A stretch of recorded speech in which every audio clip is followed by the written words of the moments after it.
16th, 2016 Southern Shores Town Council Strategic Planning Retreat is now in session. Please join me in the Pledge of Allegiance.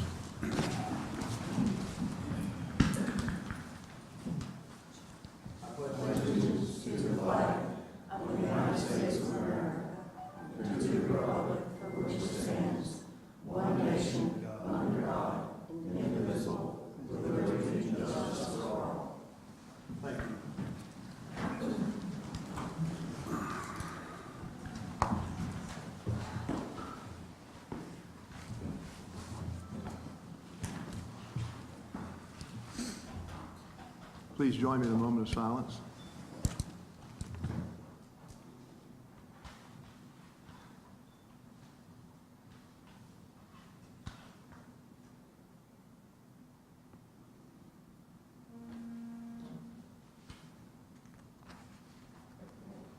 Thank you. Before I transfer the administration of our retreat to our facilitator, I would like to just remind specifically council members that today's retreat, that each of us would have an opportunity to share our concerns and discuss any particular issue that we have as an item of interest. The questionnaire that Mrs. Davison furnished us allowed lots of opportunity for us to exchange ideas and thoughts. Something that's, we don't have a specific agenda item. It can be included without any trouble at all, just by the individual council member saying they'd like to talk about it. This is a much more informal meeting than we would normally have. So everybody understand that. Mm-hmm. So at this time, I would like to transfer the administration of this retreat over to Ms. Kathy Davison. Thank you, Kathy. Good morning. Thank you, Mayor. It's a pleasure to be here with you this morning, and I'd like to first start with giving the opportunity to the public to have any comments of what you want to see in the future of the town of Southern Shores, and welcome you to, if you've signed up or if you just want to have an opportunity to come forward and for a few brief minutes make known some of the items that you're interested in seeing within the action plan for council.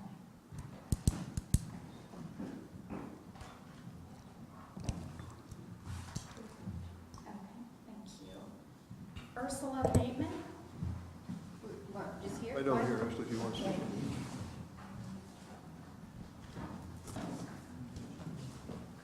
Hi, good morning, thank you. I just have two things. First is the question and answer that we have at the town meetings. I appreciate when I ask a question, a lot of times, Tom, you have called me back the next morning and given me what answer you knew or whatever, but there are many times that we ask questions and there's people in the audience that would like the same answer and they don't know what it is. We get up there, it seems like it's a waste of time a lot of times because we get up, ask the question, and it's never answered. The second thing is, I believe in other townships, there are question and answer periods in the beginning and at the end, which makes sense because if you have questions that you've pondered over the week or 2 weeks from the previous meeting, you might want to ask that question again or have it answered. And at the end of the meeting, whatever might have come up during your meeting, we might have questions. So I just think it's more open government. The second thing I want to bring up is, I asked this last year, and Tom, you called me back too on this one. I'm an environmentalist, and I sign tons of petitions when it comes to seismic testing and all that, and I think we're probably one of the only towns out here that has not done a resolution against offshore drilling.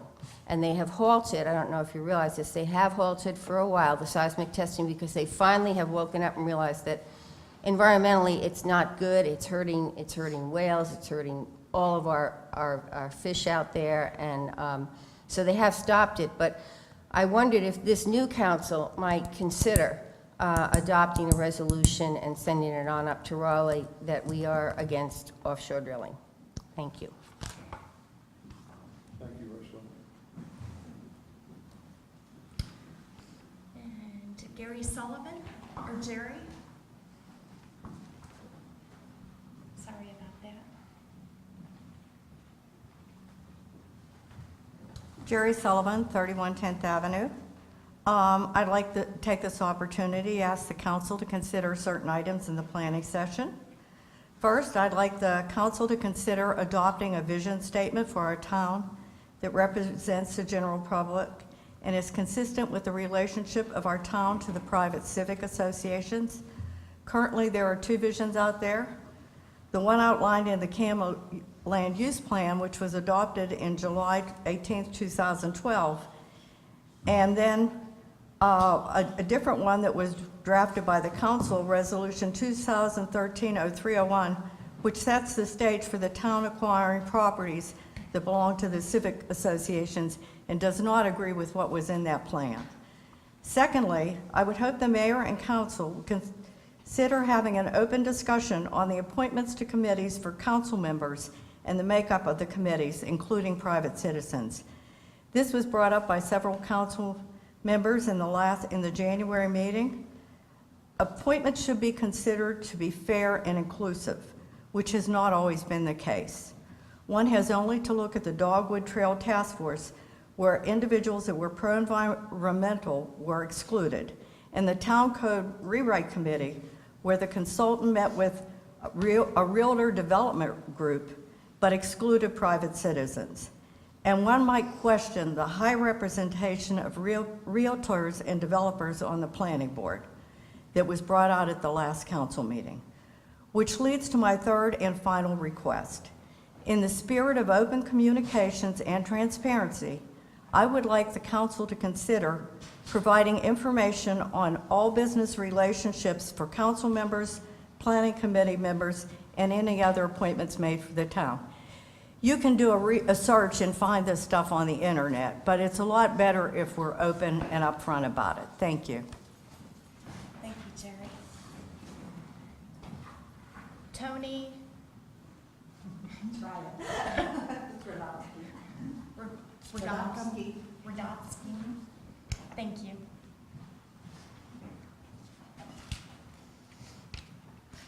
Good morning. My name is Tony Radomski. I live at 183 Duck Road. First of all, I would like to thank Councilman Holland, Councilman McDonald, and Councilman Newberry for listening to the residents of the Southern Shores and limiting the size of houses, stopping the invasion of the event houses in our town. It is refreshing to have the majority of this town council to actually listen and act on the wishes of its citizens. It is my hope that this continues. This brings me to the town vision statement. It was changed without any input from residents. It does not reflect the town use plan and the old vision statement. I believe, along with many other residents, the original vision statement should be reinstated. If the town feels it needs to make a change in the vision statement, all residents should have the opportunity to be involved in the process. Thank you. Thank you, Tony. Al Ewerling?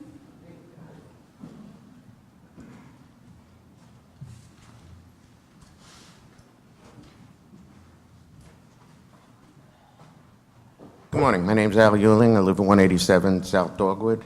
I was hoping the police chief would be here. I had a medical emergency at my house on Friday night, and I would just like to know, because they don't get recognized enough, that the Dare County EMTs, the Volunteer Fire Department of Southern Shores, and our police department, the rapid response was fantastic. The people who were involved were extremely courteous and professional. And I'd just like, them to be recognized for a job well done. On the other hand, with this meeting, basically the vision statement was brought up already. There is a number of things that have been happening in this town over the last few years, and a lot of the residents have felt that, we're on a downward spiral. I live right at that intersection with the major Dogwood construction, and I'm trying to figure out where the water's going, why those swells needed to be that big. There's not a drop of water going into them. Where's all this water that was supposed to accumulate? Where's it going? There's also on the northwest side of that intersection, there was a ridge leveled. There was nothing built there. There's a huge tree there that's on my neighbor's property that's about to come down. That whole ridge is eroding away.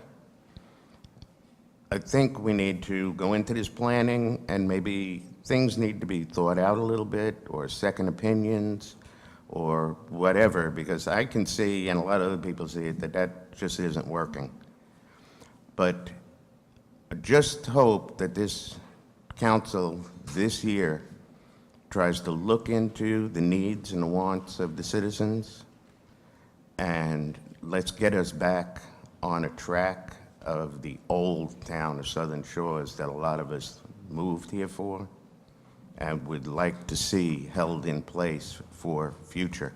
I have my granddaughters, I have 2 granddaughters living with me, and they're one of the reasons I moved here. I'd like to see them grow up in a nice, quiet, friendly town. Thank you very much for your time. Thank you, Al. And we'll make sure that the police department, My wife's a thank you. Debbie Newberry? Well, for the purposes of this meeting, you should just call me Newberg. I think it's a better name, and it doesn't embarrass my husband nearly as much. So, I just wanted to bring up 3 concerns, and actually, I think they've already been talked about, but I'll just give a little bit more information.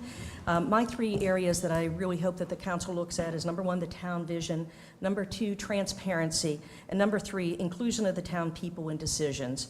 And when we come to the town vision, that was changed by a resolution, as Jerry had mentioned, and I believe in 2013. We had an original town vision that was really for the residents and the people that live here, and it's changed to be more slated to the visitors that come here at this point in time. And that's not why most of us moved to this area. What we loved about Southern Shores is we had the beach, we had the sound, we had everything that we wanted, but we didn't have an overabundance of tourists taking things over. And we could go to the beach, we could enjoy it. And that's why most of the people come here to vacation. When we started vacationing here and renting, that's why we stayed in Southern Shores, and we had tried all the different areas.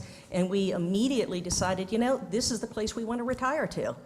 And I see that changing with the new vision statement, because we're looking at acquiring property and making more public areas. When we already have the Civic Association that owns the property, they're able to do everything that we need to do, and the town's not paying to maintain that and keep that up, which just means taxes go up and those types of things. And when we acquire property as a town, that means we have to manage it. It costs a lot more money to do that, and personally, I think it's too much power in the hands of the government. Let's keep it where it is with the Civic Association, and let's make sure that the public themselves have the opportunity to comment on anything that we do, or the residents have opportunity to comment on any type of vision statements. And let's change it back to what the land use plan had said. It was a good vision statement. Transparency. That's why a lot of the new people are here on the council, is because of transparency. And I don't think it was actually understood by the people on the council how untransparent they really were. They thought they were being transparent, but they weren't. We had questions that we were asking, things that we wanted clarification on, and we weren't really told anything. And when the council came to vote on things, they came to the meetings, and the decision was already made, so there was no discussion. At this point, we're having a discussion, so we understand where things are coming from, what people were thinking, and why they're thinking it. And you know what? We don't always disagree, because now we understand what the process was. So let's look at that transparency, and let's make sure we have that as much as possible. And for instance, the code rewrite. We have been told all along what that code rewrite was all about. And that code rewrite was only to update the code, and it was not to make any changes to it. But when you read the contract and you read what's on the website now, it's pretty clear that we are going to be looking at relaxing the ordinance to look at new lots. I mean, it says it directly in there, and redevelopment. So that concerns me, because we've been told something else. So I've lost trust in what my public officials are saying, and to me, it's time for you to work to gain my trust back and every other citizen here in Southern Shores. The third is inclusion of the town people in decision making. This, again, is very important. What I've seen in the past is there's a decision that people want on the council, and they move towards bringing the people in their task force that believe in that particular stand of where they want to go. And that's not the way it should be. Anytime we do a task force, anytime that we are doing something that affects this entire town, we need a diversity on that particular task force, that we're looking at everyone and having say by everyone that has different points of view. That's what makes our town strong. It doesn't make it weaker. We shouldn't be upset because people disagree with us. We should be looking at that and listening to it and listening to all facts and figures before we make a decision, and nothing should be made under emotional circumstances. We should look at the facts. So those are my 3 areas. Thank you very much for your time. Thank you, Debbie. Andrew Darcina? All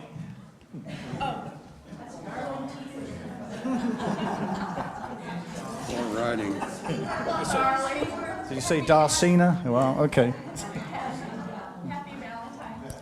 Well, thank you. To be quite honest, Valentine's Day never really had anything for me. Living with a name like Darling for so long, it's a bit like that Johnny Cash song, if you remember it. Boy named Sue. It has a reverse effect on me. Thank you for letting me speak, even if you got my name wrong. Whilst I'm impressed that many citizens now take part in town meetings compared to a few years ago, it is because of the lack of confidence in the town council reaching decisions that reflect the views of the majority of the citizens. 3 new town council members were elected in something of a landslide. In prior elections, candidates were often running unopposed. The significance was your citizens were not happy. We, the electorate, want to see openness and transparency. The word transparency has come up quite a few times already, being displayed in town governance.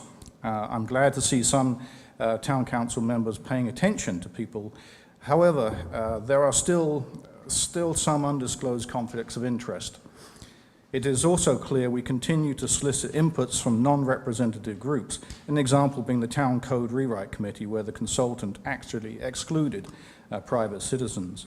Even when we reach out to the town's citizens, it's via a flawed method, such as the recent email survey. Its validity, bias, statistical insignificance, and inappropriate questions all point to an agenda that is not in the interest of the town people. So what I was going to really summarize here is I would love to see this retreat address how to do something to improve the community. Get us all back together. Listen to the people. Let's build an alliance of the people in the town. Let's make it work. Thank you. Thank you, Andrew. Are there any others that would like to speak? Yes, ma'am.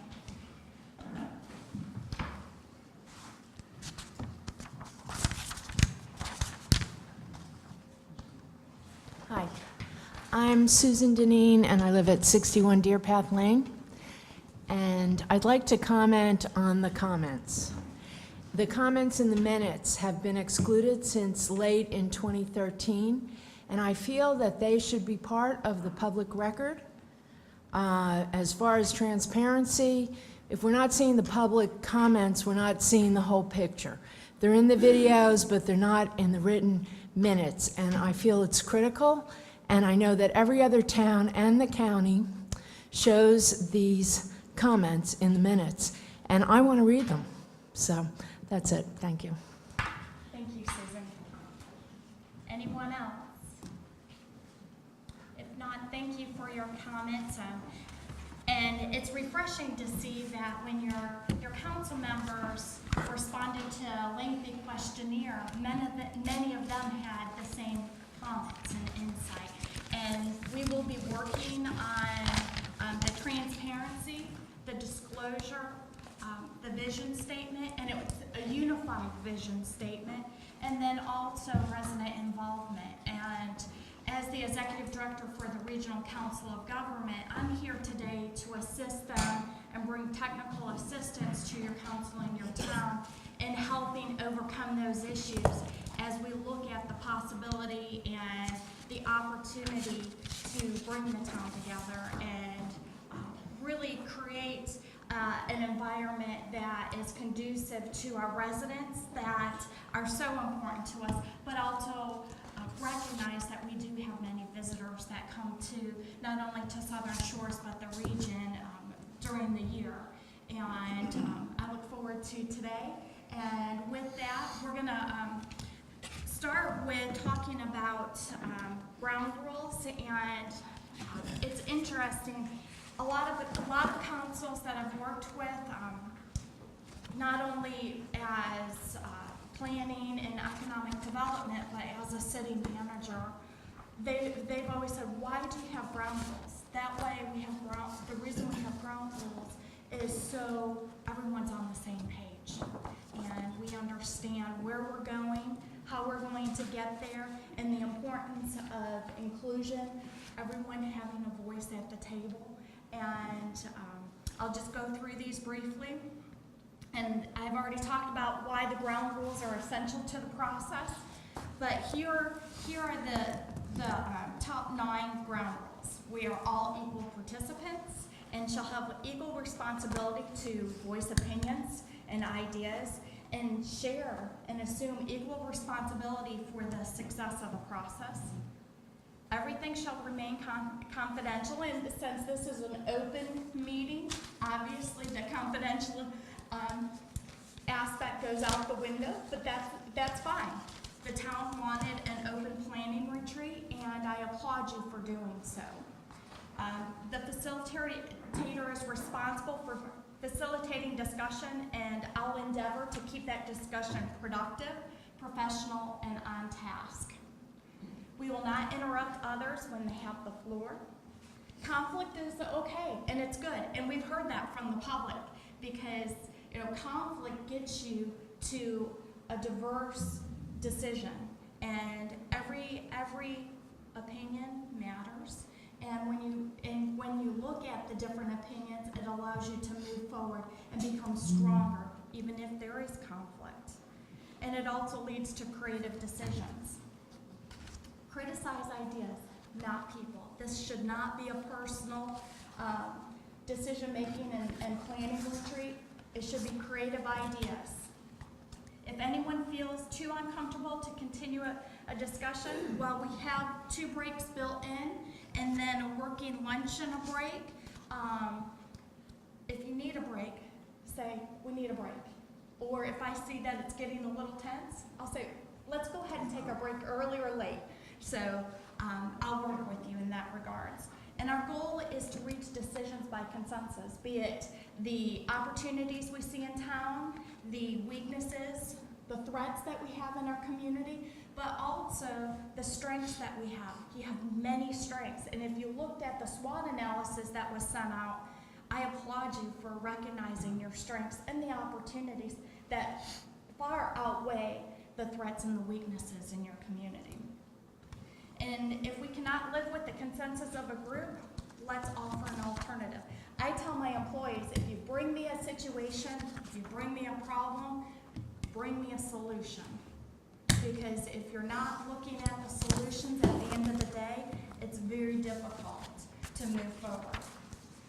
And then once a decision is met by consensus of the group, let's all agree that we're going to live with that decision.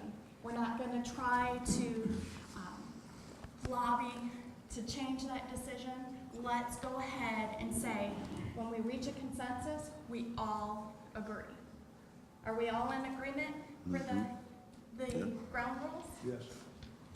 Okay. Yeah, I Everyone don't good? have a problem. Good. Good.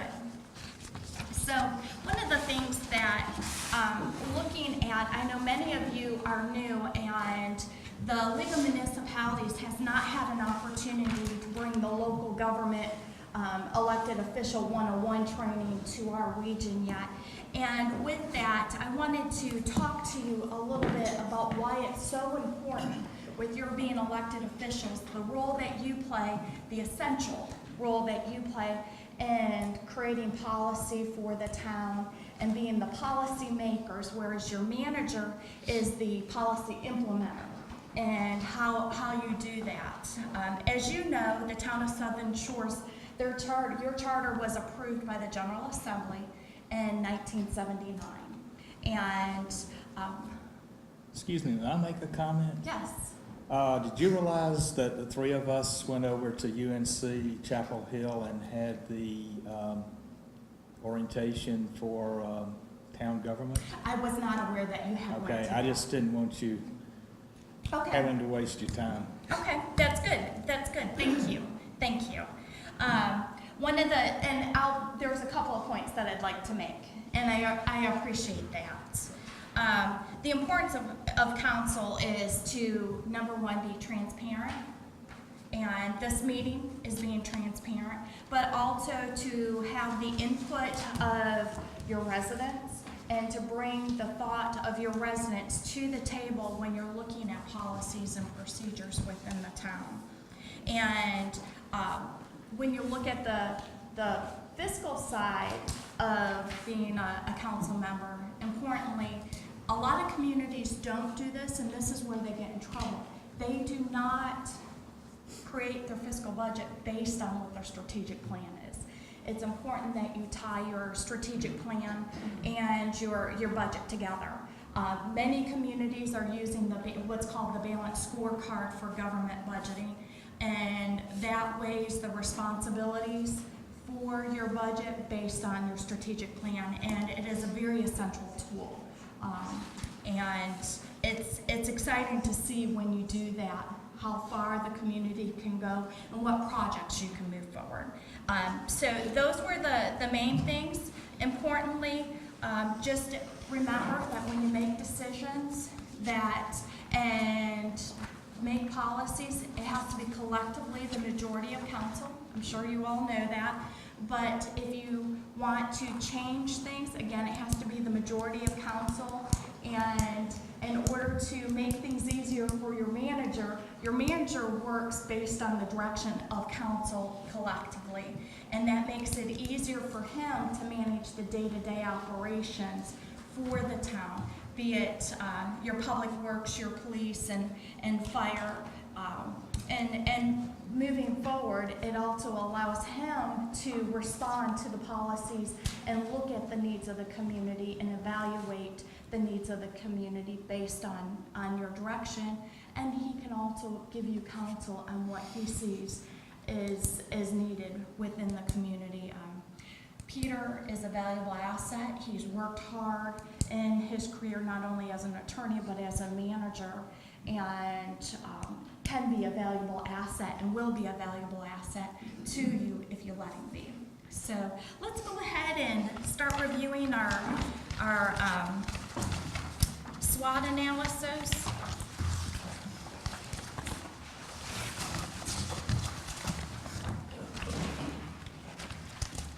And as we work through these,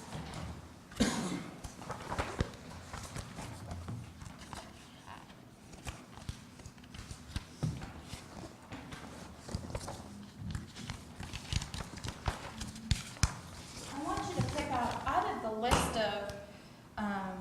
list here, I want you to pick out the top 5 strengths. You have, town has natural beauty and ambience, a unique environment which includes maritime, forest, dunes, sound, and ocean.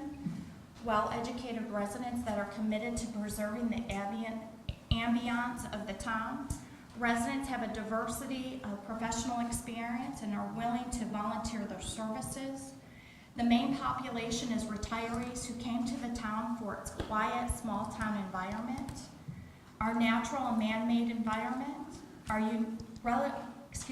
relatively stable oceanfront, our unique functional canal system, our improving infrastructure, roads, bridges, etc., our exceptional town staff with service providers, our police, fire, and lifeguard service, that we're financially debt-free and maintaining a strong fund balance. I will tell you that is unusual in this day and age, and you should applaud yourselves for being fiscally responsible. And then excellent police and fire protection service, that you provide numerous services to residents such as limb chipping and recycling. You have a professional town staff. your environment and a livability of the neighborhoods, community involvement, that you're a small town, and you have large voter turnout. What do you think are the top 5, in your opinion? Chris, Okay. why don't you start us off with the top one? Okay, top one.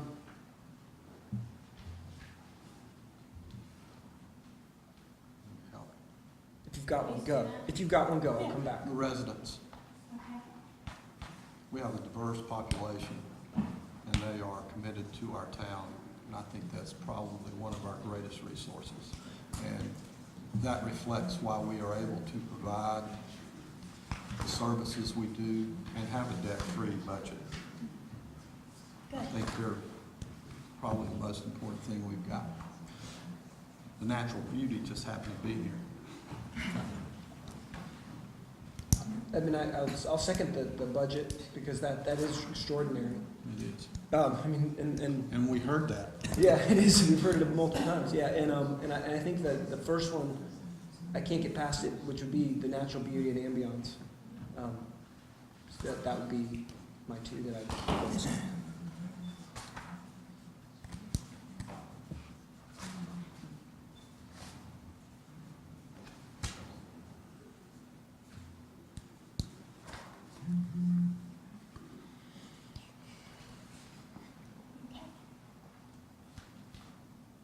Brian? Well, I got a bunch of them. You said you wanted 5, or you just want 1? How many you want? Go ahead. Okay.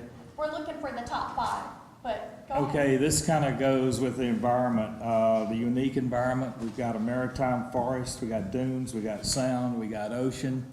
I think it's critical to the town that we protect those. We don't continue destroying them like we have in the past.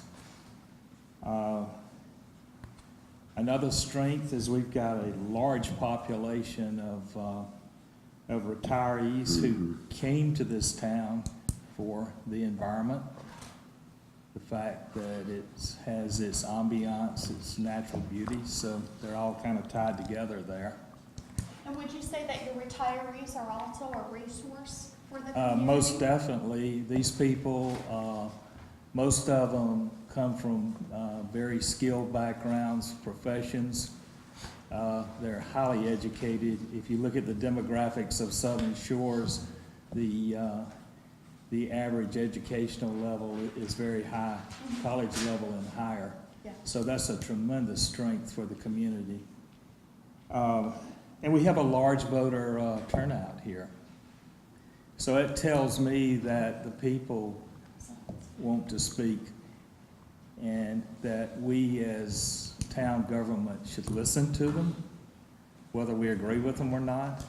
The fact is that they are really the people that put us here, so it's critical that we take all of their comments into consideration. When they stand up that podium, they should have an opportunity to speak what they think, and we should respond in kind. Good. I always say that at the end of the day, and it's interesting, 20 years ago, I sat on my township board when I lived in Michigan. And so I've sat on both sides of the table. And they can put you in the seat or they can take you out. It's Yep. important to listen to what they have to say. And at the end of the day, you need to please your residents. I agree. Another one is community involvement. This town has really been founded on a lot of volunteerism. There are people that would like to volunteer more if they were given the opportunity. But in a lot of cases, they're not given that opportunity, and I think the council should be more sensitive to that and bring some of those skills I was talking about earlier into play and get people involved. That's what makes a town strong, is citizens being involved. I'd like to see this council room packed at every meeting. You know, no matter what the views are, we need to hear what the people are thinking. So community involvement is very critical. Good. Good. Well, I had the same numbers up there of specifically the diverse part, and the debt-free part is, I think, is very important, because that, I'm gonna put exceptional by this. yeah, because that has allowed us to pay off debt and gives us a much better, more flexibility if we need the funds in case of we do have a natural disaster. And dealing with FEMA, although we get funds, it may be 2 or 3 years before we ever see those funds. So consequently, we've got to be well-funded to handle that interim step. Absolutely. And it's never easy to work through that process. But that is correct. I've had to work with them, and not only on the town side, but also on the civic association side. And the town staff has I think we have a very professional town staff that carries out the day-to-day duties of managing the town.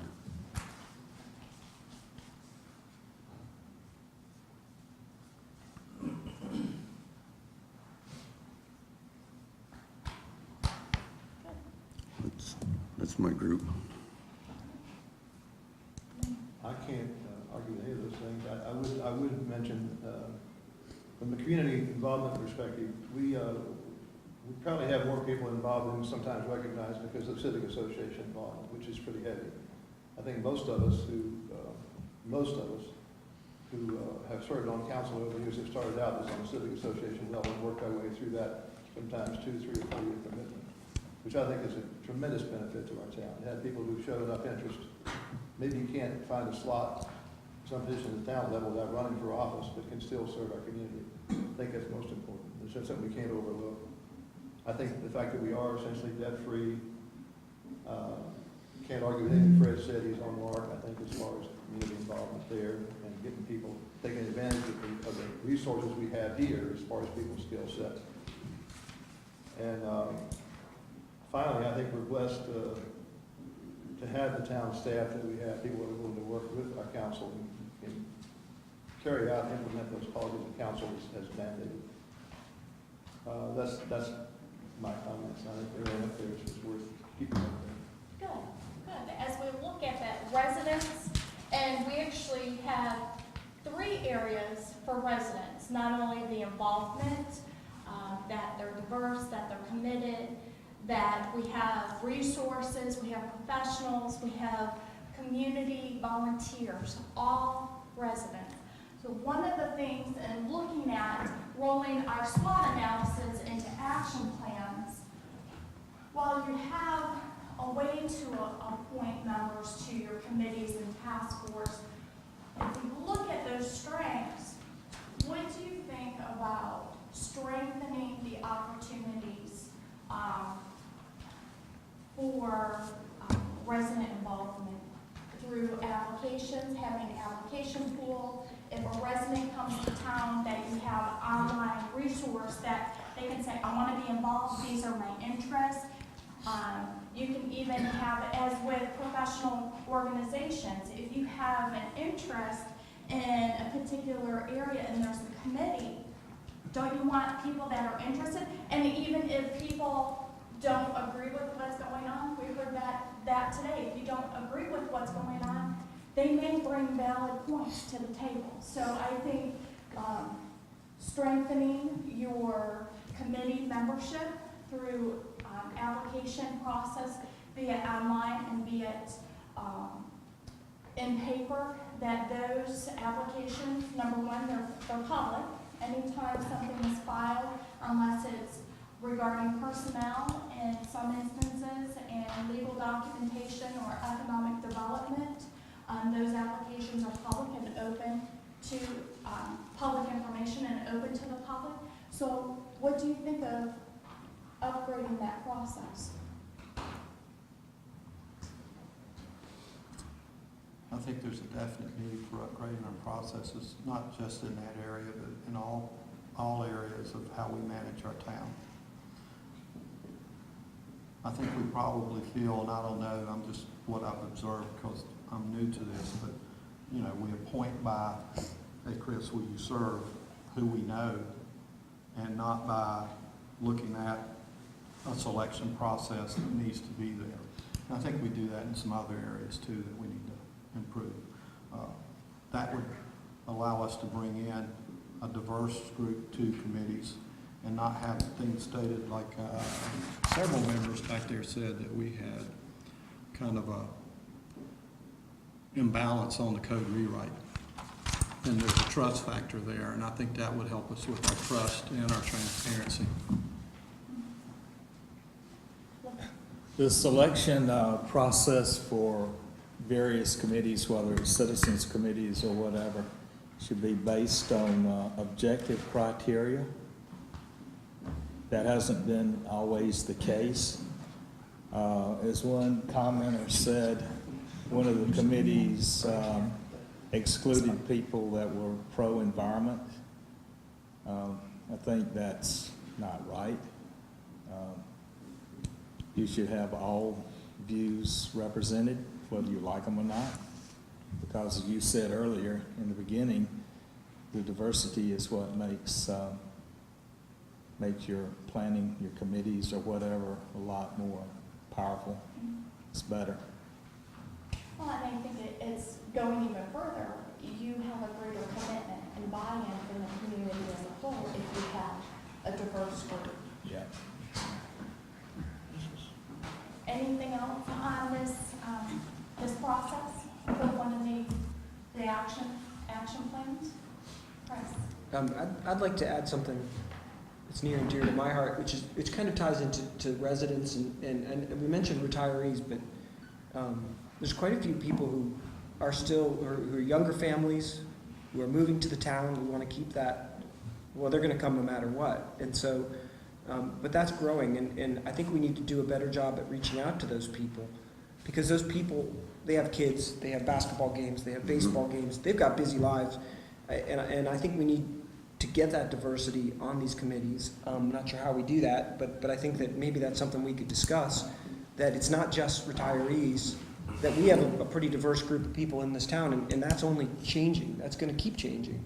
So I think that's healthy for the town, and I want to try to, I'm fine with the application process. That makes perfect sense. I like Fred's idea on the objective criteria, but I think we do need to do some outreach to those people, because probably most of us have all been through the child rearing stuff. I'm going through it now, and it's busy and it's hard, and you have to actually prompt these people to say, could you help us out? And usually they will, but they have less time. They don't have tons of time to be doing things, and sometimes we may have to reorient the meetings to during the day when the kids are in school. And I don't think that's a big deal for the retiree population, and similarly maybe later. I mean, if you've got people who are working during the day, they can't come until later. So I think we need to be flexible.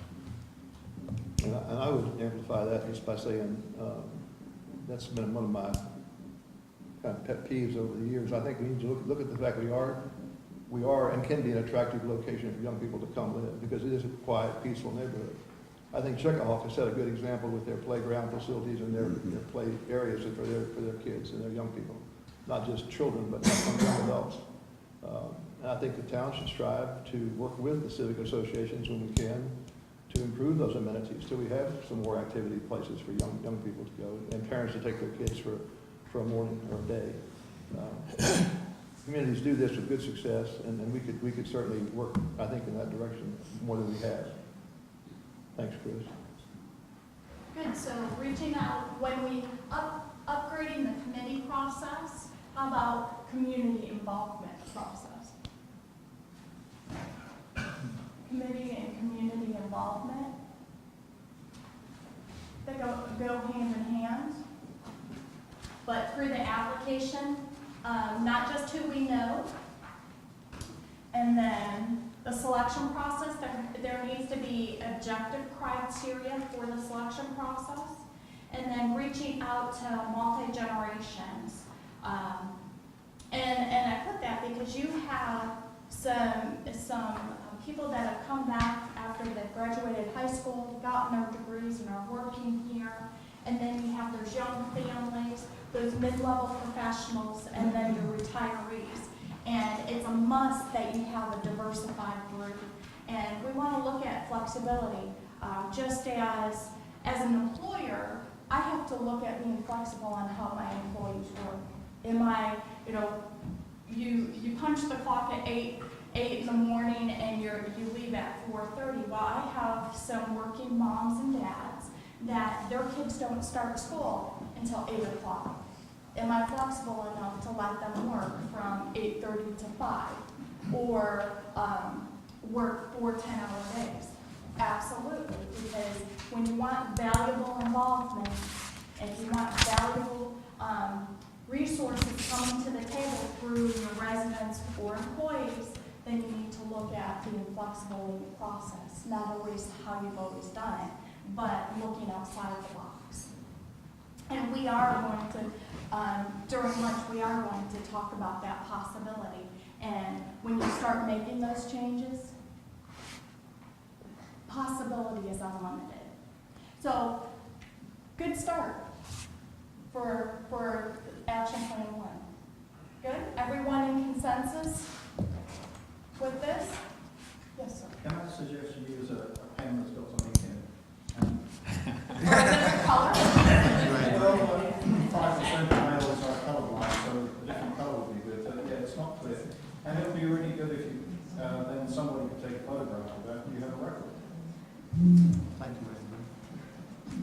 I will do that now. Also, your creature displayed 100% instead of 75, but it's my old eyes. It's not just your old eyes. Mine are the same way. I'm about blind without my glasses, so.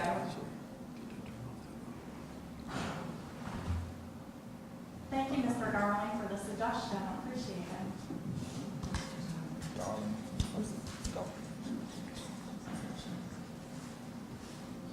And that was Mr. Darling. It was.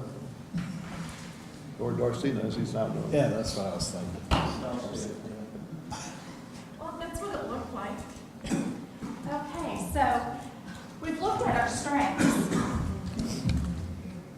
We're all in agreement. Are we in agreement with one of our action plans? Yes? Chris? Gary? I'm good with it.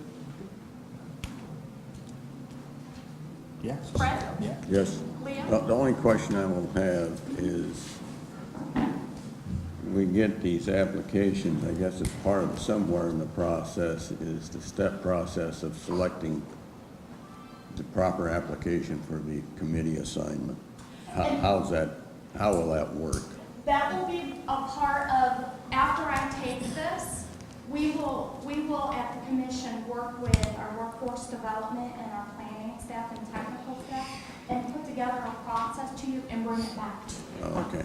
And for your improvement, for your tweaking. Yeah, the So- execution is what will be the key. Absolutely. It's where the rubber meets the road, right? That's correct. Good, good. Thank you for your question. But I'm in agreement.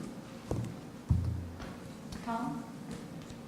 This interest in community participation, or committee participation and being involved, and be willing to serve is a fairly new phenomenon. I think those of you who serve in the Civic Association with me over the years and other community involvement issues, where it's hard to find people who want to serve. So we're now seeing a little change in that, and that's wonderful. I applaud it, but it's not something that's just been around forever. That's true. I remember fighting like crazy to find somebody to serve on the Civic Association board and be willing to run for office. And I can those of us who've been involved would recognize that. I'm glad to see this change. I think it's exciting. It's a chance for us to reach out and bring some new thought and new people to our town as far as their input. But this is not something that's been around for the last 15 years. This is fairly current, fairly recent. I think it's positive, but it has not been that way consistently over time, since I've lived here, 15 years or so. I can second that too, because on Chickahawk board, we can't get people to serve. I mean, we can't even get enough nominees to serve. Remember, Leo? I mean, Yeah, I've been there, done that. we can't even get people to serve on the board, and it's a meeting Two once a committees trying to month, get- and nobody comes. So it's good. It's a good thing, but perhaps we need to do better now that we have this involvement. And to that point, it's probably going to be really hard now to get younger families because my generation, a lot of the wives didn't work when I was younger, I didn't work. I served on a lot of committees when I lived in Ohio. And that's how, now, my daughter works. I mean, wives work, so and they have very busy lives, so it's not easy. It's not, I mean, I have the same thing in my family. My mom didn't work until I went to high school, and both my husband and I work, and we have an 11-year-old.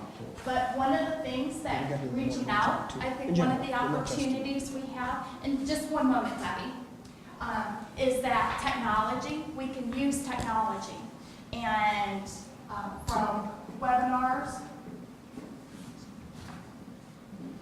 WebEx. Red.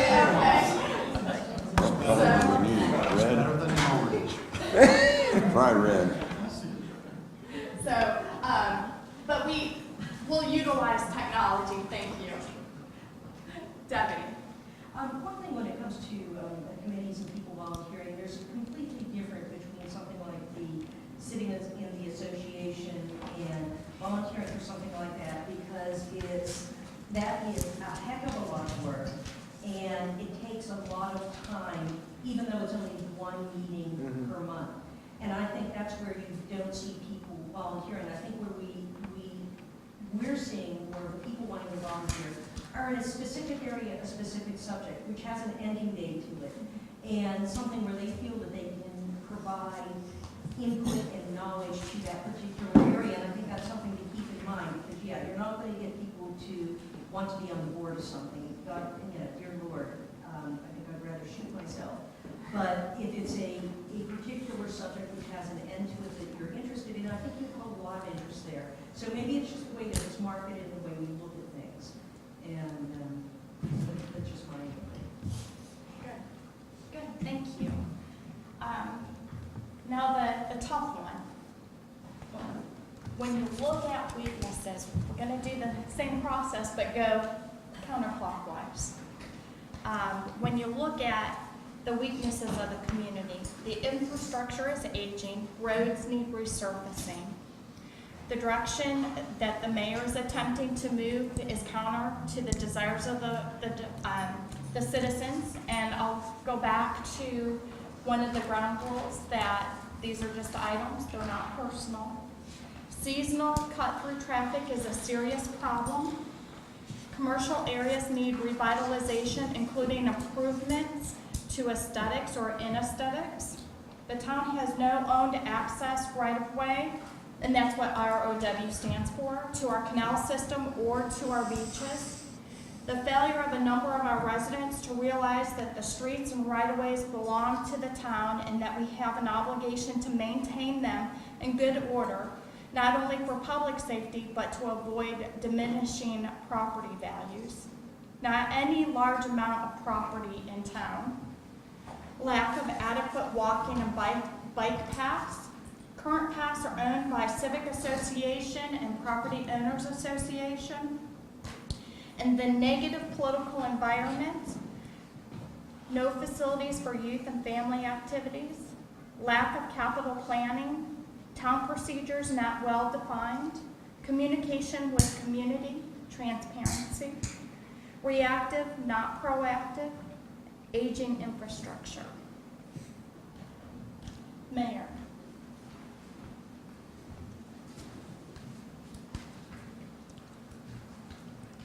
I think our infrastructure issues are important. I'm not sure I put them at the top of the list, but I certainly put them very high up on my list. The fact that our roads, I'm sorry, we can't hear you there. I'm sorry, I think our infrastructure issues are important. Is it on? It's on, yeah, like I said, I didn't think I was going to need it, but I'll use it. As I said a minute ago, our aging infrastructure is something we need to be concerned about. Not just resurfacing roads, but actually rebuilding them when we have to, because we've got roads that are 40 and 50 years old that have not been addressed. The situation has not been addressed until very recently. And we're moving in the right direction there, but we need to not forget that that's should be one of our objectives. I think the town has no owned access right-of-ways to our canal system or to our beaches. While it may not be super critical, it's certainly important, primarily in an emergency situation, not necessarily on a day-to-day survival mode, but if we had a serious natural disaster, it could be detrimental not to have that access to those properties. That's be my two things. Good. Thank you. Again, ROW right-of-way access. Leo? Yes, sir. Actually, the town has right-of-ways. They don't own the property, but the Civic Association has a letter that the town has the use of the ramps, the crossovers, the access for emergency vehicles, police, fire, and the town. So even though the town doesn't own it, they have 24/7 access to all those that you just mentioned. And I mentioned, it's no owned access. I didn't differentiate. Thank you, Ross. Good. Thank you. Leo? I was looking here. Well, one of them, I think, is we have a small commercial area, but we need to keep it revitalized and the commercial area is one, we need to keep it, although it's small, although we do need to keep it revitalized. And the other, and I've heard this from a number of people talking to me, is the lack of adequate walking bike paths. It's on my list as well. Can I classify that as multi-use paths? Yes. Paths?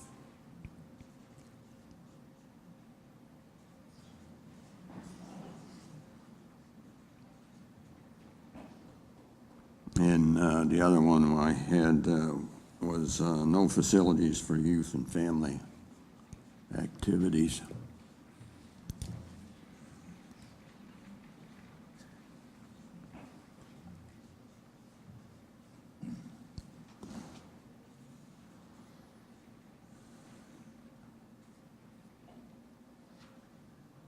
Anything else? No, that's all I got. Good. Thank you. Fred? I've got a couple here that are really not on this list, but I think they're pertinent. That's good. They're weaknesses. A lot of this is based on some of the comments I've heard. We've got a vision statement that's in chaos, and that's not good, because the vision statement really sets the tone for the whole strategic plan for where the town's going and how we develop our budgeting, our infrastructure, staffing, whatever. We've got some real problems with the vision statement. We need to work it out and figure out a way to come to one that meets the requirements of the citizens. And following that, being that the vision statement is the basis of where the town's headed, we really need a good, well-defined strategic plan. We've got a land use plan, and I've read it several times, and it really lays out a good strategy for the town. But maybe we ought to develop kind of a breakout of that and develop an updated strategic plan, define core values, goals, objectives, and in turn, with a good strategic plan, we can develop our budgets where they're much more meaningful, and we can tailor them, the budgets to those core values. And when I say core values, I mean things like protecting the ambiance of the community, the environment, those sort of things. That's just one example. Another core value may be, I don't know, putting walkways in or whatever we think is appropriate for younger people or the community, if that's what the community wants. those sort of things. But we really don't have a very good strategic plan. I've observed through a lot of these meetings that we kind of in a more reactive mode than we are a planning mode, and this strategic plan would give us a roadmap for years to come. And it can be updated as time changes, conditions change, that sort of thing. So I think it's fundamental, and it's a weakness. No doubt it's a weakness. I've got some other things. And can I make a comment on your strategic Sure, plan? sure. You make a very good point about it being updated. I look at a strategic plan for an organization as the living business plan. Yes. Yeah. For an organization. And as with any business, if you're not continuously looking at it and moving forward and keeping track, it's just gonna sit on the shelf. No, I And- agree with you. That's not the point. The point is something we follow. And Yeah.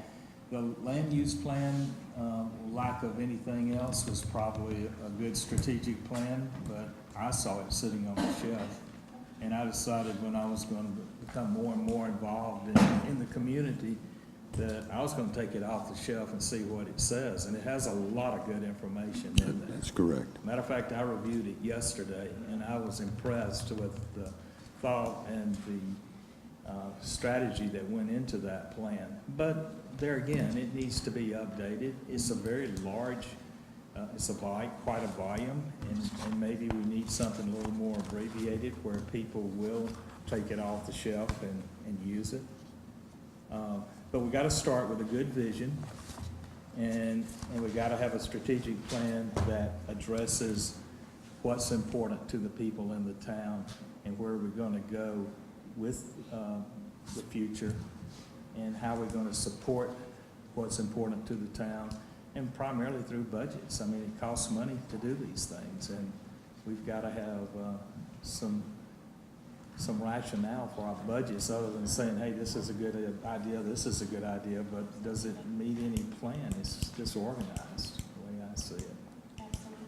Good. What are the other items you have, Brian? I think we're reactive, we're not proactive.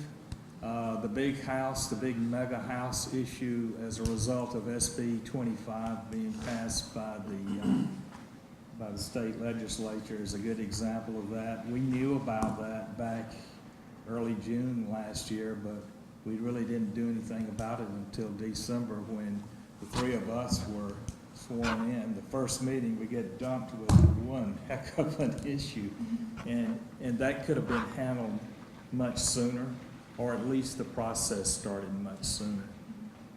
And fortunately, we pulled together and we did pass something that the community as a whole wanted. But we need to be more proactive, and if we do our strategic planning and we stay on top of things, we will be proactive. At least I think we will.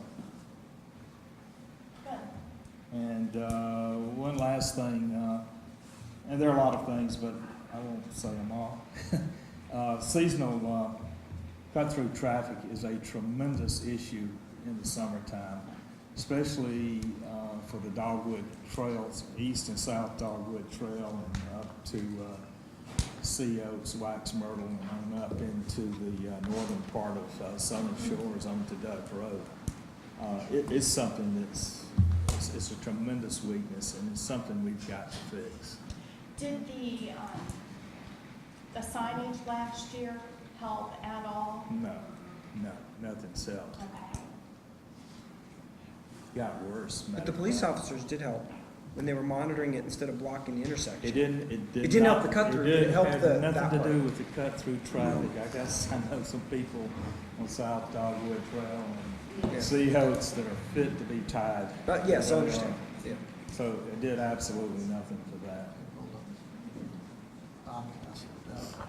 Big bridge, yeah. Well, and maybe that's Bypass, where, build a big bypass of Duck would be okay. Exactly right. Fly over the duck. Fly over. but maybe that is an opportunity to be proactive Exactly. and not reactive, and looking at what your codes are. Yeah. Do you need to work with General Assembly to change a statute to give you authority So this is a huge opportunity. Oh, I agree, it is. I don't think enough's been done. There's a lot of efforts in the past, but they haven't been successful so far. Not that you can't do more, I think we should. Yeah. Good, thank you, Fran. Gary? You said a lot. Infrastructure is really important to us. Mhm. And I think we need to do it right. I think we're doing some things we don't need to do right now. The other thing is, we probably need to look at what we've done in the past. I know everybody says you gotta have a base, and I look at Juniper Trail up here and remember when it was done, and it's one, I don't know, just you bounce coming out of there every day. So I'm not sure the way we're doing it's right. Transparency and trust. We've got to hit that. Everybody else did back in that spoke today. A lot of folks said that. Trust is something that I think we've got to rebuild as a council with our community. If they may not agree with us, and it's okay to have a different opinion and a different idea, but hopefully they will know that we're doing what we think is best for our community and is best for them when we do these things. And we need to listen to them. We need to hear what they say.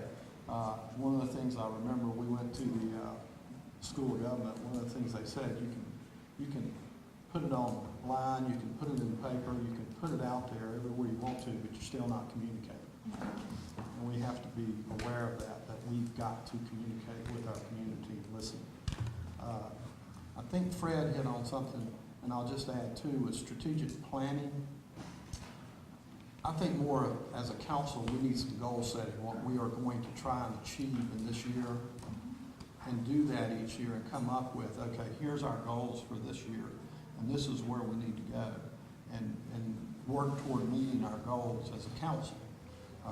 We should have a strategic plan. I totally agree. We've got to have that, and it has to be updated annually, I would think, not just every 5 or 10 years. And we will be working on that later in the day. Okay. The other thing that we talked about over there was processes, town and budget processes.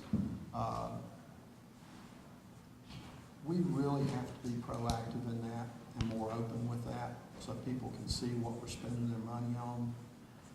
I heard that throughout the election.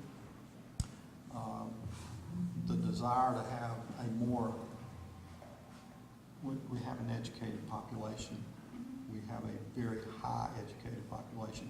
They want to know where our dollars are going. And they don't want a general statement of this is where administration monies go, this is where police monies go. They really want to evaluate it. And that was said to me. So I think we got to be more open with our processes there, not just a budget, but why we are doing things and how we're doing things. Not just because it's a friend of mine and I'll let them do something in the town. Yeah. That kind of stuff. We have an old town history, small town volunteers, and I think that's what's, and I have to go think, and I don't know this is just my opinion. We've always been a volunteer town, and whoever would run. And I think that's changing. It is. I think we're seeing us grow into a much more involved community and a much more open community, and I think we need to continue to work on that. But I have to add in there, reactive, not proactive. He said event house. I keep hearing code rewrite. And when I started this, I didn't know code rewrite, well, I did know because I go to council meetings and all. But when that was said, and I remember the council meeting, and I've reread the minutes, it said, well, all we're going to do is update old codes. And that's what people heard. And it has evolved into a much larger process, I hear and see. My question is, why did we wait till the last minute to update the code? The big house is perfect. Example, happened in June, legislature changed the law. Other towns reacted to it immediately. It was on their agenda for June. It should have been on ours. Chris and Fred and myself should not be coming in going, boom, we've got this big issue. Same with the code rewrite. Why aren't we updating those codes and have those processes in place that when something happens in Raleigh that affects us, we're fixing it immediately? And that's the kind of thing that we've got to get doing. And, you know, we need to be public with it, of course, and be transparent. But, you know, we need to start being proactive and fixing those things, because the General Assembly changes things. And right now, they are changing things every day. If you do my taxes, and as an educator, you can take monies off you use in your classroom or in your job, and I don't do that anymore, but it popped up and said, this is in the North Carolina legislature right now, and you know, you can go ahead and file and add some things if you want to. So they change often and daily. So we need to be aware of that. We need to be educated about that and pay attention. So those are a few. I really think the communication and the trust are two things there that we've got to get back to. I hate using that word transparency anymore, and the reason is I've used it so much during the campaign. It's not just transparency, it's communication with people and listening and listening to their ideas and listening to their criticisms and taking it and building with it and being able to. And I think you said something back in the ground rules. You said conflict. And with me, it's not conflict. It's just having different ideas and different opinions. And we all are going to have those. That's why we're here, and that's why we're human. So I don't look at it as conflict. I look at it as an opportunity to help move forward and do something that's right for our community. And I hope everybody keeps that in mind when we make decisions on this council. Good, good. And you all have the same goal, is you want to enhance your town. You want a better town. You want a town where your families feel comfortable, that you attract people. So at the end of the day, your end goal is the same. So thank you, Gary. Chris? Well, these guys have done a great job, so I can't really disagree with anything that's on the board. I would second the multi-use paths. I think that is a little bit more of an emergency than we're making out to be. Somebody's going to get hurt or killed, and then we're in the reactive mode, and I don't want that either. That's a matter of time. Dogwood's perfect. You know, that's a perfect storm, and something bad's going to happen there, and I don't want to see that happen on our watch. I want to try to get ahead of it. I really like what Fred was saying regarding vision statement, strategic plan, reactive, not proactive. I think of that as big picture. We've got to start thinking big picture. That doesn't mean that the small picture isn't in there too. It helps inform the small picture. We have to get to the small picture too. But I think that's critical. I think that if we've got things on the shelf, they may have some good parts and bad parts, and let's dust those off. If nothing else, it develops consensus among ourselves, and we can start working with each other as a new board to develop trust. I mean, to Gary's point, trust has been severely eroded, and I think we have an opportunity now to rebuild it. And I would add to that, the negative political environment, we all inherited this. We're still fighting it a little bit, and I think what we really need to kind of work on building each other up. Kathy, you had mentioned your employee, when they come to you with a problem, they've got to come with a solution. And I think that's incumbent on all of us. And sometimes you don't have a solution, it's just life. But you may have an open mind to listen to other people, say, what do you think? And then listen to what they have to say. And I think that we're trying to work within, we're learning here as a new town council.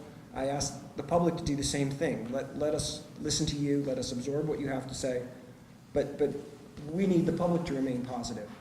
And I don't want to harp on this too much, but I mean, from the moment I was elected, members in the community have constantly said, you know, congratulations and I'm sorry.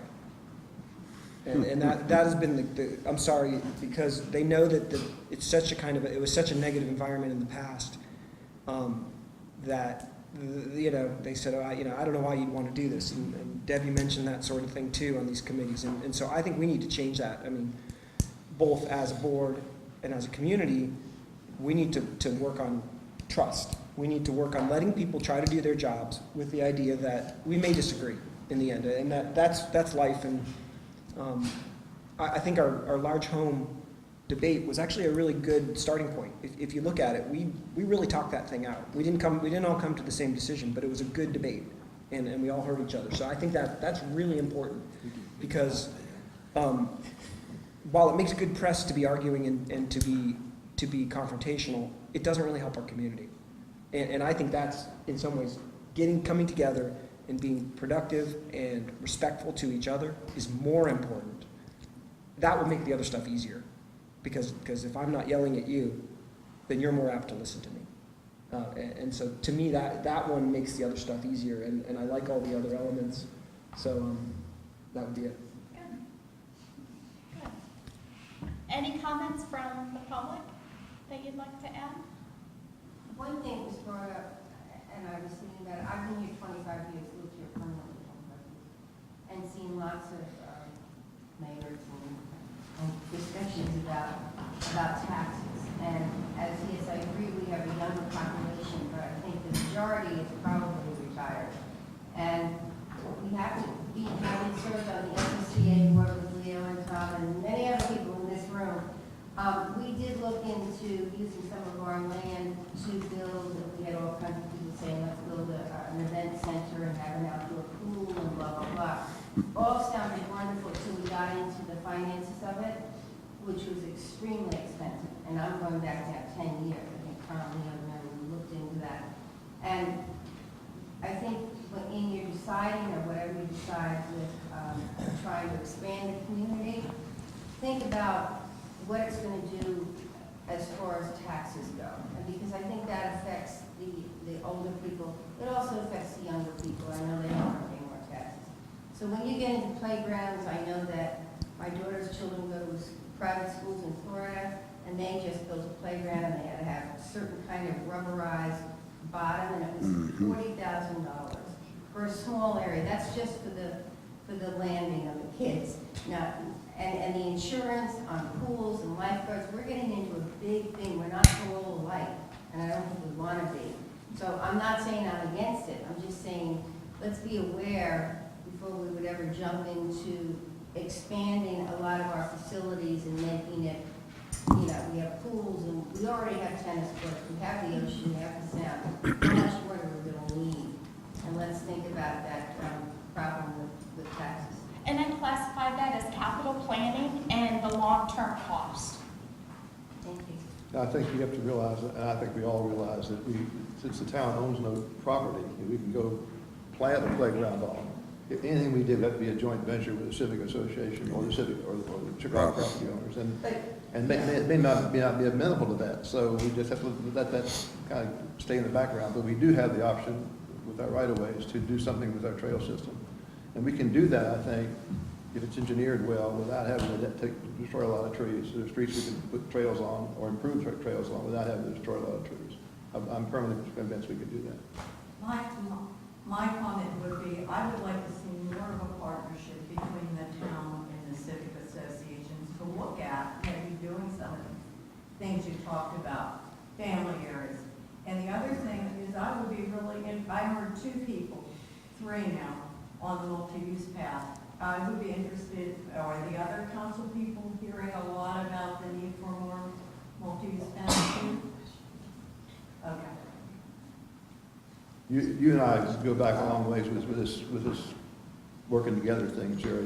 We've seen it go pendulum swing both ways on that. And I think it's time we need to look hard and have a better relationship between the associations. I remember a time, for example, when we get to the building codes, and I heard it say, we're separate from the civic association. But when I got here, which was 15 years ago, at that point, the town and the civic associations cooperated, and people in the building department would send them to the Civic Association. And they had that back and forth relationship, and I've seen that sort of erode. I would like to see it. No, I think it's improved on the ARB. Yeah, and it has been wonderful over the last few years, the communication. And I do want to mimic what the people were saying, and let's be very cognizant of trying to add anything that is going to cost us more and more money. You know, Fred and I are still working at this point, so we're doing it, but the whole goal is to keep everything as low as possible. But keeping in mind that we do have the sound, we do have the ocean. I mean, we have plenty of things for kids to do. We just have to make it an understanding, so it's available, and through the Civic Association, if you join that, you have the ability to be on both sides whenever you want. And again, we need to keep that in mind. And as you come to Montague's Pass and those types of things, I want to warn two items here. I have no issue with Pass. I think they're a great idea. But number one is, you know, we don't want to be acquiring and taking property to do this. And number two is, we do have right-of-ways, but I cannot stress enough that people need to understand that we have had no major accidents on our roads, and the reason for that is because of the narrow streets. So if you build something, we have to assure that it is not connected to those streets, because as soon as you widen the streets, people go faster, people die. It's why we haven't had an accident. You're saying we're going to have one. Please look at the statistics. I think the path is a good idea if it can be done in a cost-effective manner, which I'm not sure that can happen, but it needs, unless you put it right beside the road, and then you're going to have deaths. I mean, there's no doubt. So just please keep it in mind, look at the facts, look at everything associated with that before any decisions are made, and know that there's consequences to each decision. And that goes back to the capital planning, the long-term costs, the maintenance. And just to let you know, Corolla's multi-use plan or multi-use path that they're putting in, or Corolla, for a mile, it's $400,000. So it's very, very costly. And our planner from the RPO has worked on that. Yes, ma'am? I notice a lot of the town council and a lot of the directors are for the permanent residents. But we have to remember, a lot of our occupancy tax, the tourists, have to be welcome so we can afford to stay here. Good, thank you. Mr. Bowman? I don't see it. Probably because my glasses don't look very well at that distance. But it seems the weakness of this town is that we're subject to all the cut-through traffic. Yes, we talked about that. Yeah. Yes. Somewhere, and that is important, because once you take, Seasonal cut through if you traffic. take care of the cut-through traffic, the issue with multi-use paths isn't as important when you don't have this massive traffic coming through. Which is going to be my point, is if you could reduce the traffic, then you could have a manner and path that anybody could use as opposed to something more excessive. Good. I mean, Chickahawk's paths are used by everybody. People love them, and they're not all that wide, and they do Well, go between yeah, the trees. the first ones in there are not that wide, but the one that's on Spindrift, that is ADA type, and that one gets used a lot. I use it myself, personally, to walk with. And we get a lot of use on that, but those two, or that area, and then if we were doing the Chickahawk paths again, we'd probably have to widen them a little bit. But when Chickahawk was planned to have those paths when they developed it. People, Yeah. their homes are back. Well, the homes are back, but you know, those paths were put in, Right. and the street stayed the same, Right. and they're all in the right of way. And the Civic Association keeps them up. Well, not Civic, the Property Owners Association does. Well, CPO. Yeah. But, but those were planned, and they were well planned. And that's something that I would want to see. I don't know where we're talking about adding multi-purpose paths, but if you go down North Bellwood, and I heard somebody mention that, houses are fairly close to the road. and I think Debbie may have said that we're talking about right of way and how it would increase speed.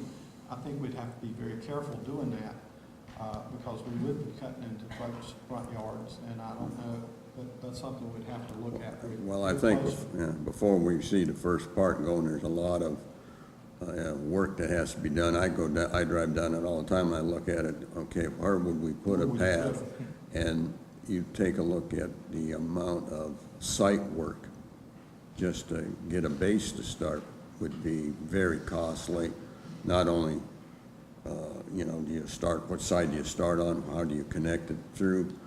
To me, there's, I don't know, it won't happen tomorrow because there's too much, there's a lot of issues would have to be addressed first, and then the cost would be a big one in it. I see a need for it, but is it feasible? Maybe it's long-term. I mean, It's to Debbie's long-term. point, to your point, yeah, I mean, but that doesn't mean that we don't start to save up now. We need to start to think it long-term. needs to be looked at and discussed, and then I think somewhere, if we're talking about that being part of a strategic plan, looking forward, okay, where do we start accruing the funds in a budget? Because I'm not going to be one that would favor, well, we'll tax everybody. That's not the answer. So we've got to start looking, do we set up some type of designated fund to do that? And that comes back to your budget process? Yes. As well as your capital improvement planning or Yes, capital yes. planning? We have not, in my recollection, have not discussed in any detail at all any kind of bike path or multi-use No. path on North Dalton. We have discussed South Dogwood, East Dogwood, and we've, it's nuts and bolts thing. When we start with some kind of a survey, it tells you what you have there and what you can possibly do, and then you go from there. Well, North Dogwood would be a real challenge of North right Dogwood now. is a bike trail in itself, Yeah. multi-use path. Yeah, leave it alone, it's fine. Well, and somebody said something back about bike paths, and bikers need these paths. Bikers don't use paths. No. Bikers use the road, and they made laws, and they ride Trinity and Juniper every Saturday morning, every Friday morning. I mean, those guys are out there, and they're doing their 75 miles or whatever. Yeah, You're absolutely right, Gary, about the biker who's, I call him hardcore. Cyclist. The cyclist. There's no question about that. But recreational bikers, people like myself and others in the community, don't mind riding on a trail. We appreciate it. And I think that's been the kind of thing we're having a hard time reconciling is who do we do it for? But I think we have to look at both. But- Children like the trail. Yeah, We have some exactly. cut-throughs for them over in Chickahaw, don't we? Oh, yes. Well, I use that all the time. But I think that's a good point. I mean, I'm not interested in the cyclists because, like you said, they're going to predominantly use the roads. They want the higher speeds. That's right. I think if it's multi-use path, maybe a better term because my kids riding a bike are not all that steady. And so we go to Spindrift if I want my younger one to ride because it's a nice wide path. And yes, it does meander around trees if you've been there. Oh, yes. They love it. It's fine. We don't need, we can do that in a way that's thoughtful. We don't need to make it so wide. Right. Nor do I want it so wide that you need two bikes abreast. But you do want to make it so that people, we've got an aging population. We want to make it so that people who are older, who want to go for a walk, can use these paths. Because I know in Chickahaw, it's a lot of maintenance on those paths. And the roots are constantly pushing them up. And they're a little bit of a tripping hazard at times because you can't always see that. So we need to do it right. Yeah, the problem is more so on the ones that wander around on Chippewa, Juniper. Yes. The Spindrift one, that's, The Spindrift one, though, that seems like a good width now. So I think we have a resource that we it can was look at. ADA, and part of the funding of that came via a grant through the Tourism Bureau. You did it? Okay. Yeah. The most That's one recent- of the- I'm sorry. Go ahead. I don't mean to change the subject, but I will anyway. You said the word grant, and going back to the point you made a while ago, Tom, about the town owning property, the Civic Association owns property. Why can't we incentivize the Civic Association to work closer with us through some kind of grant program? In other words, provide grants to the Civic Association for certain projects. If you want them they want to build a playground and they don't have the money, why can't the town provide some kind of grant and have specifications in it, how the money's, working together, how it's going to be spent? And I think that would incentivize them to want to work with the town more and vice versa. It would be a local grant rather than a grant we apply for through the state. Yeah, it'd be the town. Like a matching actually funds type thing, providing like a a- grant. They would have to apply for it. I mean, they've got to come up with a plan. You just don't give them money for the sake of giving them money, but do it in some kind of, organized form and have specifications. Do we have an issue there with public funds going to a private nonprofit? As long as the attorney can refer to this, or you can refer to him on this, but my understanding is as long as you have a policy in place that council as a whole has adopted with clear direction and outline, and one of the things you'll want is a formalized partnership.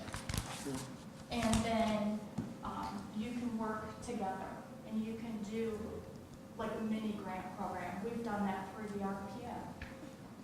Because that's, I know when I've been on the other side, that was one of our concerns, was public funds involved with a private fund. I think it comes back to process transparency. I mean, when I was involved in the Civic Association, because we had shortly after I was in it, we had a hurricane that took all of our crossovers out. And we had to scramble like the daylights to find funds. And at that time, FEMA wouldn't even help us because we were a private nonprofit. Same thing with Chickahawk too, because Chickahawk, when I was on the board, Chickahawk wanted to maintain control of the paths. They didn't want to give the paths to the town, because and Chickahawk had been doing a good job and been a good steward of the paths for all these years. And I think if there was something where there was a more formalized process, they would have accepted more money to improve the paths.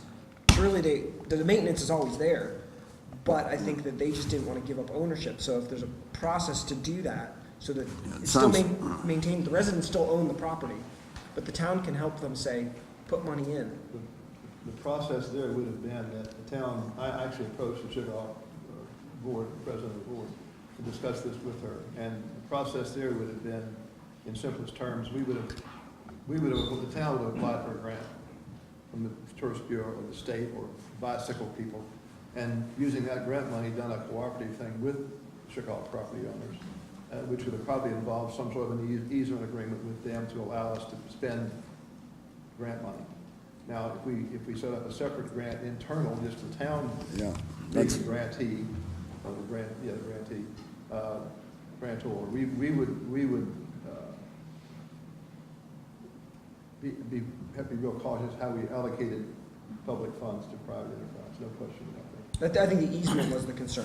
I think when that came up, they were reluctant, as probably SSCA would be, to the easement. But if there's a way that the property owners associations are strong and they serve our constituents, and certainly, so there's certain areas that are more in need than others. Perhaps Chickahawk isn't as much in need because they have some paths already. Maybe it's somebody else's. Anything was to improve and make them a little more safe for bikers and walkers to use. Yeah.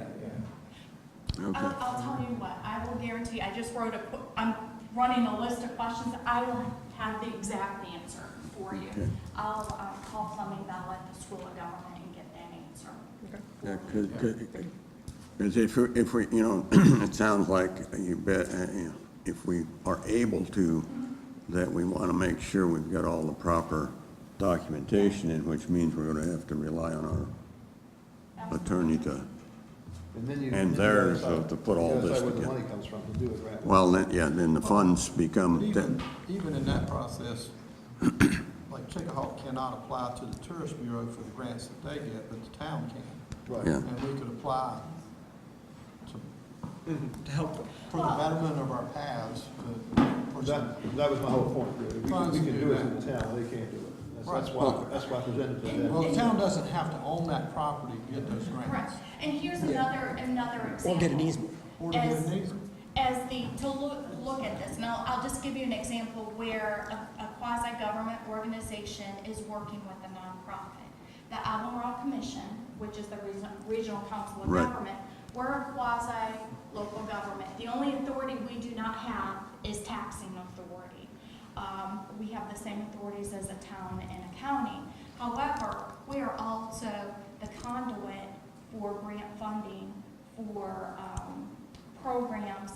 An example is through USDA, they have a farmer's market creation and promotion program. We work with the Edenton Farmers Market, not associated with the town. They are a standalone nonprofit, and we received a grant for them to move their farmers market and to promote it. So there is, if there's a will, there's a way. Yeah, there's a- It all depends on how you craft it. Yeah, there's a vehicle, and you just have to make sure it's We're proper. following it and we're driving it in the right direction. Right. And it goes back to, like, some, playground activities, things like that. The school is the owner of 2 ball fields up there, but there's a co-op between the recreation for the county and the schools that they play baseball, and they've always have. And, Outer Banks Bay Ruth is a nonprofit which uses those fields, just like they use the ones in Manio. So there's always the opportunity to do that, and that might be another place that we could look at. They've got property, they need playground during the day, and then there can be opportunity to use for public at night, or during the evenings, just like they do with the ball fields. So, which gives us another piece of property that we could attach facilities for young folks and families. I know they have a pretty nice playground, and I remember building it, but that kind of opportunities there always. So you can do those public-private co-ops. Good. And Another thing we need to add, and Chris and I have talked about this, is, and I don't know if this is a place to throw it in there, but town hall. When you come into our town hall, it's not really conducive for public. And that might be a capital planning thing, long range, but the way it is, it's just not open and inviting to me. I don't know how other folks feel. I agree. But we talked about it, and, his architect started going in high gear saying, yeah, we could do this, we could do that. Well, people perceive it though. Yeah. You see it. If you're having to go in and there's, Go around, you have to go go around in. to get there, it leads to that perception to be able to feel, that open, honest. Yeah. But I don't think it's not a short term, it's a long term. It might be Yeah. long term, but it's That, still, personally, that whole facility needs revamping. I agree with that. Good, so town hall accessibility, lack of user-friendly, being user-friendly. Well, it just doesn't, it's not inviting. Right. Yeah. Good. And I know, I wanted to take a break right about now, but we're having some good conversation, so if you'll hang, Can you see Ms. Collins? can you see the red?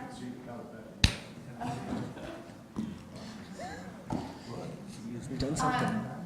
In looking at what came out of our weaknesses, one of the things, if you're going to look at the items that came out of the weakness, you need to have a unified vision statement. So one of the things I will ask is, Sheila, if you don't mind, if you can email both of those to me, and I'll send I'll send them both to you, but a unified version of that so you can see what overlaps. But I think from that vision statement, you guys have made clear direction that you want, that part of today is to develop a strategic plan. And so the action plan I have here, and I put these two together. When you do a strategic plan, your vision statement should be at the very top. Your vision statement should be what moves you and what moves your goals and creates your goals and objectives. So I would recommend that be your first focus coming out of our weaknesses. is your statement, vision statement with your strategic plan with goals and objectives. The process, number one, needs to be transparent. And that's been clear not only from yourselves, but from the public. But you have opportunities. You've already started building some of your goals and objectives. You want infrastructure planning with that. So you have a goal of you want to have a comprehensive infrastructure plan. When were the streets repaved? When were they rebuilt? When were they resurfaced? Does your public works department already have that? And do they have a policy in place that looks at those conditions? And are they based on your capital improvement plan that you're going to do through your transparent budget process? Are you doing those streets on an annual basis based on the criteria that's set out? And I'll work with your public works. As you know, our rural planning organization is the transportation planning division for the region with NCDOT, and we have those resources available to help you do that. And it's exciting when you can say, all right, these are the 3 streets that we're going to do this year, and I'm just throwing that number out. And you know, down the next 5 years, this is what we're planning for, and that way you know. And if there needs to be changes because of deterioration, you're able to do that, but you have a plan and you can adopt that plan. And then I think with being legislative proactive, I think your seasonal traffic falls in that, because you're going to have to make some changes, potentially changes in your legislative policies. You may have to work with the General Assembly to make some changes to have that stop, and work with your local delegation to do that. But Why can't we make our representatives in this area to the state legislature more accountable to us? We as a council, I mean, why don't we develop a better relationship with them and get them to come to meetings and be accountable to us? I mean, SB 25, I mean, we should have had input into them before that ever happened. I think they let us down. Well, not I all. think in the future, they should be more accountable. We had significant input to it, Fred, personally and by correspondence, and they knew what our concerns were. They what? And they knew our concerns. We were very aware of them. Yeah, but how'd they vote? We liked it better. They didn't vote, they didn't vote in favor of us, did they? Yes, they did. The one thing with the, when they were trying to do the quick take, it was passed by the regional council. The next morning, they had so many phone calls and emails, Cook and Time. Cook responded immediately with, he wasn't gonna go for it, and then Time did. So it was the population that, I mean, we got on the phone and said, get going. We sent out emails, and the people did, they responded. You wouldn't sponsor it, that's exactly right. Right. Now, how about SB 25? I mean, how'd they vote on We're that? talking about the one with Yeah. sales tax. No, No, the, 25. the occupancy. Took away the bedrooms. yeah. Right. Yeah, I don't think you voted in our favor, did you? Not, I don't think I so. don't think so. I don't think so either But- one. but That's there why I was said, input. those people have got to be accountable to us. I think Fred's point's pertinent. I think having invited them at least Yeah. to council meetings. It's different, Tom, for them to hear from you than it is to hear from all these Right. folks. That's my It point. makes a difference when they see I agree people with who that. vote saying, what are you guys doing to us? And, you know, having worked with the legislature for years and years in public schools, it's different me going into someone's office and saying, here's our opinion as educators. But when they hear it from a large group of parents and people coming in from the communities, it makes a whole difference, and they get a whole different and they're accountable to the public because they know that next election's coming up. So That's true. I think that's you know, when you work with the legislature, not only do you have to talk to them, but you've got to invite them and have them in and have them at our public meetings where you have large numbers especially. One of the things that you might want to add to your legislative accountability is add them to your agenda list. Yeah. You know, send your agenda packet to them. You know, get them familiar with what's going on. And the thing is, they may not come themselves, but they have a person Right. who will come give you an update, and that kind of thing. And believe you me, those guys carry it back to the senator and the House members. So, and you're right. That telephone network stopped that. We got going and they had over 1,000 comments from that. They really backtracked. You know, add them to your sunshine list. Yeah. It's truly important. That way they're aware of what your needs are as a community. You're a voting public. One of the strengths that you said is voter turnout. And that doesn't include just local, that's state and federal elections. At UNC, when we went for that training back in January, they encouraged us as individual council members to develop relationships with these people and make them more accountable to us. And I think that's one of the things that we should focus on. Yeah. They're actually As a pretty- council and as individual council members. I'm sorry to interrupt. Sorry? I didn't mean to interrupt, but No. they're actually, I mean, I know, they're actually pretty approachable. Because, I mean, when this came up for us in December, you know, the first thing I did was get on the line to them, and while, as you said, they didn't vote perhaps the way we want, that would best support our community, they did call back, and they did talk about it, and I did have some good conversations, you know, and so some of it's incumbent on us too. Right, you're right. Just for, to throw it out there in general, Senator Cook's chief aide, was that in contact? Yeah, Jordan Hennessy. He comes from Southern Georgia. Good. Just as an idea, and they're looking for locations to have monthly meetings. And you're gonna make the call. Why not open town hall? You know, if they're looking for a place to have coffees with the residents, and have it here.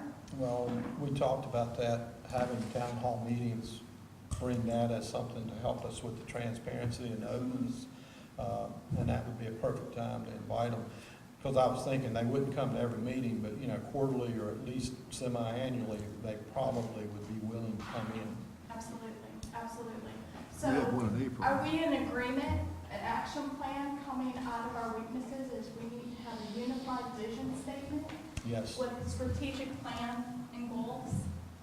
Yes. Agreement? Yes. Okay, and I know, of course, that process will be transparent, it's a must. It's a must. And part of that is that we'll be proactive in regards to the legislative process, but also hold our legislators accountable for what's going on. And that can be a part of the goals and objectives. But on the other side, creating a formal partnership with your civic organizations. Are we in agreement with that? Mm-hmm. Okay.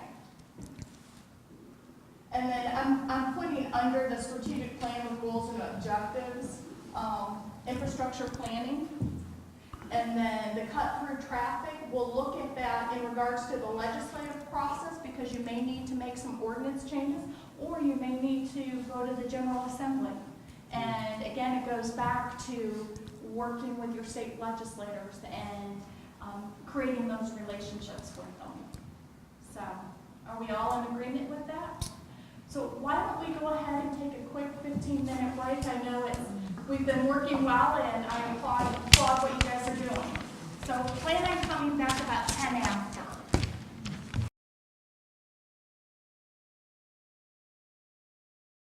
Our town attorney for the day, John Leidy. John has taken Ben's place today as our attorney, and he's on my right. John, thanks for joining us. Thank you. Thank you. Kathy? Good. Thank you, Mayor. So we're going to look at the opportunities that we have here in Southern Shores, and just listing them, and I know you can read them, but we can knit the community together with a set of paths that allow new groups of citizens to interact, take the town to the next level, build a new image by leveraging the strengths of quiet residential neighbors, or quiet residential homes. We do have neighborhood homes in a small commercial district. Improve the commercial district with quality, non-Hamburger Alley business development. Maintain the development of quaint residential homes. Improve the town's capital planning. Improve the town's procedures. Improve the communication transparency with the community. Be proactive instead of reactive. It's a premier place to live in Outer Banks. Expand bike and walking trails. Develop rules and regulations that support welfare of town shopping centers. Team with our civic associations to create a better network of trails and paths and possibly additional recreation and play areas. Don't those sound familiar? I was going to say, we just discussed most of them. We did. So that's a good thing. That's one of the things that's exciting when you do a SWOT analysis and you're able to see how your weaknesses are actually your opportunities. So let's go ahead and list out. And one of the things that I'm going to do is when I take this back with me and compile it into the beginning of a plan for you, we'll be able to compare and contrast the opportunities and the weaknesses. So, Chris? Well, it is kind of duplicative, which, like you said, is a good thing. I don't know if I'd add any elements to it.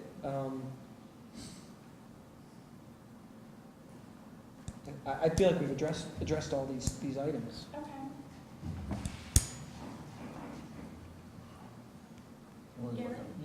you deferring to me again? Of course. Give me a heart attack. Your wisdom. Nice. No, we're revisiting what we just talked about. And, communication, proactive, those things keep popping up. Capital planning, town's procedures keep popping up.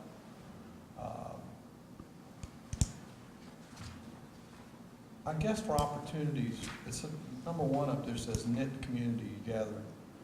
And I know that's with a set of paths, and I know that's talking about bike paths, but we have the opportunity to knit this community together in other ways, and I think we should look for those.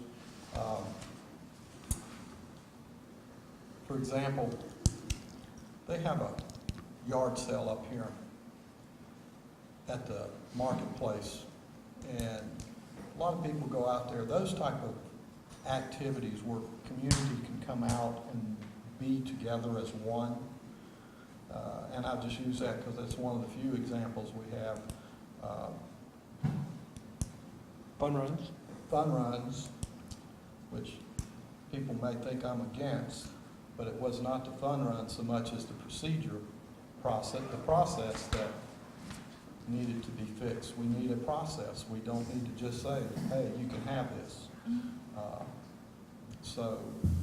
Things like that pull out events. I mean, Kitty Hawk School has a carnival every fall.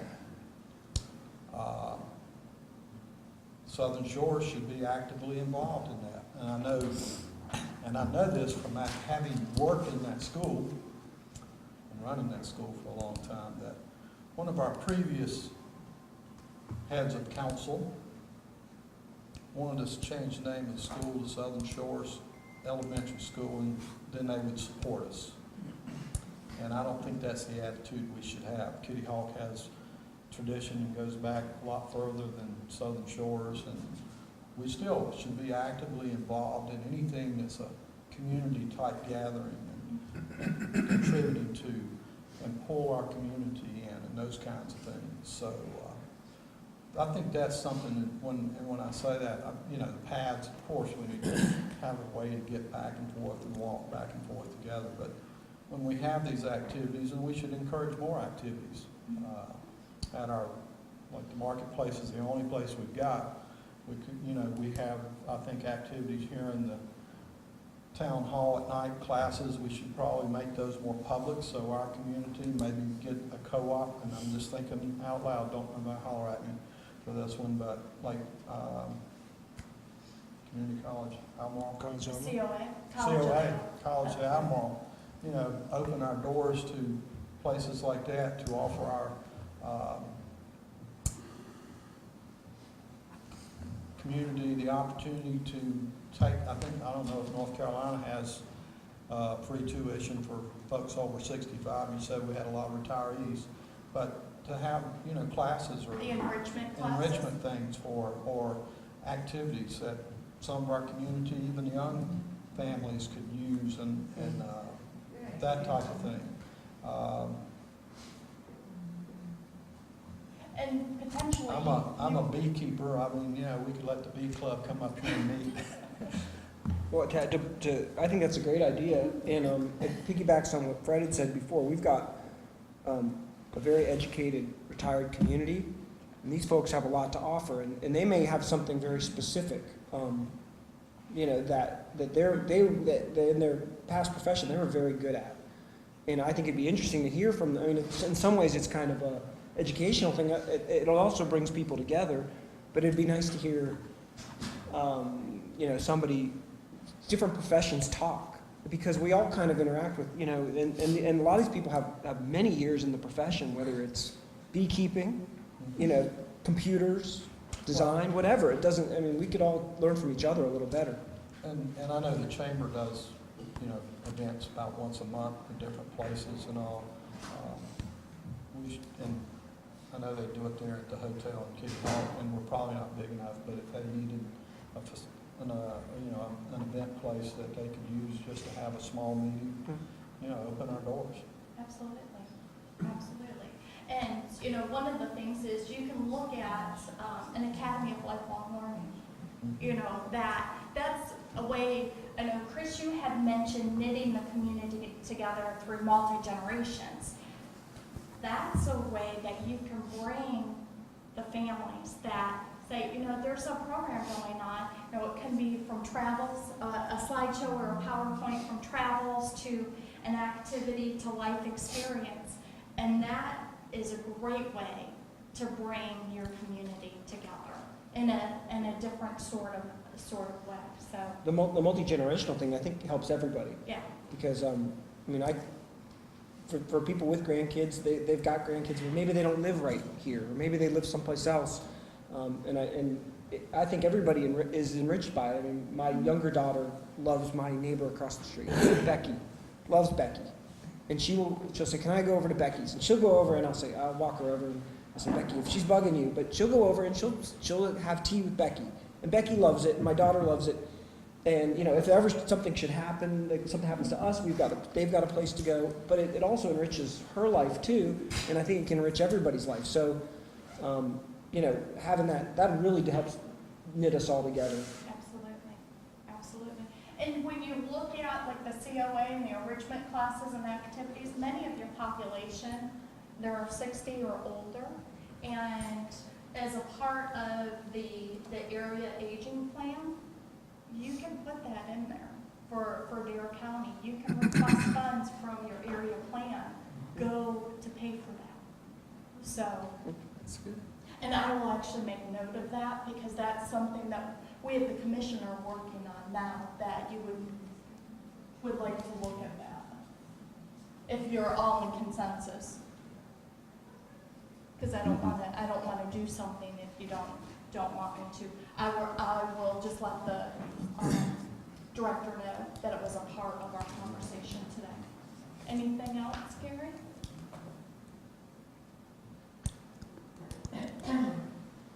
We just worked on that commercial district business development, and we opened some doors there that I have concerns with.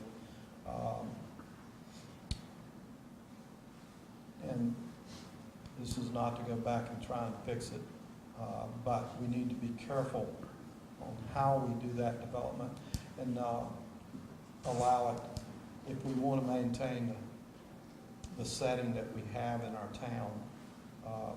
And I've thought about this, but when the environmental aspect of it should be the most important aspect of it for us. We are very fortunate, if you go back to that very first slide, in having a stable beachfront. We could be broke in a heartbeat.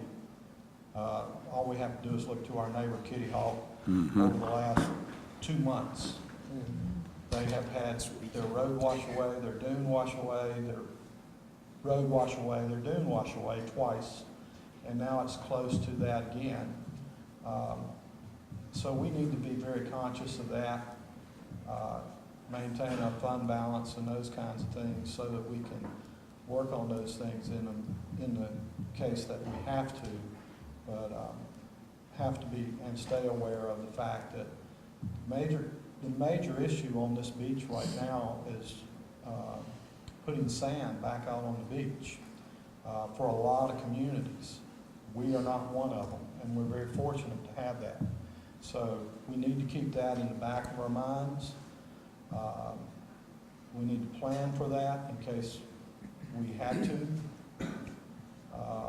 But I think that, and as we develop, and I'm not against development, I think we need some industry or business, not industry, but businesses.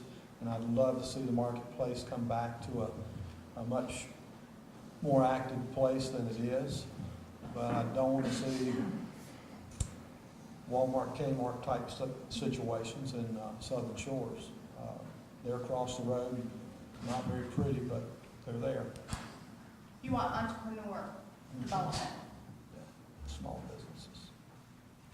In the limited space we have. Yeah, we're limited. We are limited. We don't really have very much, to be perfectly Yeah, honest. get this and, Somewhere around, what, 2%, less than 2% of our property. Less than 2%. I think we've, just a quick comment on that, I think what Gary said, I feel in what I can find out, that we're going in the right direction with the marketplace, and we've got people there who are responsible, whether we go in that direction or not. I think the owners are going to go in that direction. I think they're responsible people. Knock on wood on Yeah, that knock one. on wood, but I think just from look at their website and hear their presentations, and they seem to be recognizing the fact that as a business entity, in order for them to survive, they got to be a little bit better, do a better job. And I think that's the first criteria you have to accept when you go into a business or start a business. They're very aware of what their obligations are, and they're trying to satisfy the people that they're going to occupy their spaces.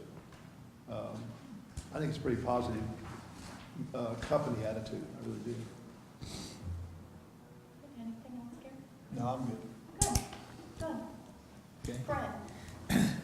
I support what Gary said on the commercial district. I think we need to work with these developers like Aston Properties. The little bit of what I saw of them, I think they're trying to do things to improve that shopping center. Of course, they're profit motivated, and that's fine. That's what it takes to do that. But at the same time, it appeared to me they wanted to work with the community, and I think that's good. And I think we should probably invite them occasionally to come in and give us updates on what they're doing and what some of their plans are, so that they can, so we can feel involved in it, in their processes. And what I would like to do is do everything in our power to avoid any Hamburger Alley like down there in Kill Devil Hills.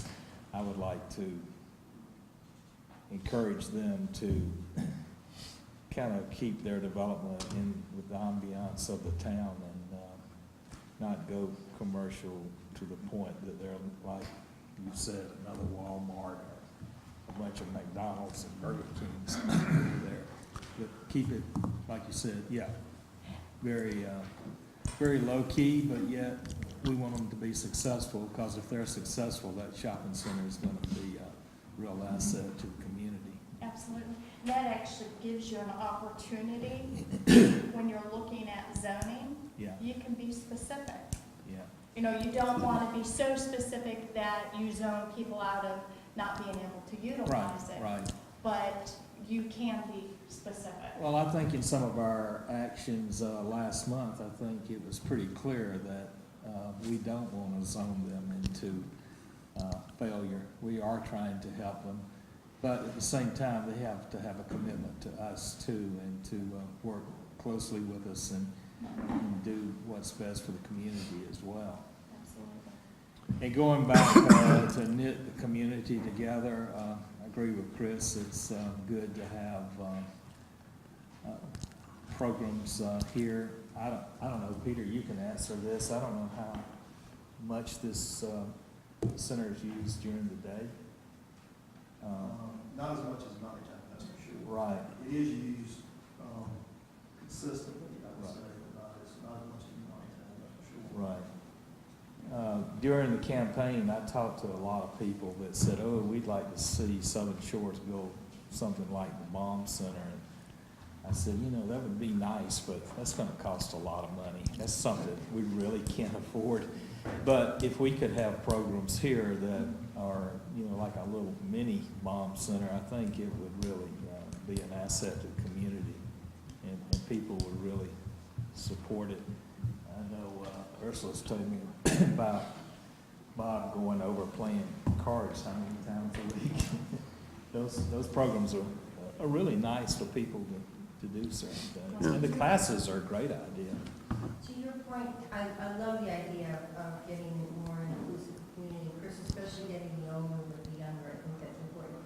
I can just tell you, my husband, for a while, he's a physicist, which is boring, but he's also an astronomer. No, I have an 11-year-old that would love talking to him. He gave programs down in Manio, and it got to a point where the traffic and everything was just so hard. You know, I know he's got a beautiful telescope, he'd love to give programs for kids at night, you know, early evening in the winter, whatever, up here. I mean, that's the kind of thing you're talking about. Exactly. You bring, And he's got the knowledge already. so many people in this community have that kind of, we could have a whole series of things going on, which doesn't have to be in this building, it could be out on the, well, this would have to be out on SSCA property, you know, somewhere where it's open, where the soccer field is, for instance. But the town can foster that. I mean, the town can be a conduit for it. They don't have to, you know, promote one thing or another. It's just, It's here, it's available. Yeah, make it available. I think we do that, do we not? For the most part. Most groups that want to meet here had just contact the town hall, are able to do that, but I know the Coast Guard uses the Yes. facility for all their training classes and things of that sort. And we've recently had speakers, you came to hear the speaker on the wind. I put on the wind, yeah, for the legal and road. Yeah, actually, you actually introduced the speakers. Facility for that, and we have a good group, but We we're also- talking more about community, like really having like kind of set people that can do things and get it more involved as a community, which I think is a great idea. we also have great resources. Look at the Coastal Studies Institute. Mhm. We can set up, like, there's been a lot of discussions, educational discussions on, you know, the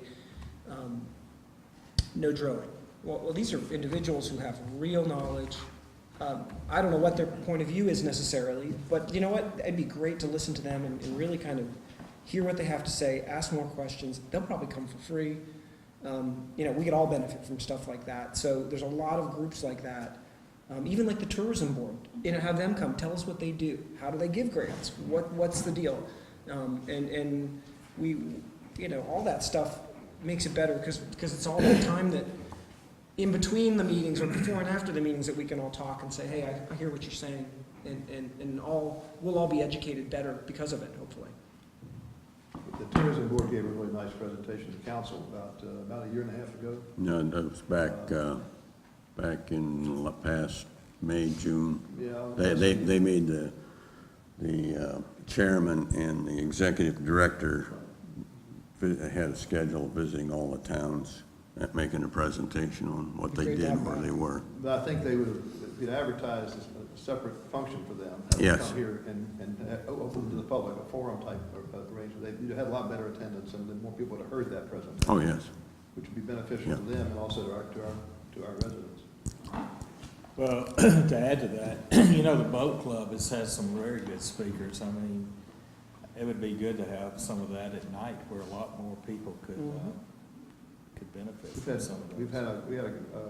We had two back-to-back very good presentations, but the last one for the wild horse people, that Gallatin for All, it was just a great presentation. It was excellent. And she uses this facility. She actually meets here with her members of her group and people want to hear about the wild horses. No horses down here, right? No horses, they don't bring any horses, no live Just ones. Pictures of horses. Oh, pictures of horses, fine. They're a national treasure, I'm sorry. That's right. I got one Until you more have to clean thing. up after. We've touched on this already, but we've talked a lot about maintaining the ambiance in Southern Shores. And I guess what I'm leading to is we really need to be more respectful of our environment. And environment, I mean literally the environment. Our sound, the ocean, of course the dunes, all that make it up. And contrary to what a lot of people have said, we do have a disrupted maritime forest on the sound side of Southern Shores. We're one of the few communities around that has it. We need to protect it.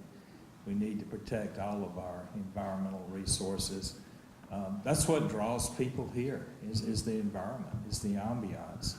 And we need to promote protection of it. We need to have programs that encourage people to be mindful of the environment.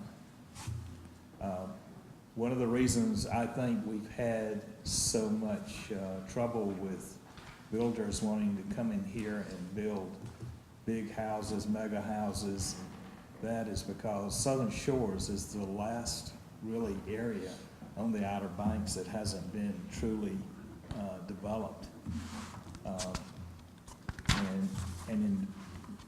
Don't get me wrong, I'm all for progress. I want to make improvements, but I am against coming in and destroying what really makes this community, and that is our environment. It's the ambiance.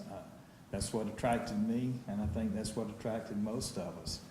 The people that come in, clear cut, and take away things that have been here for centuries, it's just not right. I mean, if they want to do that, they should go somewhere else, I think. And I think we as a town, we owe it to promote protecting our environment. We really do. I feel very strongly about that. Good. Thank you. Anything else, Brian? I think we've talked a lot about a lot of them during our weakness discussion, teaming with the Civic Association, capital planning. And that's another thing. In our capital planning, I think we should be very mindful of the environment. And I don't want to start a lot of controversy today, but the town itself has got to be mindful of their environment as we go and improve our roads. And I'm all for road improvement because they really need it. But we don't need to take down all the trees in the process of doing it. The clear cutting has got to stop. It really has. People are tired of it. It's disrespect for the environment, and it hurts property values. I mean, that's what makes the property so valuable here is the ambiance that this town provides. So I don't mean to be on a soapbox, but we need to be more respectful of our environment. It's an asset for us. And I just put, town must be a good environmental citizen too. Yeah. Or steward. Absolutely. And I would encourage us having programs to promote the environment. We could have it as speakers, as some of the things Chris was talking about. We can issue brochures. I know the Civic Association has attempted to do that, and I think it's a great idea. Yeah, absolutely. Chris? And can I just, piggyback on, I think the clear cutting is a good thing to bring up. I think it's perfectly appropriate in terms of the environmental aspect of it, and I would agree with you on that. I think, but the tricky balance that we all have to negotiate here is how much is legislated and how much is encouraged. And because I liked hearing when you said the word encouraged.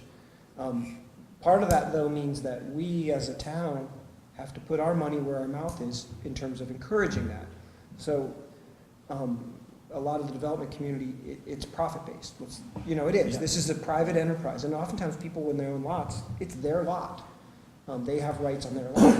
But if there's a way that we could incentivize people in a positive way to be more environmentally friendly, to protect certain trees, maybe not every tree, but certain trees, in a more thoughtful way, I think that's good, versus the other way, which is just to put more rules on that have all these unintended consequences.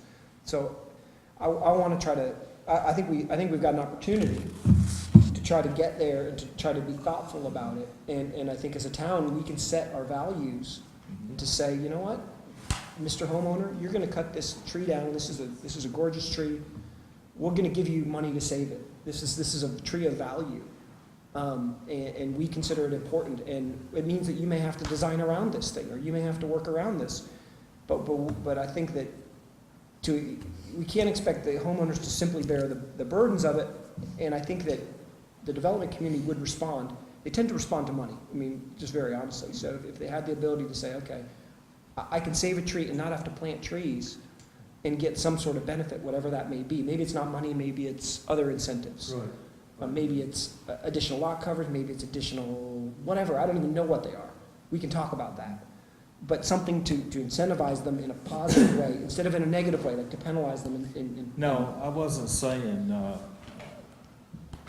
in a negative way. I was saying promote it. Yeah. To educate people, to encourage it. I'm not saying, hey, I don't know, we may eventually go into ordinances. I don't know. Okay. I don't know. It depends on what the public wants. But you start at promoting protection of the environment. We really do, because we've got resources here that once they're gone, they're not gonna come back, and it's gonna hurt the community in the long run. I mean, I think we should but I think we need to start thinking about putting a monetary value on that, whether it's a Well, fund. however you want to do it, you can incentivize, you can educate, whatever. Educating only goes so far, is what I I'm. agree with you. But keeping these big developers coming in here from other parts of the community that have no vested interest in Southern Shores and clear cutting and putting in monster houses is not the answer. We've got to curb that. We really do. And we've got to encourage the people that do build here to be mindful of the environment, because the environment is really what sells Southern Shores. That's the ambiance. I agree with that. So. But how common has it been for somebody like names the Saga to come in and want to put up a structure of 10,000 or 8,000 square foot structure? We had a proliferation of that. I don't know whether I'm asking the question. You think that's something that we have to be concerned about because it's going to happen now? Yeah. Our whole image is going to change because of that? It could. It very definitely could. I know I own Soundfront property, and the way the law is written now, someone could literally come over there and put a Soundfront house. It'd be a beautiful setting. And do I want that next door to me? Matter of fact, that's a vacant lot right next to us. And if that lot is ever sold, who knows what's going to end up there? Well, And you say, well, that's their property rights. Yeah, it is. But if they're doing things to impact my property, that's not right either. So it goes both ways. You know, you gotta. But I mean, There's got to be a balance. Well, I agree with what you're saying, but I mean, part of it is. But there's a word we're forgetting, maritime forest. Yeah, it is. But it's not just vegetation, it's just not trees, it's a maritime forest, it's protected. And the state's bought property in Kitty Hawk. It's something that we have to, I agree with you, we've got to maintain. I'd hate to see folks go in and strip out those live oaks. They're beautiful. Whether you agree with me or not, I think they are. But we can't just destroy our maritime forest, and that's the thing that I totally agree. We've got to put something or somehow help maintain what we've got and not allow it to take a bulldozer and just push it all down and build a house and then say we're going to revegetate. Right. And you've got 100-year-old trees and things like that. You need to have something in place to maintain, and that's like up here in the marketplace, they need to do some revegetation when they finish, and put some things in place to add to it. But when you do that, it's never, Not mine. not mine. But anyway, it's like, somebody said to me last week about, and I hate to bring that up, but that intersection over at East and North Dogwood, they put in some little straggly trees, and they're really not coming back. They took out, I don't know how many trees. So as we go forward, we need to be the example of how to maintain that as well, because we are living in a maritime forest, folks. I mean, you can't get that back. It takes hundreds of years to develop, thousands of years, actually. But I'd also say, I mean, we live in a capitalist world here, and your property's a great example, your adjacent property. I mean, and if we as a town find value in that property, or any property, the town has the ability to purchase that property. And that might not be a bad investment based on the goals and the feelings of our community. If that is one of our priorities, we can protect those oaks. We can do it.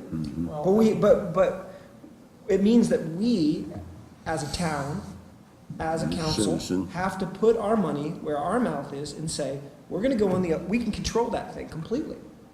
And it's gonna be on the market, but if we don't, I don't care, I'm not advocating purchasing that, but that's an example. Somebody else might, and they may not have the same priorities.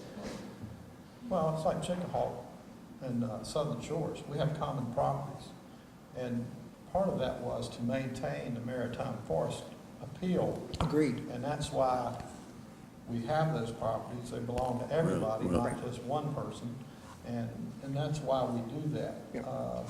And I'm not advocating for the town to go buy any property either. But we can put into the codes that you know about vegetation and what you can take down and what you can't take down. When I built my home, I can say to you folks that there were people who told me, you can't do this, you can't do that. And it's changed, and that's only been 20 years ago, 25.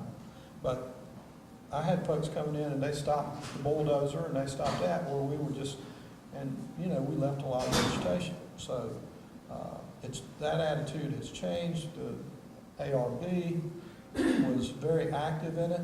They still are. And the town needs to be active in that and say, you don't want to take down everything. And you can also encourage conservation easements as well. That's right. I mean, but there's no reason why, I'm not saying this is a magic bullet. There's no reason why we can't start a fund towards these things, so that maybe we can't go ahead and purchase that piece of property right now. But guess what? If we start putting some money aside, we can start. We're land poor as a town, right? We don't own very many properties. We've got a resource, which is a maritime forest. Maybe in the next 5 or 10 years, we can start to put money aside to pull some of these properties off the market so we can protect them. And maybe we can knit them together so that would be a pretty wonderful thing to maintain for our community and for the future as a land bank. So if something should come up where we do need land, we've got that. Or we just leave it alone forever, like in Chickahawk. Well, yeah, if you're going to protect the maritime forest and the town would acquire it, you would not want to resell it again because you'd be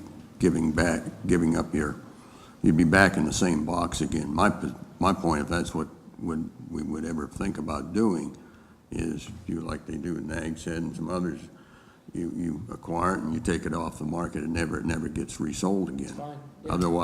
Otherwise you're not achieving your objective. I agree with that. But I mean, if we're serious about being environmental stewards, we've got to be capitalists too and do something about it. Yeah, but we got to, if that's the route we want to go, we got to start planning on how we're going to fund that animal. I just wanted to bring up one thing about our forest in the land that we have here at Southern Shores. Before, people mentioned on the council that we've been lucky with our waterfront on both sides. It hasn't been destroyed. Well, there's actually some reasons for that. And it is our maritime forest, and it's the dunes that we have here. You may notice that we're much, much different than a lot of areas in Southern Shore or in the Outer Banks that are completely flat. Those dunes and those trees are really what we believe is probably protecting not only our ocean but our sound, because it breaks up that wind. And so it is very important that we keep as many of these trees as possible and as much of that dunes, because they keep growing up more and more. Now, more trees are growing in dunes that weren't there before, but that's good. It's again getting higher and higher and more stable. So we want to keep that in mind. And I would just say with buying property, I'm not sure that that's something, again, the town needs or wants to do. That's a lot of money. I would much rather see people like the Civic Association acquiring property and doing something like that where it's out of the town's hands, because what happens, 6, 10 years down the line or further down the line when we have a new council in, you don't know what's going to happen to that property, and when money is needed, I guarantee you it's going to be sold. And so I would rather keep it out of the hands of the council, and we're not making those types of decisions. We don't have that future expense. I'm sure there's a way though to do some, I agree with what you're saying, and Leo's point, not to resell it if that's the intention, but I'm sure there's a way in terms of the conservation ordinance. Right, yeah, they can still sell federal lands, so if federal lands that were donated can be sold off, Yeah. the state, our town, the same thing. Well, how about the Nature Conservancy or some private Yeah. group to say, I mean, there's ways, there's Yeah. ways. Yeah, there's other, that's why I said There's- something like. yeah. the civic- And of course, the same thing can happen to the Civic Association. They change bodies too. Exactly.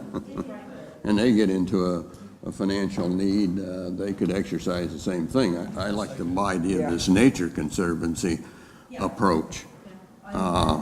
They would look after it, I think, much better than either one of our groups would. And they might have funds to And they match. probably do. Look at what the town of Duck did. They actually took a piece of property that was gonna be developed into a supermarket and Yeah. built it. And they bought it. Developed a beautiful park. Yep. And they worked to put boardwalks, of course, they've got a big commercial district, so everybody benefits. But they have really demonstrated what the town can do to enrich the community and preserve the environment. I really applaud.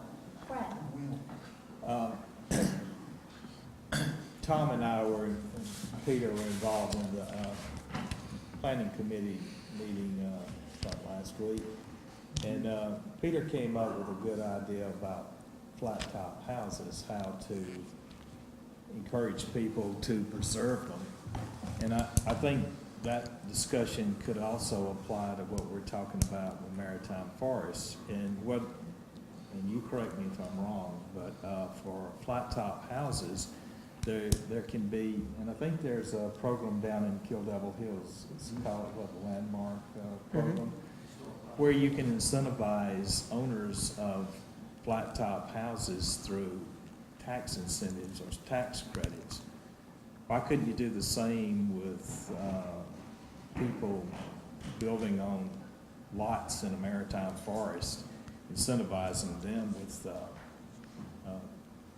trying to maintain, as many of the trees as you possibly can. And of course, you're gonna have to develop standards. It's a lot more complicated Yeah. than just saying this, but at least if you're gonna talk monetary, I would say give something back to the homeowner and to incentivize them. I agree. Chris touched on this, but his first thought, I think, was just give them an extra 2% or 3% lot coverage if they leave certain trees that they're going to take them down. Yeah, Or I mean, there give could them be an all actual kinds of dollar incentive, incentives, give them but, a town property tax incentive not to take those trees. yeah, Okay. right. This is great conversation. Well, a lot of times I've seen where homeowners, particularly homeowners, they don't want to take those trees down. But guess what? That tree's in just the wrong spot. So they need to have this information up front so they can plan around it. But it may incur additional hardships to save that tree. And maybe it's as simple as having a committee to say, okay, you want to save this tree. This is the goal, or trees, whatever. We're going to come to us with your application, and we may give you forgiveness in other areas. I don't know what those are, in order to help you do that. So that if this driveway now can't go like this, it's got to wind around like this. Well, you still should be able to build your home, but we value the trees, so we're going to help you out in these others. Duck does this, and to your point, in the Village Commercial District in Duck, they have very flexible rules. And everything, if you go in there and try to get something approved there, everything's a conditional use permit, meaning nothing's automatically by writ allowed. But they have the flexibility to say you need more or less parking spots because of the fact that there's a lot of shared parking. And I know in some applications I've went to them, we've said, okay, we can meet the letter of the law in the parking spots with compact parking spots. And the council even said, no, we'd rather have less spots, make them bigger because the cars are bigger. We're okay with that. And that level of flexibility, whether it be a committee or something, is kind of important because you don't know what's important to that individual in that particular site condition. It's so specific. It may be, okay, relax the side setback in one case. It may be a lot coverage. It may be do something else to help me save that tree. Good point. Leo? I mean, I'm agreeing with pretty much what we've got up there. We've covered a lot of information. Again, you know, as we move through trying to implement it, that's where I see the challenges coming, how we actually put it into practice. Absolutely. And we're doing you may think it's heavy lifting that you're doing. This is actually the light lifting. Yes. It's the implementation that's the heavy lifting. Again, the execution. Absolutely, absolutely. And so as we execute it, so then that all of our citizens and residents, you know, kind of understand what's happening. Because some of them may not always agree with how it's executed. Absolutely.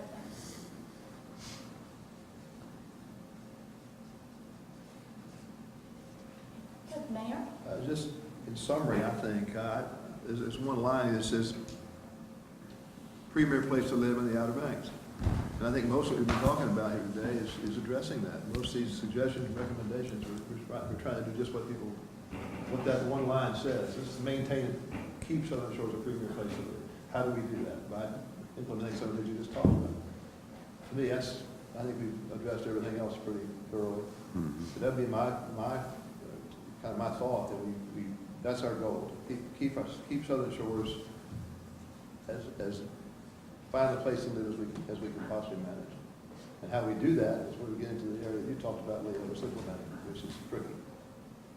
That's all I have on that. And it's tricky because there's a difference between kind of keeping it the same, which is impossible, Right. and keeping the spirit or the feel of it the same. And I was astounded to learn that the flat tops used to be able to see out on the ocean. Well, guess what? The dunes accreted. That's a good thing.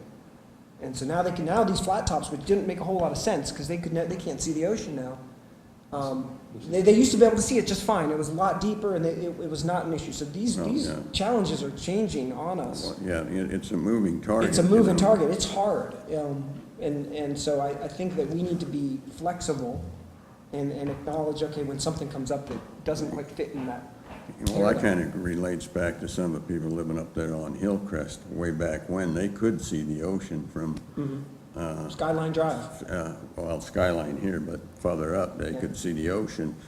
And now trees have grown. And I remember one time, this was when I was in the Civic Association, we had a person come wanting to make sure we had a required way to cut the tops of the trees off.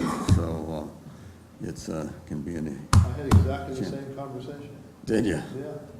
Yeah, that's been brought up more and more. Gary mentioned something, I think Gary mentioned it, having to do with the ultimate need for some sort of beach stabilization and being aware of that, being conscious of it. I've been fortunate over the past year or a little more to go to, I guess, all of those beach nourishment meetings with Kill Devil Hills and Kitty Hawk and Duck talking about their nourishment project. And it's been really eye-opening because of some of the obstacles they deal with as far as not just getting the sand moved, but the cost to do it and what the needs are and what they can actually accomplish with the monies they have available. And one of the interesting things was that Kitty Hawk, even though they're going to spend the lion's share of the budget, I think, for their beaches, because their beaches are so bad, we've lost so much beach that even the dollars they're going to spend are going to bring them back to about where Duck is right now before they do anything, and where Kill Devil Hill is right now. Hills is before they do anything. So Kitty Hawk's playing a major catch-up game because they weren't able to be proactive and handle this as it needed to be. So we have to. That's something else that's on our overall our big big plate, that's something to think about. Good. As we close out our opportunities, we have an opportunity to create a speaker series, maybe start quarterly, and look at and have it scheduled at a time that you can get multi-generational involvement, and even do a survey of your community of what they would like No surveys? No, sir. Wow. Never survey. Never survey. How about at a council meeting, have a sign-up sheet in the back? You know, thinking out, we've talked about communication and looking at how we move things forward and make things different in our operation and communicating with our residents and businesses. Have a sign-up sheet. What topics would you like a speaker series to contain? I think we could use a survey to You could do that. get topics.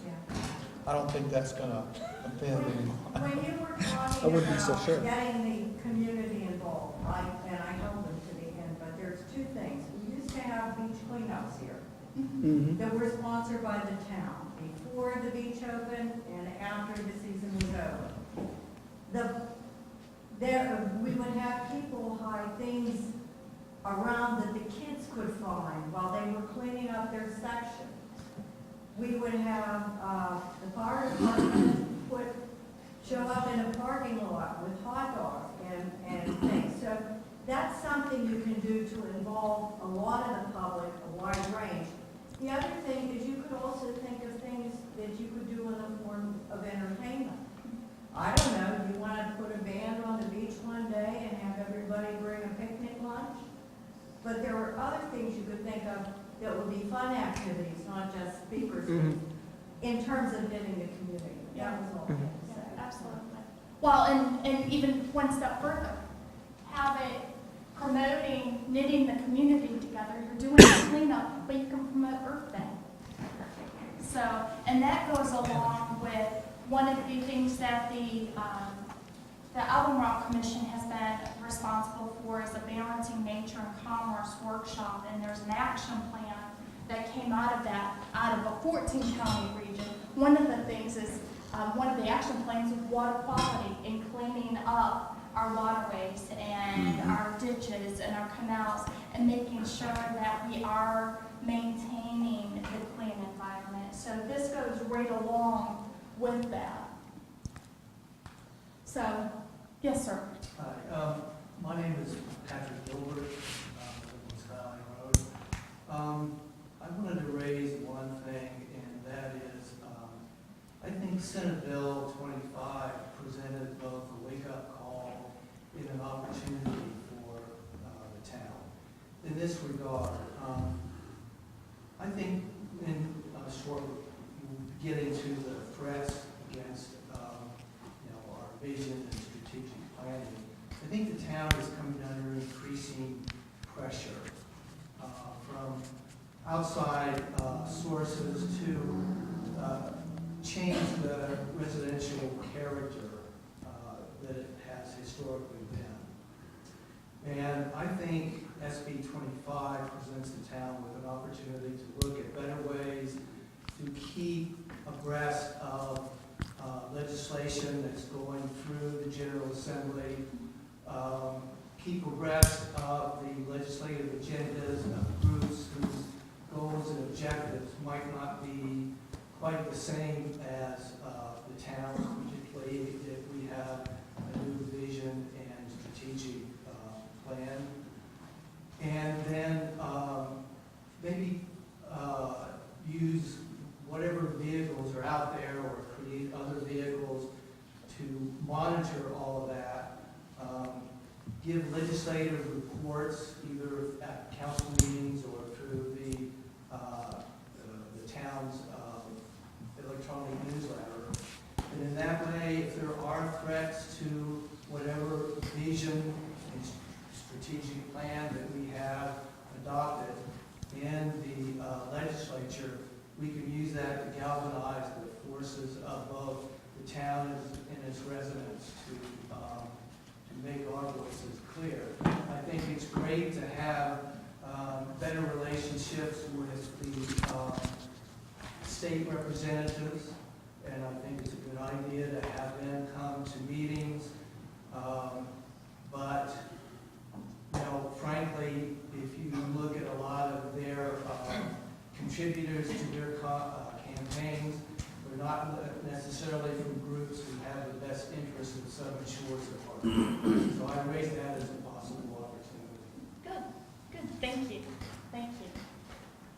So as we move forward, we're looking at speaker series topics as a survey, and then we also have the opportunity to start planning, capital planning, for protection of our environment and preserving our environment.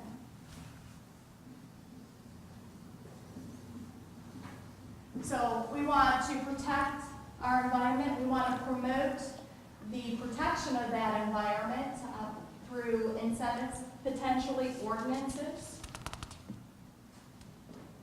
And that's always a potential. And then having beach cleanups, and I like the idea of a beach cleanup scavenger hunt. I might use that for other opportunities within the region if that's okay. And then I think it's, you know, overall, even though we truly didn't have it so much on this list, we have an opportunity to listen and have those conversations with our businesses, with our residents, and with the developers. And I think having a clear vision with a strategic plan that has goals and objectives in it will allow you to have a unified voice when you have those conversations. And you learn so much by listening. And then you have an opportunity for business development and enhancement through working with the current developers or owners of the marketplace, but also through business development, your entrepreneurs. You have a resource here within, it's a Dare County resource, but the Small Business Technology and Development Center has an office down in Nags Head, and they will work with entrepreneurs to develop their business and be a part of your community. And we have an opportunity to take advantage of that, your chamber score. So those are the action, some of the action items out of opportunities. What do you see as the first one? Brandon? I think protecting the environment, and that's associated with capital planning. Yeah. Go together. Yeah.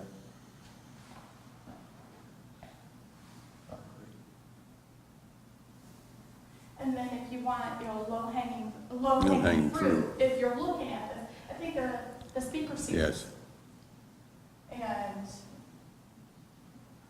that's something that you can bring together partnerships with the civic organizations, with COA, with League of Women Voters. yeah, absolutely, absolutely. And then when you want to, as a part of that, have the listen and conversations. Make sure that, Gary. Go ahead. Make sure that you have a team that's going and talking to your business owners, that's talking to your residents, that are talking to the developers, but they're also listening. They're having that round conversation. See, I think you've got to pull that out and apply it to everything, because that's an area that we really have to continue to develop in everything we do.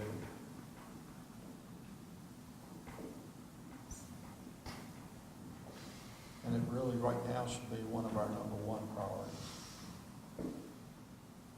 Are we all in agreement with that? That this should be our #1 priority overall? I think not just opportunities, but that came across in all of your SWOT analysis through the public. And that's what I'm relating it back to. What Fred said, I agree with him on protecting that environment and capital planning. That is our high priority. But in doing that, we can't forget the part about the conversations and the listening to all of our constituents. And maybe this needs to be a part of your vision statement. That is that you'll listen, that you'll have participation, but you'll have that constructive conversation, that dialogue that goes both ways. Yeah, but I think that's just a given on anything. On everything. Yeah, that's what I'm saying. I mean, you don't, it's not any But it's not an specific given, Fred. opportunity, threat, weakness, or whatever, Right. you've gotta have it. But it's not even really an opportunity, it just, it is what it is. It is what it is. Okay, good, good. I wanna, go back to what, Patrick Gilbert was saying. I think it's important, and that is an opportunity, and that's for us to be more proactive and keep a pulse on what state legislators are doing. Because if we stay in touch and we get on kind of the ground floor of what they're planning to do, we can influence them. But if we wait till the last minute, or even get into reactive mode, we're gonna lose. So I think, that's a wonderful opportunity for us to stay abreast of what their thinking is, and we need to, kind of flip the situation around and get them to listen to us. We get a weekly update from Bob Woodard, County Commissioner, Chairman of the County Commissioner, who, I don't know if you've seen those or not, but he sends us I can forward those to all council members every week, or every other week. Do they involve updates on what the legislature is doing? State legislature. Okay. Is that, And some of that, but I also think the League of Municipalities. Yeah, that's what I was thinking. Because the county, some of the county and town, and I've worked both sides, and I represent, obviously, through the Council of Government, the Council of Government represent both sides, but sometimes the county issues are different than what the towns are. No, I know they are. So if you have not, and Peter, this might be something, I'm sure you're getting the league's legislative advocacy report when the General Assembly is in session. I would say forward that to all of your council members. And that way you're apprised of what's going on. And you'll see, all of you receive the Elm Rock Commission's Monday morning briefing. report. We have advocacy items in there as well. I don't recall seeing it. Do we Yeah, get it? yeah, I get it. Well, it won't start, that particular transmittal won't start up until they go into session in April. Right, it's when they're in session. We get it twice a day during the session Yeah. from local, monitors, the league, the County Commissioners Association, the chambers, contact, et cetera. It's just a matter of us trying to put out in some sort of format what an individual is interested in for the town. Otherwise, we're looking at hundreds of pieces of legislation a day for the first 2 weeks. Picking out- And this is the short session too, And so maybe a a lot. part of this is advocate for Southern Shores, but look at what legislative items, really look at the legislative agenda for the town. Create a legislative agenda. That way, you're not streaming through. When they introduce legislation, there could be 3,000 pieces of legislation. No, I understand. And so that it's easier to be able to do a quick word search of items. Generally, the league has been more finite in picking out, what applies to the individual municipalities. We rely on that. Obviously, we try to keep up with everybody else's reports every day as well. is that something where, when they are in session, that you could kind of give us a high level Yes. in your report, because to your point, we want to be appraised of it, and it doesn't need to be an agenda item necessarily, but if you could kind of give us a high level and say, we need to keep an eye on this. That's typically what we do. If something that pops up is introduced that day, the league will put a flag on it. Yeah. Okay. Great. I can easily forward you guys Woodard's weekly, whatever he sends us. It's pretty comprehensive. It's just discusses what the legislature has done during that previous 4 days or 5 days. That'd be great. It would be. That's not a problem. I thought you were getting that. No. I'll make sure you do. Yeah, I think that's a great idea for both the mayor and Mr. Rasco to forward these reports to the council members. I would also advocate that it take one step further, and those reports also be disseminated to the residents of the town. Just like the person talked about the quick access and how instant reaction from residents and voters swayed the opinion of the state legislators, the same thing can apply from town residents to things that are coming up before the General Assembly. So again, just if there's things that are really pertinent to the town, whether it's an asset or a threat, that there be some kind of legislative updated report in the e-newsletter or at a council meeting so that residents are also aware of that. And even having maybe a section on the website, legislative Exactly. update.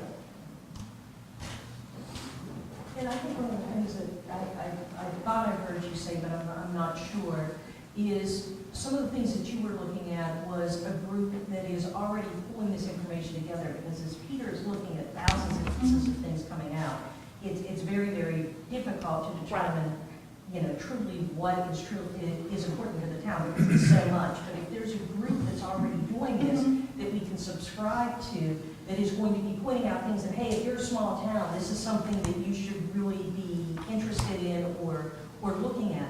I think that helps a lot with what the town manager is trying to do, because there's just so much information.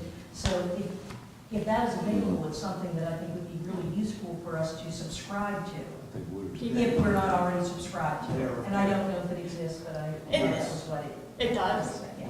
The volunteer citizens who do it now across the county, all they do is monitor the General Assembly website constantly for that whole period of the day, and they generate their email reports out. And that's something that some people do, sit there in front of the screen all day and watch what's introduced and watch the committee votes and watch the agendas as they pop up by the hour, and that's free.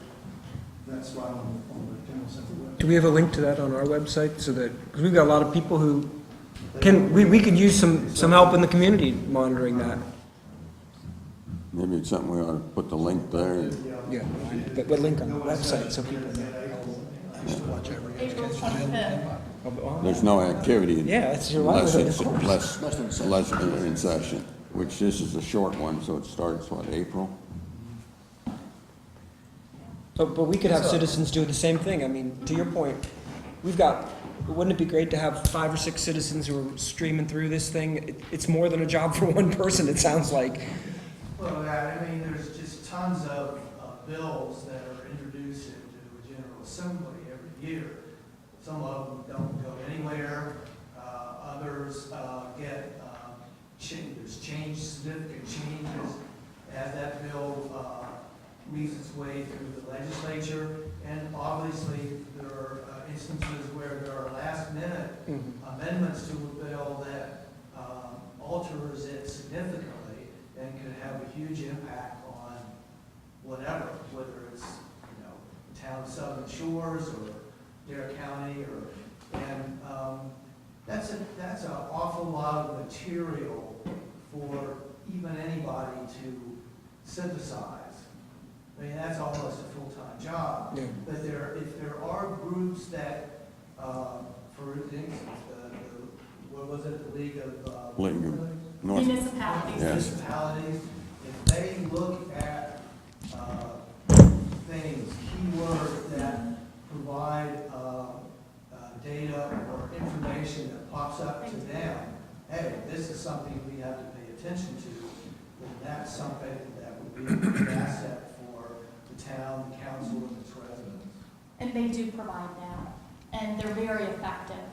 The League of Municipalities is a very effective advocate for towns, be it big or small, and they do an exceptional job. Having a good relationship with them and paying that membership fee every year makes a huge, huge difference because of the service that you get back, not only the advocacy, but the insurance, the education opportunities. So. And if there was a very prominent place on the town website that people could go to, even if it's just a link to the league municipalities, where people can go to Absolutely.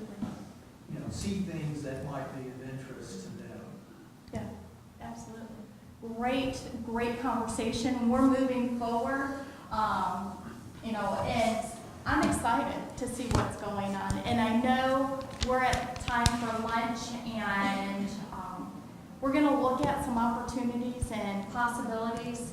We're going to eat lunch. We're going to have a working lunch, but I have a short video that I want to show you why we eat lunch. We'll go ahead and get lunch, and it's called The Art of Possibility. And it's a little bit different. It's from Benjamin Zander and his wife Rosalind. I know you may have heard of them, may not have, but Benjamin Zander is a conductor of the Boston Philharmonic Orchestra.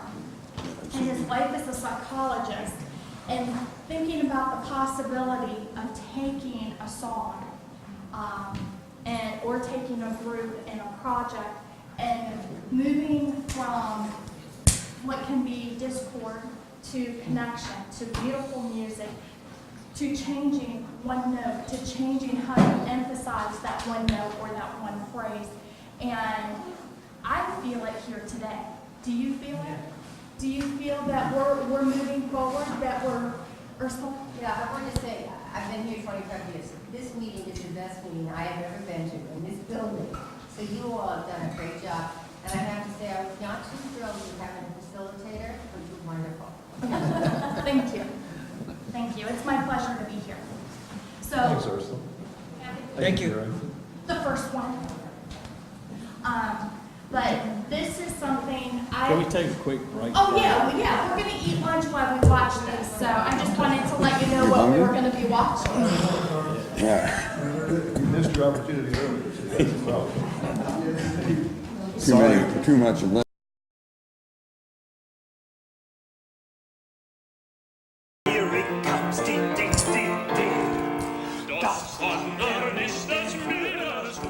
The new era of leadership has to do with enrolling people in a vision or an idea, because you're not going to be able to command them to do that. And also, you need all the resources of everybody involved in an organization. So to be able to spark possibility in each of the people who work with you gives you all of them, gives you all the resources of every person. Right, great.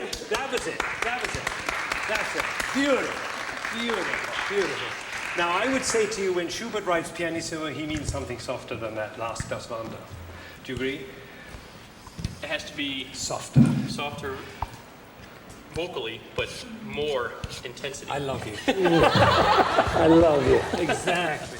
I think everybody's interested in leadership. The question is, what kind of leadership is the most effective? I could galvanize an orchestra, but could I enhance, enliven, and awaken an orchestra to be the most that they could be?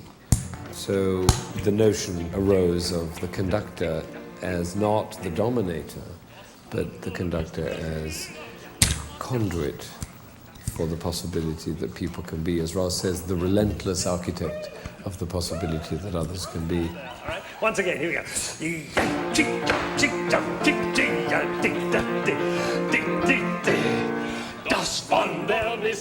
This new leadership is about relationship, and it's on conversations.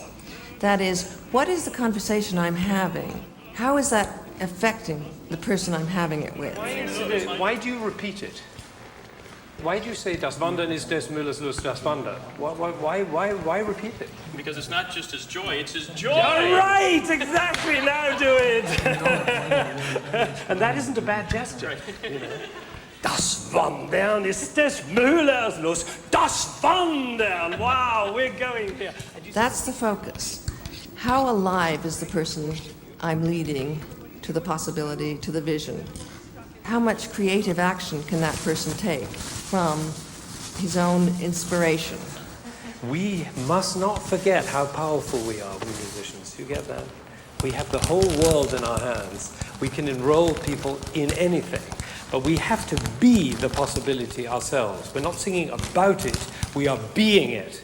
It's a huge responsibility, and you know, your face is lit up with joy.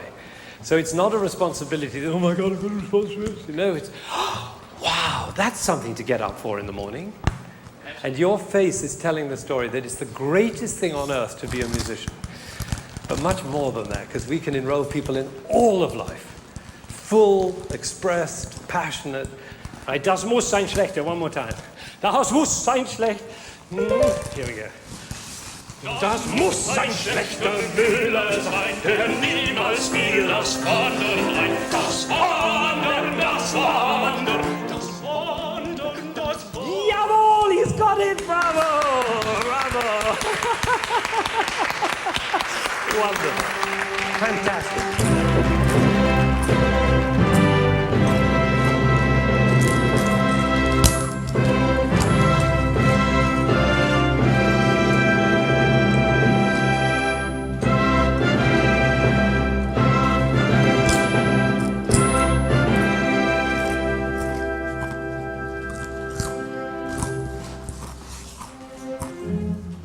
What we mean by transformation is the shift from being an individual to living in a connected world.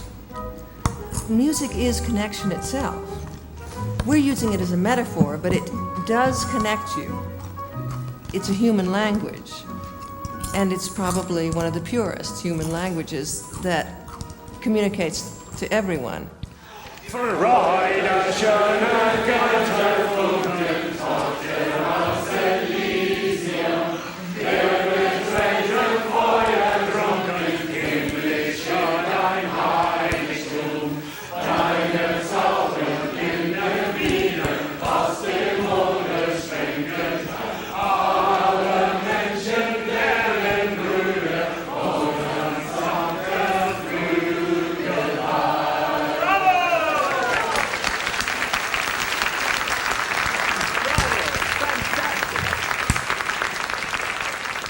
When I saw generals and CEOs and emerging young leaders and teachers all standing on their chairs singing Ode to Joy, I said to myself, this may be a vehicle to create a compassionate, sustainable world that works for everyone. I mean, you cannot leave without feeling a renewed sense of your own capacity, a renewed sense of your own possibility.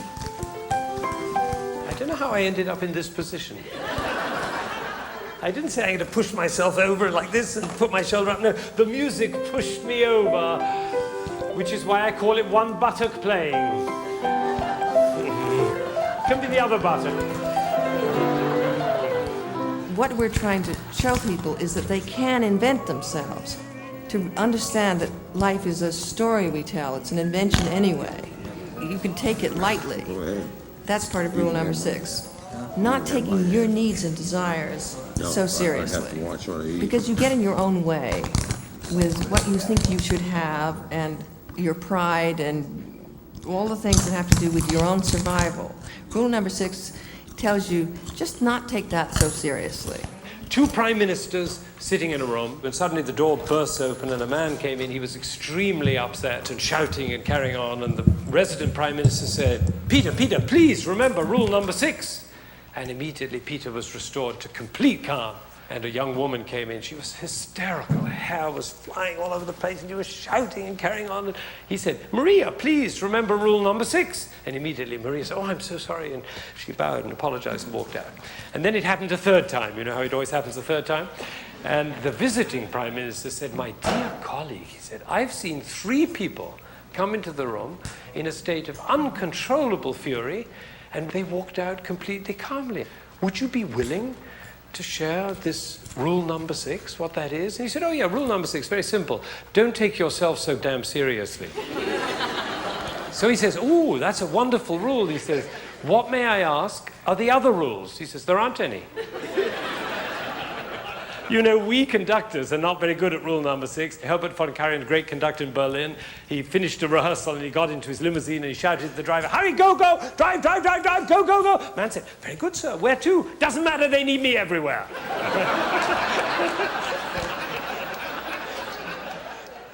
Great leaders are always sought after. And the messages that Roz and Ben are giving us are inspirational. They help at least me to get more energy that, yes, this is the right thing to do. They're trying to give you the keys to what you have inside of you that is unknown to you, but they are convinced is there. Both Rosamund and Ben, they do that brilliantly. And the good news is that they're right. It's the end of the hunting season in human experience. For thousands of years, the sources of strength, wealth, power, success has been hunted for. It's been dependent on land, borders. It's been dependent on stuff we can touch. Well, now, the sources of strength, wealth, power can no longer be hunted for. They depend on our intellect, our emotions, our creativity, our willingness to renew ourselves. It's all about us. I teach students. I teach a class at the New England Conservatory, young musicians, and they come and they're very excited to be there and they're thrilled to be at the New England Conservatory and all that, but they're not so sure about how they compare to their next door neighbors. And when they come up and play in front of people, it looks as though there's just one person there, but actually there are two people. There's the person who's playing, and then there's the person who's standing beside the person who's playing, whispering in his ear, saying, "You haven't practiced enough." Do you know how many people play this piece better than you do? That difficult passage. You missed it the last time. It's coming right up. You're going to miss it again. It's the voice in the head, right? You all know the voice in the head. And if you're saying to yourself, what does he mean, a voice in the head? I don't understand what he's talking about. That's the voice I mean. So I give everybody an A in the class. Everybody gets an A.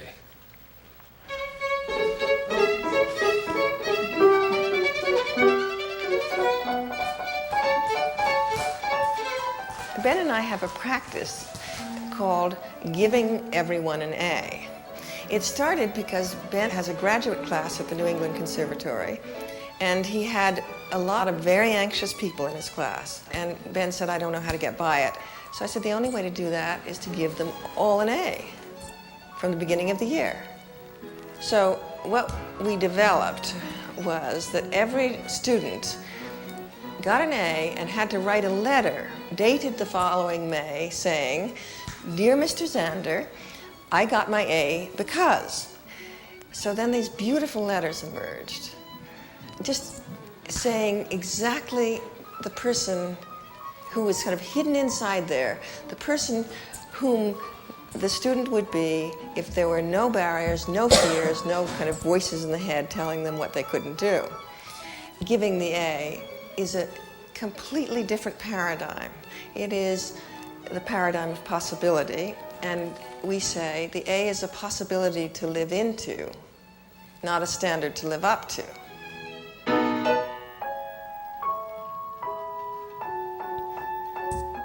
Rather like a fish swims in water, the environment of the class is an A. Joy, relief, ease, community, non-competitiveness, encouragement, spontaneity, risk-taking, that is the environment of the A. Fine, let's stop. Great, wonderful play. Wonderful play.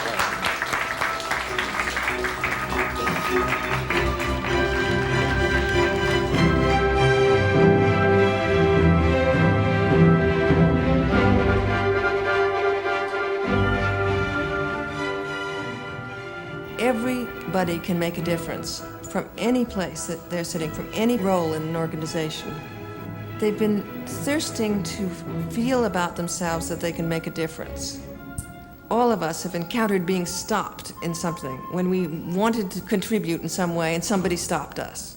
And we then were cautious about the next thing we said. And you know, you get a few of those and it's pretty ingrained. So now people look out and say, I have to really, really, really get to know somebody before I'll trust them. Nonsense. The little old ladies, the one who like classical music, they're all dying out. There's not going to be an audience. That's a downward spiral conversation. If you think about how we talk, we're generally talking about what's gone wrong and what ought to be fixed. It's a conversation of no possibility. the downward spiral. It doesn't lead you anywhere. You see it in the stock market. Of course, you also have upward spiral on the stock market. Upward spiral and downward spiral are the same thing. Right? Wherever there's a winner and a loser, you have downward spiral thinking and talking.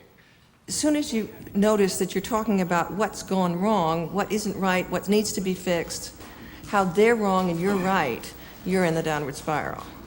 The passageway out is to think possibility. It's to move forward and say, what do I want to have happen? And we all know the feeling of radiating possibility. It's that excitement, that energy, the feeling that we're all in it together, a sense of awe, a sense of beauty. In the place of possibility, our eyes shine. I had an amazing discovery when I was about 45. I'm a little embarrassed at how old I was when I made this shattering realization, but I'll tell you what it was. This is what I discovered. The conductor of an orchestra doesn't make a sound. He's the only musician who doesn't make a sound. So he depends for his power, and his power is very great, and his picture appears on the front of the record jacket in various poses. But he depends for his power on his ability to make other people powerful. That was a phenomenal realization for me, because I realized that my job was to enliven possibility, awake possibility in other people. And when I got that, I, of course, began to be very interested in how effective I was in doing that. And the only way I could think of doing it was to look at the eyes of the people in the orchestra around me. And if they were lit up, I could say, great, we're doing it. And if they weren't, I got to ask myself a question. Who am I being that the eyes of my orchestra players are not lit up? And so I started taking a white sheet of paper, put it on everybody's stand, in every orchestra that I conducted, grown-up orchestra, children's orchestra, and the white sheet of paper had an invitation with it, which is to write anything on that paper. Somebody would say, or a young girl wrote in her sheet of paper, she said, you're not making enough crescendo before P. This was in a Bruckner movement, and the music was building up to a great climax, and she said, you're not doing enough there. And so that night at the concert, I did a huge crescendo. And she came up to me afterwards and she said, you did my crescendo.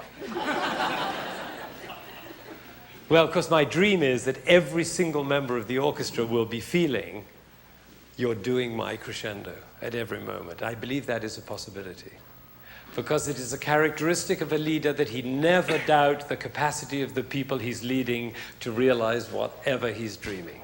Okay? Imagine if Martin Luther King had said, I have a dream. Of course, I'm not sure they'll be up to it.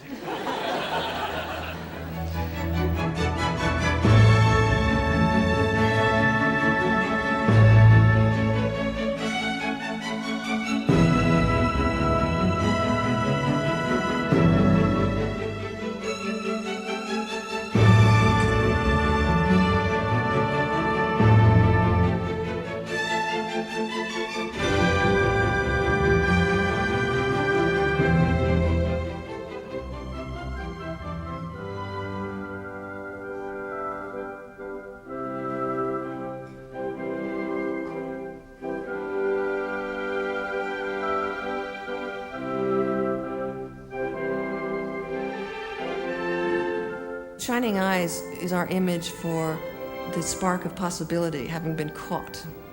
So that person is enrolled in a new vision, and it's something for themselves. So it's the sense of possibility in the world where there was none before.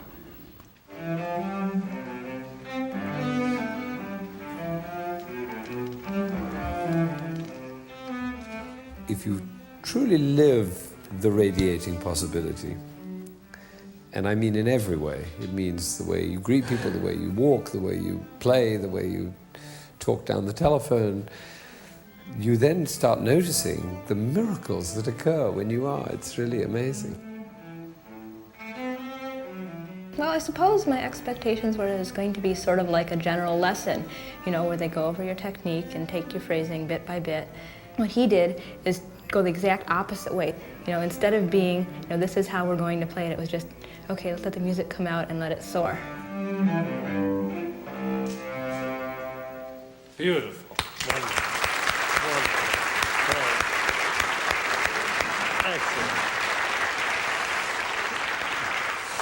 Well, this is a wonderful, wonderful cellist, absolutely fantastic player. It's a real pleasure to hear you play.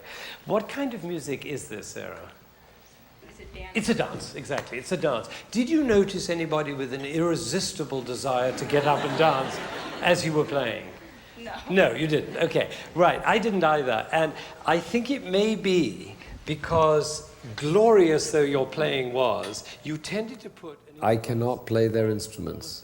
They have to play. They will play very well in a state of domination, but if the focus is on the players and the extent to which they are transformed, the extent to which they are enlivened, the extent to which their eyes are shining, that is infinitely more satisfying and rewarding, and in the end, I believe, effective than the other way of dominating people to follow the will of the leader. Good. If you can really make that first beat, yada-dum, give it a big, big impulse. If you can throw it to me right to the back of the room. Here, I'm going to catch it.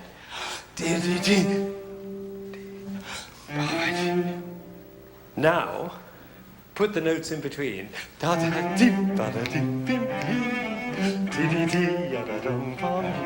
Beautiful. Did you hear that? It was gorgeous. That was wonderful. Yeah? Beautiful. Da-da-dum-ba-bum-ba-bum. Do that. Could you do that with one buttock? Da-da-dum. And then it goes to beautiful. And that was so beautiful, we want to hear it again. And finish. Yeah, it's really beautiful. There's one thing I think you forgot. Come here a moment. Come here with me. Come here. This is Michael. Michael has had a very, very tough week. Now, along comes Sarah with cello to remind Michael that life is great, okay? So that's your job, all right? Are you ready? So here we go. Yeah, but Michael is over here. He's not here, all right? So you really have to get him now. You have to give him this absolute clear message. Life is great. Here we go.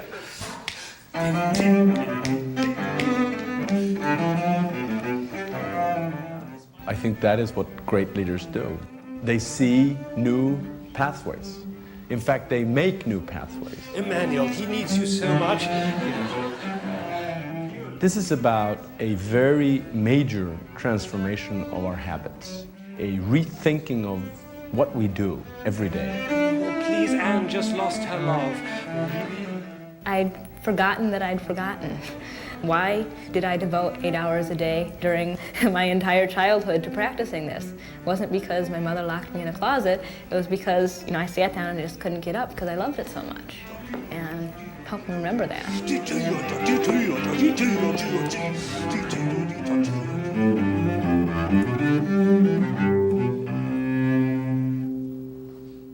It's something that I think about I try to think about every time I sit down to play. It doesn't happen every time, but I made myself a sign that I look at when I practice. And, right before I practice, it's on my music stand, and it helps me remember. It says, remember to play your cello in a Ben Zander-esque manner. I'm trying to remember that my barriers don't have to be there. I, of course, wouldn't want to become sloppy or anything. I'm not going to stop seeking, perfection. Perfection is not to be gained at the cost of music. All she has to do is mark that down on the paper on her music stand, and suddenly the whole experience comes back, the whole shift in being, which she experienced when Ben coached her into realizing that she's a conduit for the music. She'll never forget it.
So what did you think?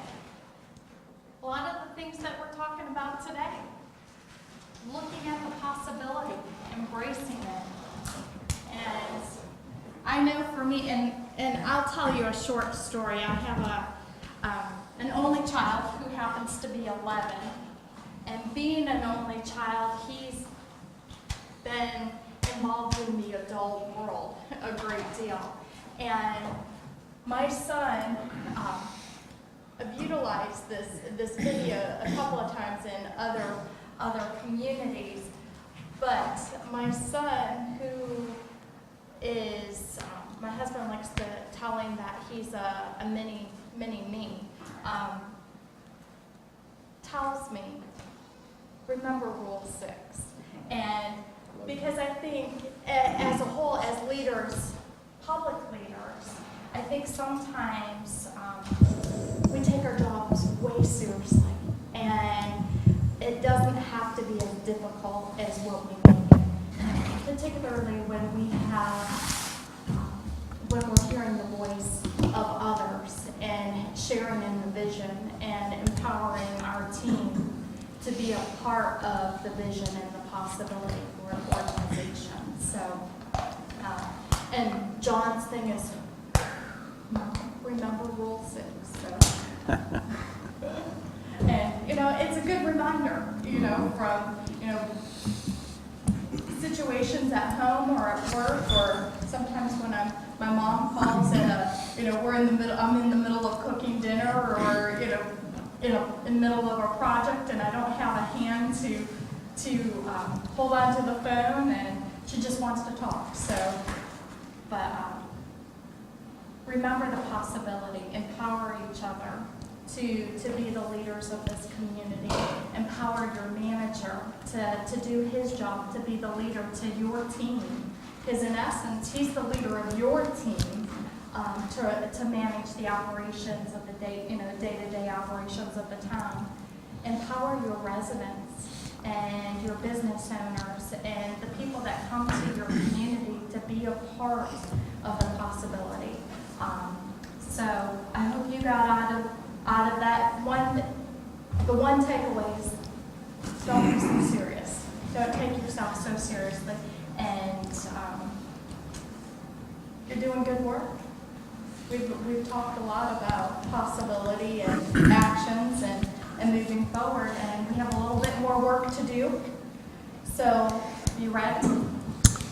Yep. I know it's been a long day with a lot of work, but let's go ahead and. You ready? Yes. Ready? Okay. When we're looking at threats,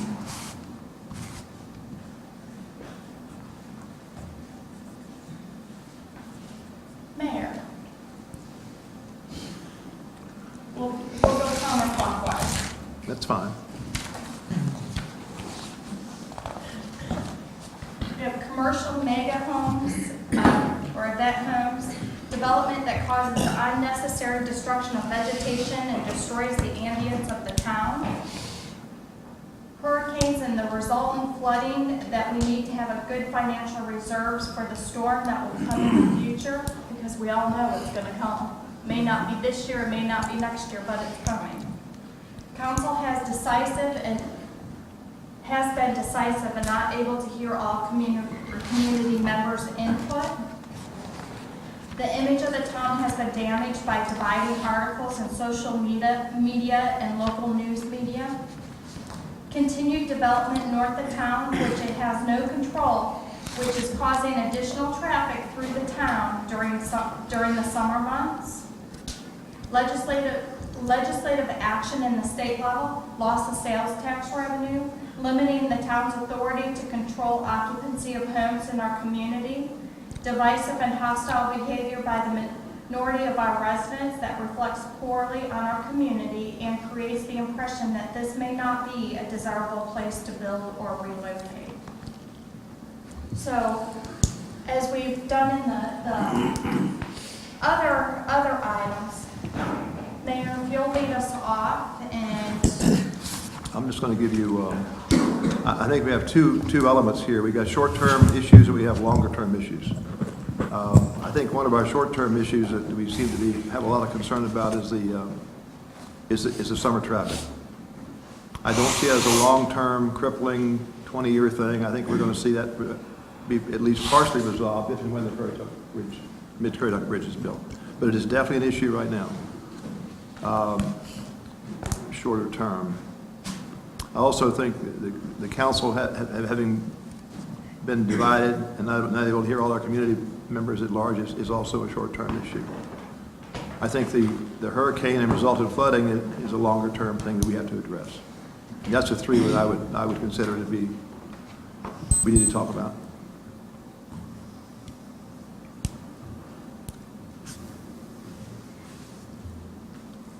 By the way, I appreciate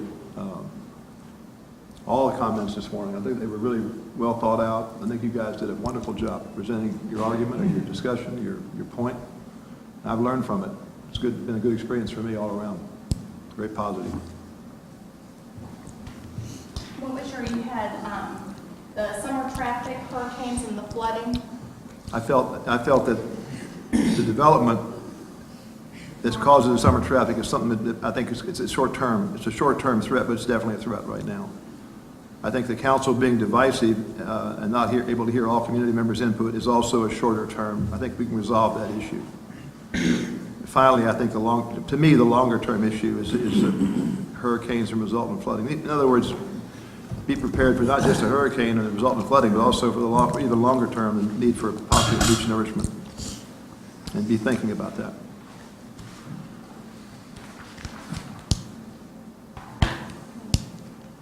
And most of those aren't mine, guys.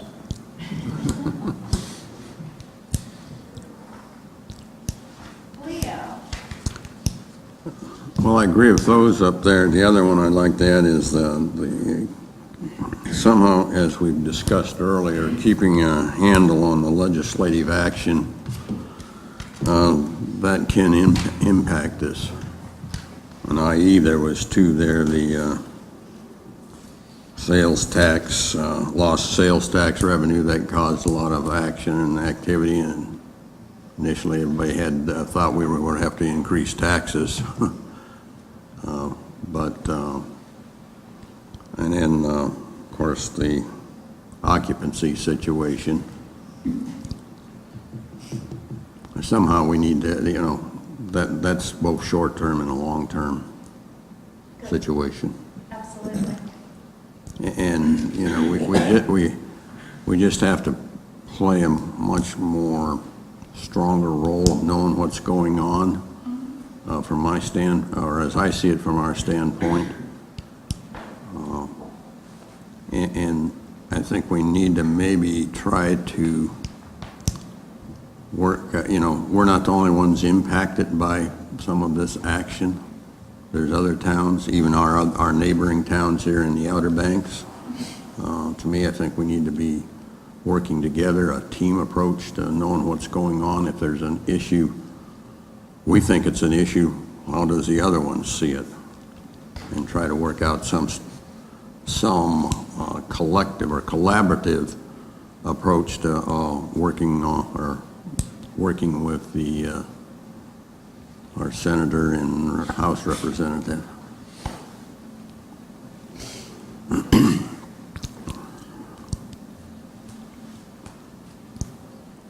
And this may not be something we can really address per se, but I'm involved in other areas of the county, and I do hear this comment, well, what's going on with you guys in Southern Shores with the discussions that's gone on for the last 6 months, 9 months, whatever. And that concerns me there. Outline gossip? Yes, that might be a good discussion or a good description. Negative impression.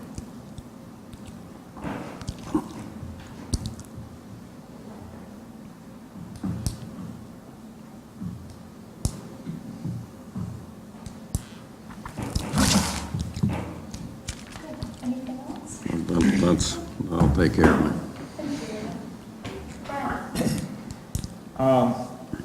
I do agree what you all said about continued changes in state legislature. We really need to monitor those closely, but we kind of beat that horse to death. I won't go into more detail on it.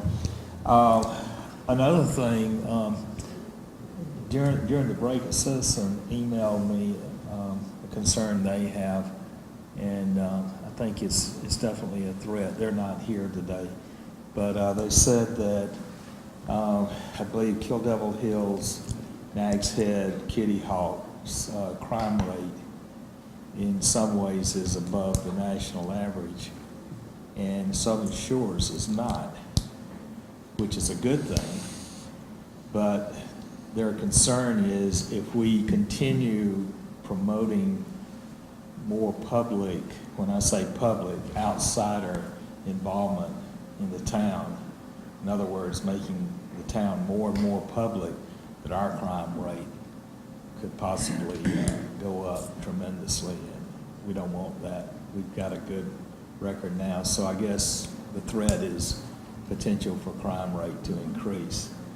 It's something we need to keep tabs on, and I think our police department has got to be doing a good job, or else if they weren't, it could go up anyway. But I think that's something we need to watch. As far as the gossip and the negative impression of the town, I think that's always a threat, but I see it also as an opportunity for us as a council to do good things that will hopefully bring the community closer together and will have more of a positive impact. In other words, the things that we do will be more positive to impact the most of the folks and bring some of these groups together rather than having the disparity or the divide that we've got or we have had in the past.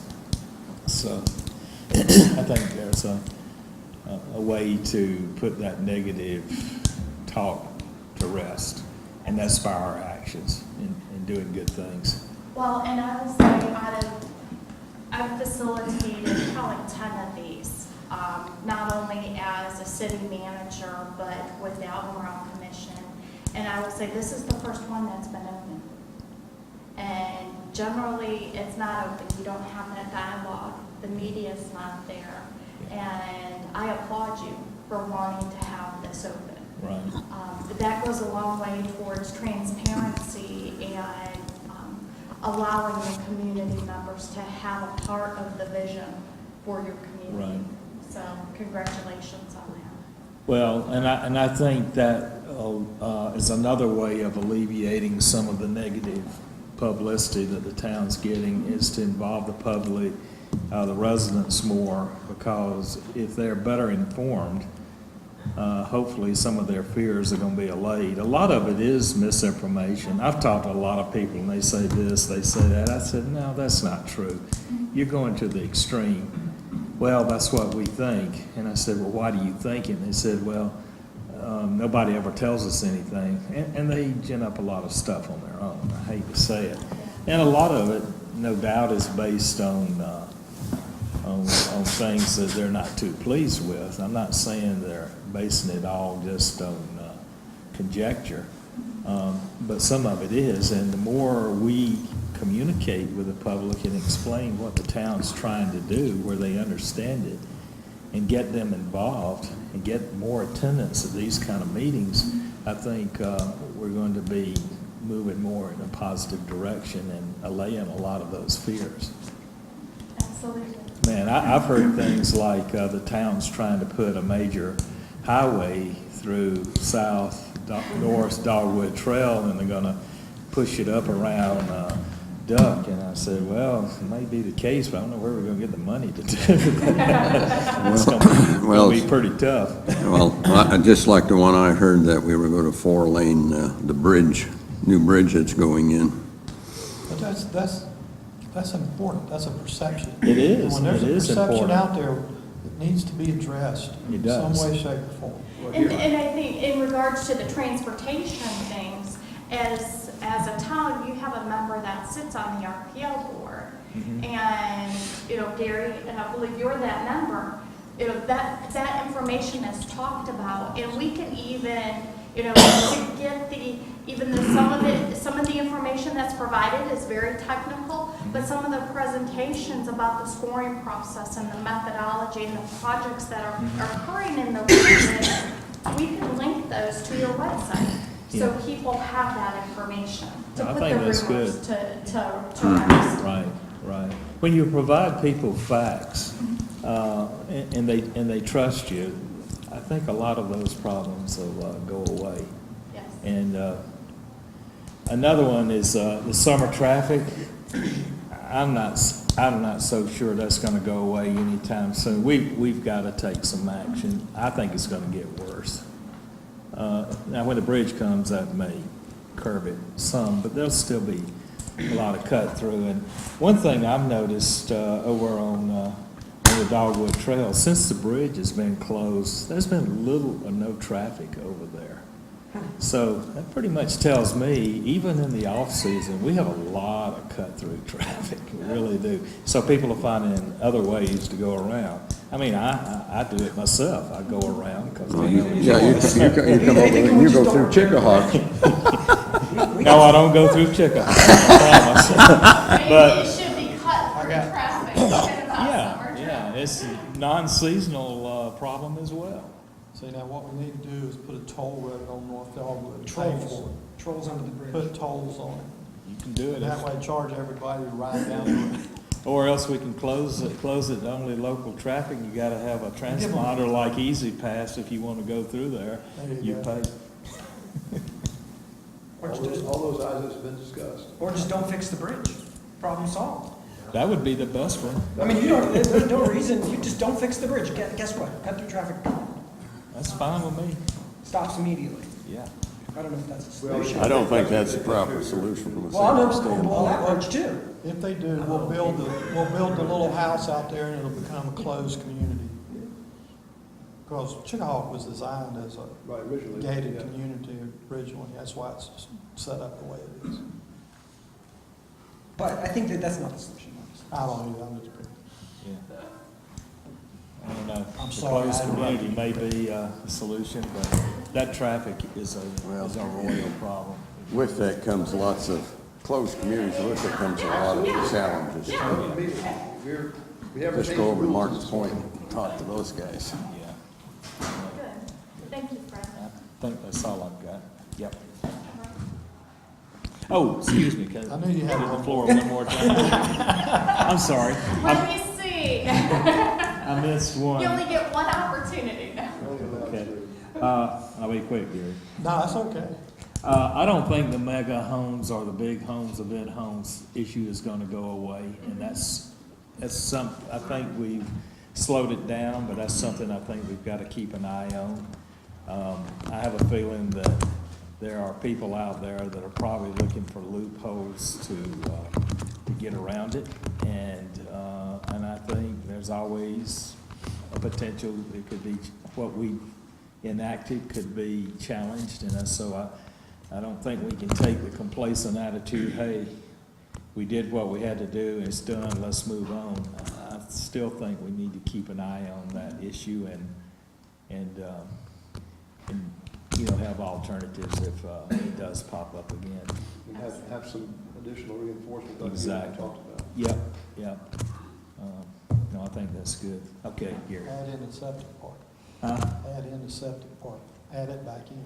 Yeah, well, that's one of the things we're talking about. You done? Yeah, I'm done. Go ahead. Sorry. Ramps, summer traffic, I'll add me to that. I think what Leo said is very important, this session especially, to watch Raleigh. They tried to change the tax code last year, and they're going back again this year, and that's going to be a high priority item. If not this year, it'll be next year, and trying to redistribute wealth, as they say. And I think that's a real immediate threat to not just our town, but a lot of towns. Well, it's immediate threat to all 550 of them. But especially to us. Well, Because of the the- amount of sales tax that Yeah. we bring into Dare County. Well, the whole coastal community, Right. that even further south, that, you know, we all live off of that tax. All live off of that, that's absolutely right. But I think Leo's right on with that. And knowing the legislature, as we do, they're coming back to that. And not only us, but, you know, all our surrounding counties need to be involved in that. Some benefit, and I know they support it, but it really cuts into us. Flooding on Highway 12 is a issue that we haven't thrown up there, but we keep getting, and I know Peter has addressed people about concerns. I know Tom's talked to DOT, and we're doing everything we can. But I think that's an immediate threat to us, because every time it rains really hard, like this past weekend, you hit Dogwood, East Dogwood up there in 12, and you are taking your life in your own hands. You go on down, and the same thing's occurring. So we've got a lot of shoaling on those roads that make travel basically unsafe for a period of time. It goes away pretty quickly, but it's still, for a couple of days there, it's a dangerous Doesn't go away situation. quickly enough. And that's not just hurricanes, but regular. No, that's like this weekend. Yeah. And actually, for the last month and a half, so, Peter?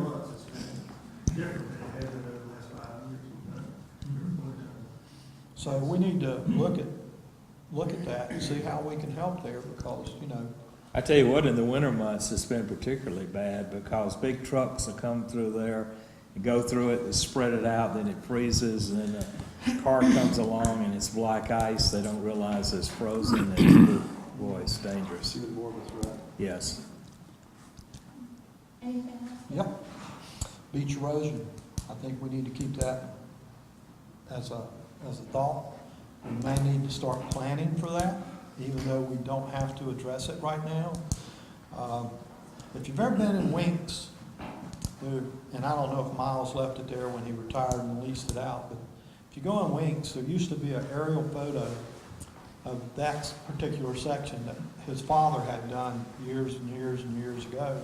There used to be 150, maybe 200 yards more of sand out in front of there. Peter probably remembers coming down here as a kid, how much more sand was out there. Eventually, folks, erosion's coming to us, and let's be proactive is all I'm saying. Another threat, short and long term, is keeping the full council in the know of items. Of what? Come up. The example I gave recently was the survey. I found out about it from the community, and I think that's a bad thing.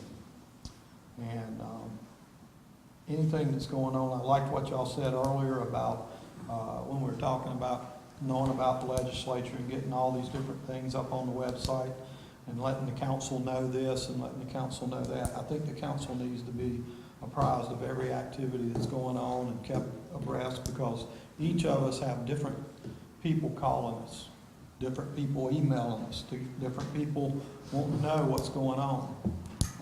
So I think that could be a threat, because if I don't know the answer, not only do I look like I'm not in a part of this council, they wonder what's going on if things are happening.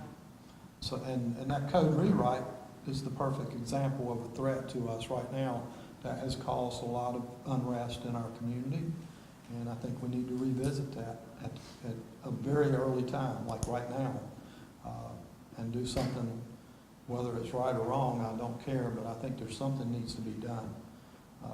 And I'm really glad, I got to throw a positive out there. I hate doing threats. I'm really glad to see what we're doing this morning, talking to each other, opening some ideas. I think this is great. I think in the past, it's kind of like if your horse dies, you need to get off. And I don't think we were getting off in the past. I think we're just riding a dead horse, and you can't do that. So you got to have some openness and listen to folks and do some things. But I think we have a lot of challenges, but I think we can rise to that occasion. And I appreciate your input. Absolutely. Can I add something to what he said? He said that he's talking about the survey and keeping council members informed, all council members informed. One thing we were taught over at the school, maybe we learned too much, I don't know, but there should never be surprises to this council. This council should be kept informed of everything. We should have the opportunity to review documents that go out to the public in advance, because we're the ones that have to answer the complaints. We can't send everything to Peter. They want answers from us. They don't want it from staff. They want to know it from the people that they elected. And this code rewrite has been a tremendous pain for the community. And I tell you what, I have been hit from every angle, and I got to agree with them. I feel the same way because I was misinformed as well. And this is something that we have got to improve on, and there cannot be surprises. I mean, it's just a part of doing business. This is something that's just too important, and I want to know in advance how to react to the public when the public has an issue and they come to me wanting to know what in the world is going on. Well, and as you said, even as, you know, your processes and your policies allows you to be proactive as a council member instead of reactive. Sometimes you have to react, but I think as a council as a whole, and you know, one of the things, Peter, I'm sure you received Rich Olson's weekly update that he sends out to council and the media. Maybe that's a tool that you can utilize, that things that have gone on, here are the things that are coming forward. These are the projects that the departments are working on, and include maybe the legislative update with that as well. Would that be, if you got that in an email form on a weekly basis? Well, I'm talking about local issues. Like And they would be local. Okay. All right. It would be local issue. I was just giving an example. It would be local issues. And you said media, and we're very fortunate, folks, that, and I know this from working in the Piedmont area, we don't have a 6 o'clock news. No offense, we have a good relationship with our media. Actually, several of the different media call me and ask for opinions, and I know they call other members and talk to us, and that's a good thing. But I do know that Mondays were always seemed like when I worked in schools, Mondays were always a down day. So you had a news van out there at your school trying to find if something happened. And we've been very fortunate. You know, I'd hate it if we had a 6 o'clock news, because we'd have been on the media for the last 2 months. And we'd have been answering a lot more questions. Not that I don't want them, but, you know, that's a reality that I've faced and we need to be aware of. We need to keep people informed and communicate with the media. I know I talked to the Sentinel and told him we were having a meeting, an emergency meeting, and he was not aware. And of course, he called me, but I just said, well, you know, we're going to meet on that, and it's coming up this day. And he said, you are? And I said, yes. So we need to get that out there and let them know when we're meeting and that kind of thing, just to have a positive relationship. And then if we have that kind of something bad going, at least they'll give us benefit of the doubt and have some trust. Well, and it comes back to communicating and having that line of communication open and listening. From experience, I can tell you, having dealt with the national and international media crisis, having that line of communication open and knowing how to deal with it and having those relationships multiplies tenfold. So make sure your media outlets are on your sunshine list. Yes. It's very, very important, because not having that relationship can backfire on you. I think you're hiding something. Exactly. Well, and we run the fear of being misquoted too, and need to keep these guys well informed so that they're not portraying the town in a way that it's really not. And again, it allows you to craft the message. We have media here today, but it allows you, if he wasn't here, you can craft your message on how you want to present it, and that way you're not misquoted. So, good. Anything else, Gary? Chris? I like what I'm hearing on everything else. My number one would probably be the hurricanes and flooding, and I think I could put, the hurricanes would be a long term, the flooding is right now. That's all. I mean, but the hurricanes, I think we need to do, we're never gonna have enough money in the case of an emergency. So I think we need to be aggressively saving as we are now, and keep doing it, and keep our eyes on it for that time when we need it. And we're fortunate that we are in a very good financial position. But I think that when the budget comes up, that's something we look at to make sure we're putting enough dollars on it. I don't think you can ever spend enough. At the same time, we've got services that people like, so we want to be balancing.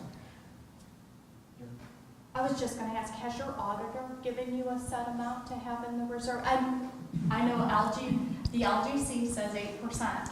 However, after managing in Murfreesboro, our auditor recommended that you have 30%, a minimum of 30% to deal with the natural disasters. And we're at like 48. And has he given a recommendation that for natural disasters to have set aside? The council policy right now that is in place calls for 1.75 million. And that is the minimum amount, and the town is maintaining this. Councilman Holland said it's just under 50% currently.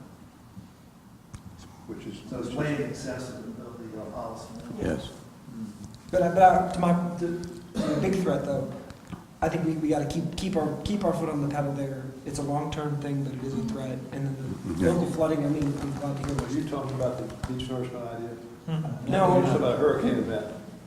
What Chris is, and I agree with Chris on this one, is if a major storm hits us head on. Okay. You know, we're not gonna have, the beach erosion's one thing, that's gonna happen. But you We need have to- immediate needs. But, yeah, we need to start. And that's why we keep, the money we keep in reserve right now. That's locked in as far as I'm In the finance committee meetings, that has always been a subject of discussion to make, that gets addressed and make sure that's why we're where we are. It'd be very easy to do something differently. Then I guess to my point, saving that nest egg, maybe when we look at the budget, maybe we look at starting to increase it a little bit even. I mean, not a huge amount, but enough.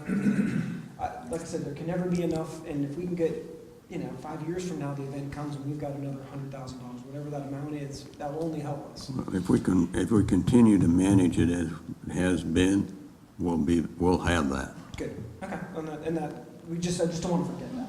Yeah, no, that's, I know as part of my conversations in there, that's always been on the foresight. It's not a case, as I've said, it's not a case of if, it's a case of when. That's right. And that's our insurance policy. That's right. And we're self-insuring essentially. Yes. Which is a good thing. Yeah, it is. No, you say just having to borrow. Yeah, exactly. Well, another thing, that should be a reserve account, and we shouldn't be dipping into it. And we've done that. I've noticed that in some of our budget discussions, and that money should be left alone. If we've got to dip into it, we're doing a bad job of budgeting. Well, if that's the case, then we probably then should set up a designated fund account, Yeah, maybe so. which that is not designated fund. And I mean, if that's the. It shouldn't be touched. It should be Yeah, added well, to, but well, not taken out. But we then should make it a designated fund. Then you can't use the funds for anything else other than that. Well, and We're right. you can set it out as a reserve fund under your general fund. Yeah. But those funds cannot be used unless council approves it. Because under the general funds, because there's a drawing July, August, September, that's when we have our shortage of cash flow.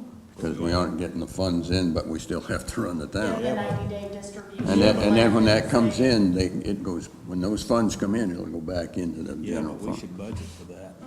Well, you do, but, I know it's a lot of money, but Yeah, but you do, that's the but- whole point. Suppose you had a catastrophic That's- event I while you're understand. doing that, you're up the creek, yeah, I understand that. so we shouldn't touch them.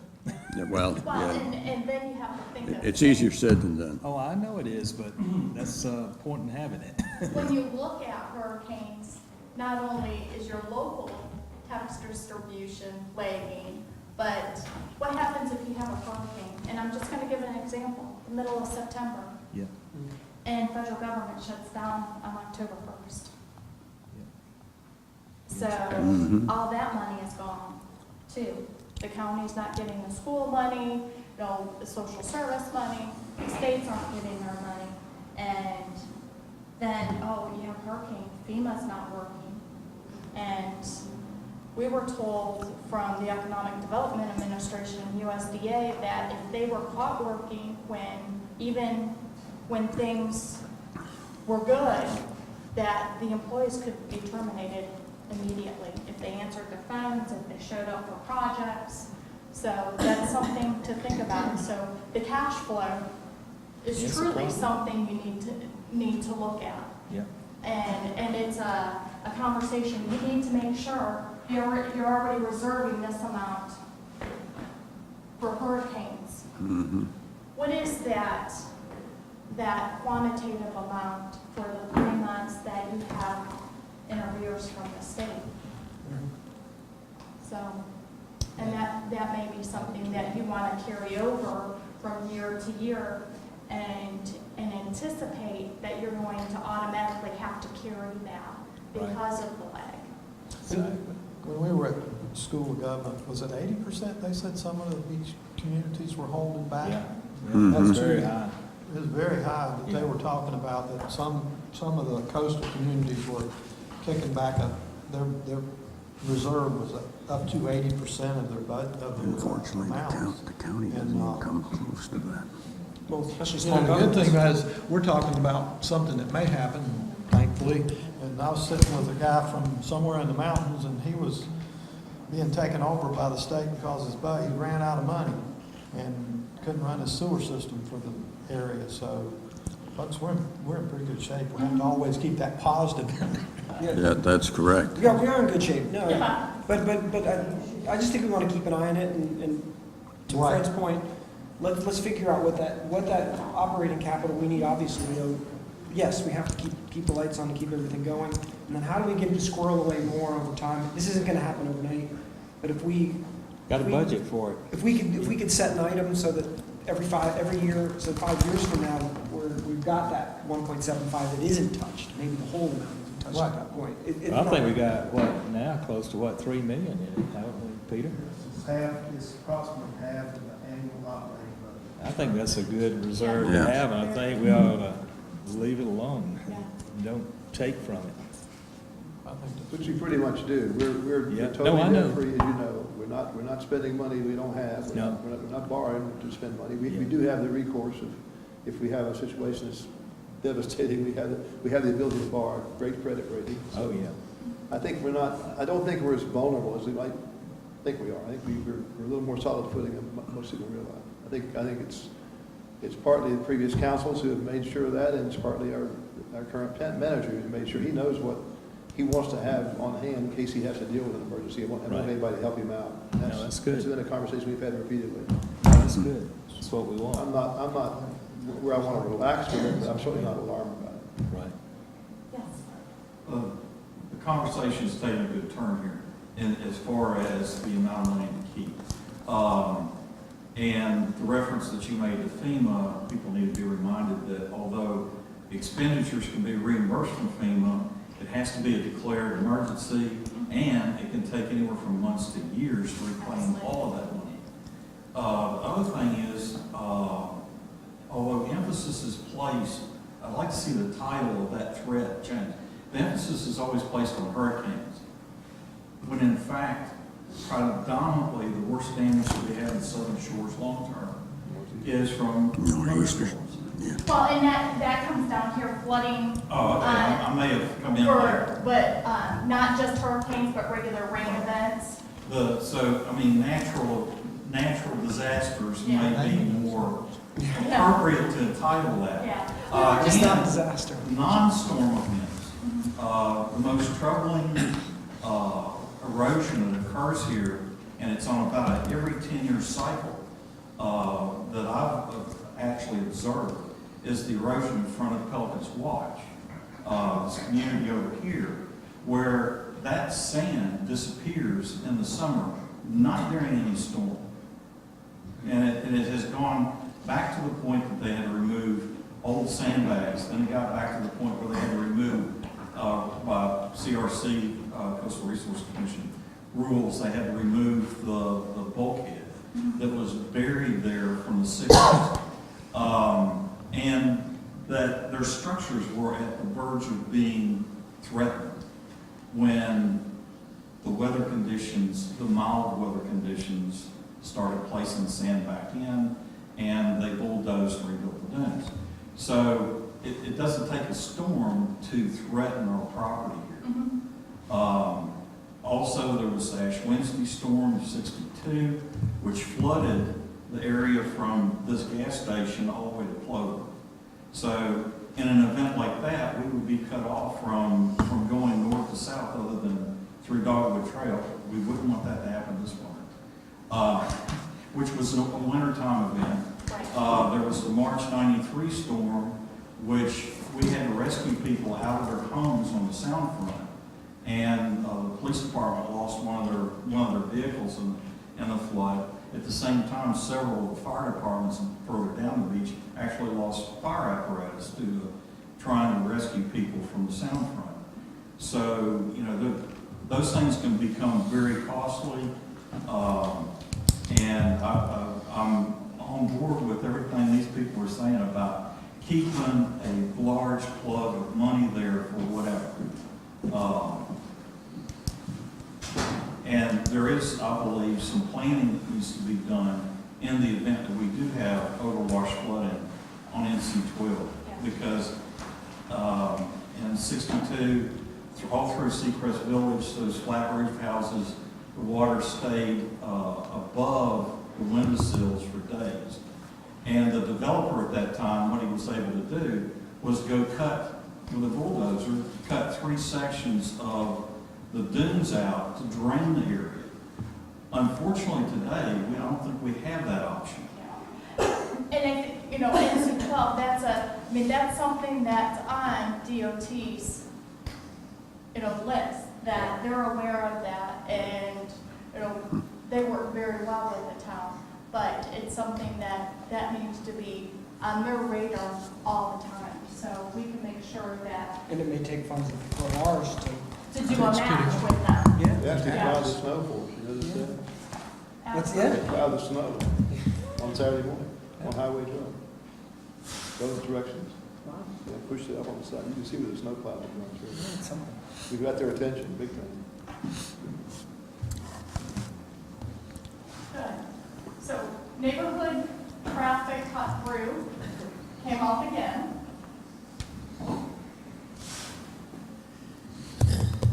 And financial planning.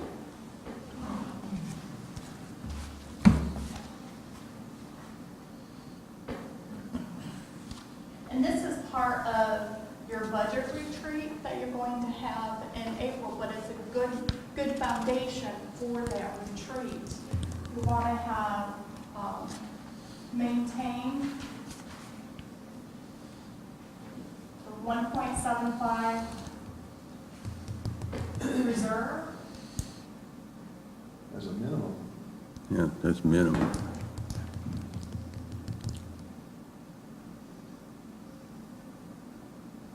And then you want to have the first, and I put the first quarter of fiscal year cash Covered. flow covered. And this will change, fluctuate, just a minute amount, but one of the things that you can work with your department heads and your managers is don't utilize your full budget. Look at your, sometimes managers, when you have a budget, they break it down, 12 months. This is what you have to use, for each month or for a major purchase. If you don't need it within the first quarter, don't buy it. It will help with cash flow, even, not that anything's wrong, but it will assist. And you've talked about incentivizing your residents, your developers, your businesses. What about incentivizing your managers, your department heads, to make sure that they're managing? Granted, it is a part of their job, but if they're looking at a creative way to help the first quarter cash flow, why not reward them for it? Why not even publicly thank them for it?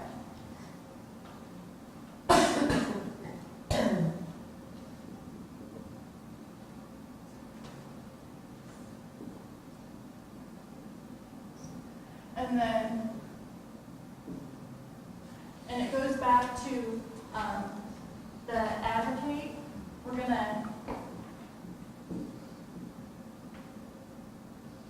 continue to be advocates for Southern Shores. And I think partnering with DOT regarding the localized flooding.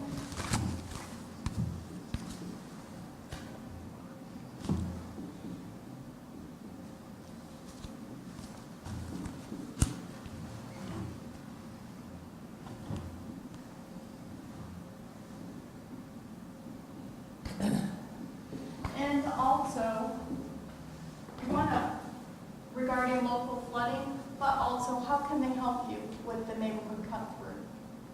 I mean, granted, most of the streets are either privately owned or town owned, but what suggestions, what planning resources can DOT assist you with in looking at that issue?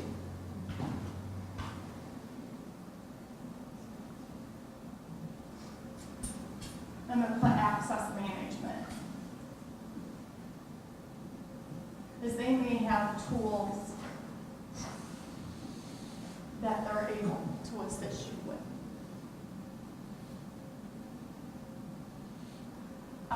One of the things that, as you were talking about it and looking at legislative action, and I know it may sound weird that I kind of group these together, the crime rate of the neighboring communities, and that you don't want it to affect Southern Shores. But what about having a regional town meeting with your other town boards, your other town councils, and talking about the region itself? How the items that make you similar, the things that make you different, but how can you collaborate? Would you be open to that? Do you want that to be maybe strengthening the relationship with your neighboring communities in order to foster collaboration? I think having that, again, going back to that conversation. One of there's differences in us and the neighboring groups in that they've got large rental areas that are not as they don't have neighborhood people in them watching. Right. Kitty Hawk does, though. Kitty Hawk has quite a few people. But they have a lot of beachfront that nobody's in for a long period of time, and that's where people target. And same thing in Nags Head and Kill Devil Hills. But it still would be good just to hear what they're doing and what's happening with them. Law enforcement's doing that on a regular basis, though. I can assure you that. But Our chief's working with their chief and vice versa. But I don't think it's just the crime issue. Right. It's across the board, you know, community involvement, community activities. You know, is it something that you can do, you know, together, even if it's collaborative purchasing, you know, making, you know, if you're needing a piece of equipment, Southern Shores needs it, but so does Kitty Hawk, but you're only going to use it 12 weeks out of the year. So 24 weeks between the two communities, it's going to be used. What's the sense of you purchasing two? Right. Why not split the cost No, and share? I see your point. You're saying collaborate at the council level, a higher level. I mean, like Tom said, the police, they collaborate all the time. Right. But you're talking about at a higher level for us, maybe looking and sharing best practices or lessons learned, that sort of thing. Even though we do have some differences, I'm sure there are some issues that are common to all of us. Absolutely. Well, didn't Woodard have a group put together to We just, look at that as a? I'm just going to explain that. Yeah, Okay. we just met, Peter and I, and all the town managers from all the well, not all the towns, because the mayor, like I said, didn't participate. But most of us had the mayor and town manager there and met with the county, at the county level, in the county building, and talked about sharing lots of things, everything from equipment to resources of other kinds, and even personnel, if we needed them. I'm talking about our own. And help me out with this, Peter. The consensus was, I think when we got through the meeting, there were a number of areas we could help each other.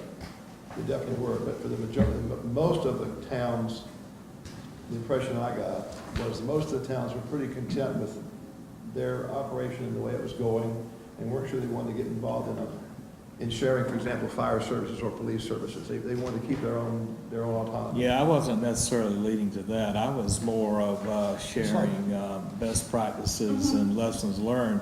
Like, I don't know, you're probably not going to like this, but I was at that GovEd TV meeting that I went to last week, committee meeting, and I met some other jurisdictions, people from other jurisdictions down there.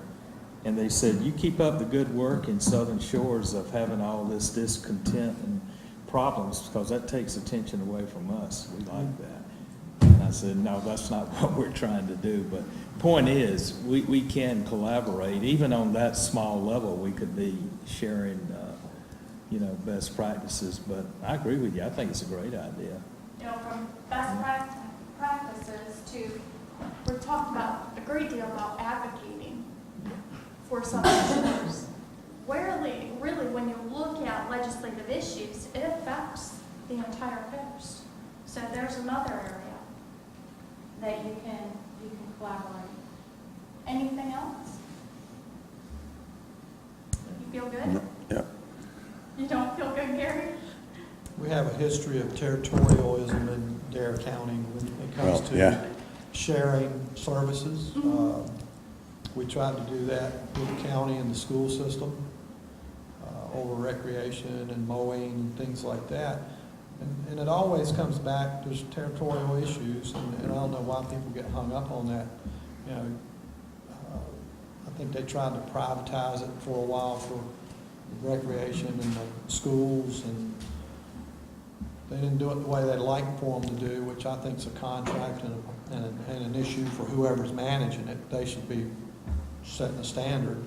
But, if it's more efficient and it saves us money, like if we're buying huge equipment and Kitty Hawk's buying, I think that's a definite place that we could share and save tax dollars for everybody. I think, and I may be wrong, but when we bought the new fire equipment, the fire trucks, the last time, didn't we co-op with Kill Devil Hills and purchase as one instead of, We piggyback purchase. We piggyback purchased on, because that way you're getting more than one, you get a better price. So, you know, things like that, we need to be looking at, absolutely. And when you're doing that, I think the opportunity to look at grant opportunities through FEMA or Homeland Security and FEMA, you'll have the opportunity, since you have a volunteer fire department and lifeguard services, you have an opportunity to apply at least once a year, if not twice a year, for training and for equipment.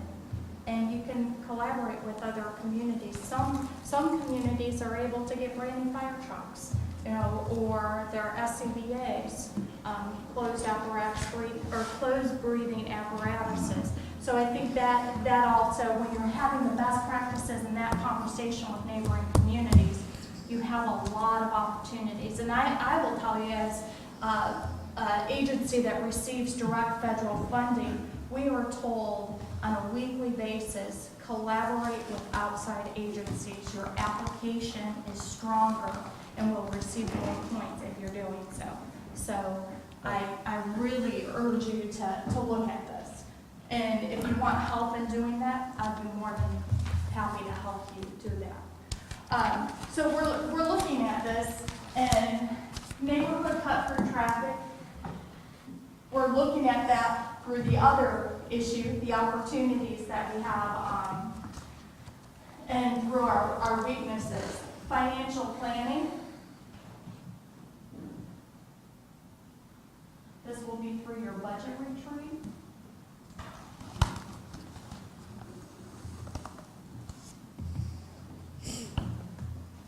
And then as we continue to look at advocates for Southern Shores, and that also was through our opportunities and partner with DOT, and then collaborating with neighbor communities.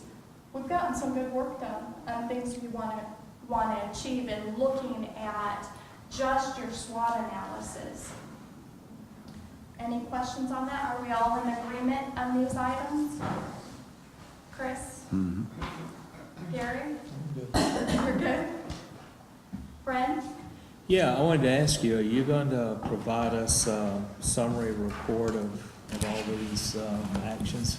The next step is, within 2 weeks, I will provide you a outline or a frame for a strategic plan.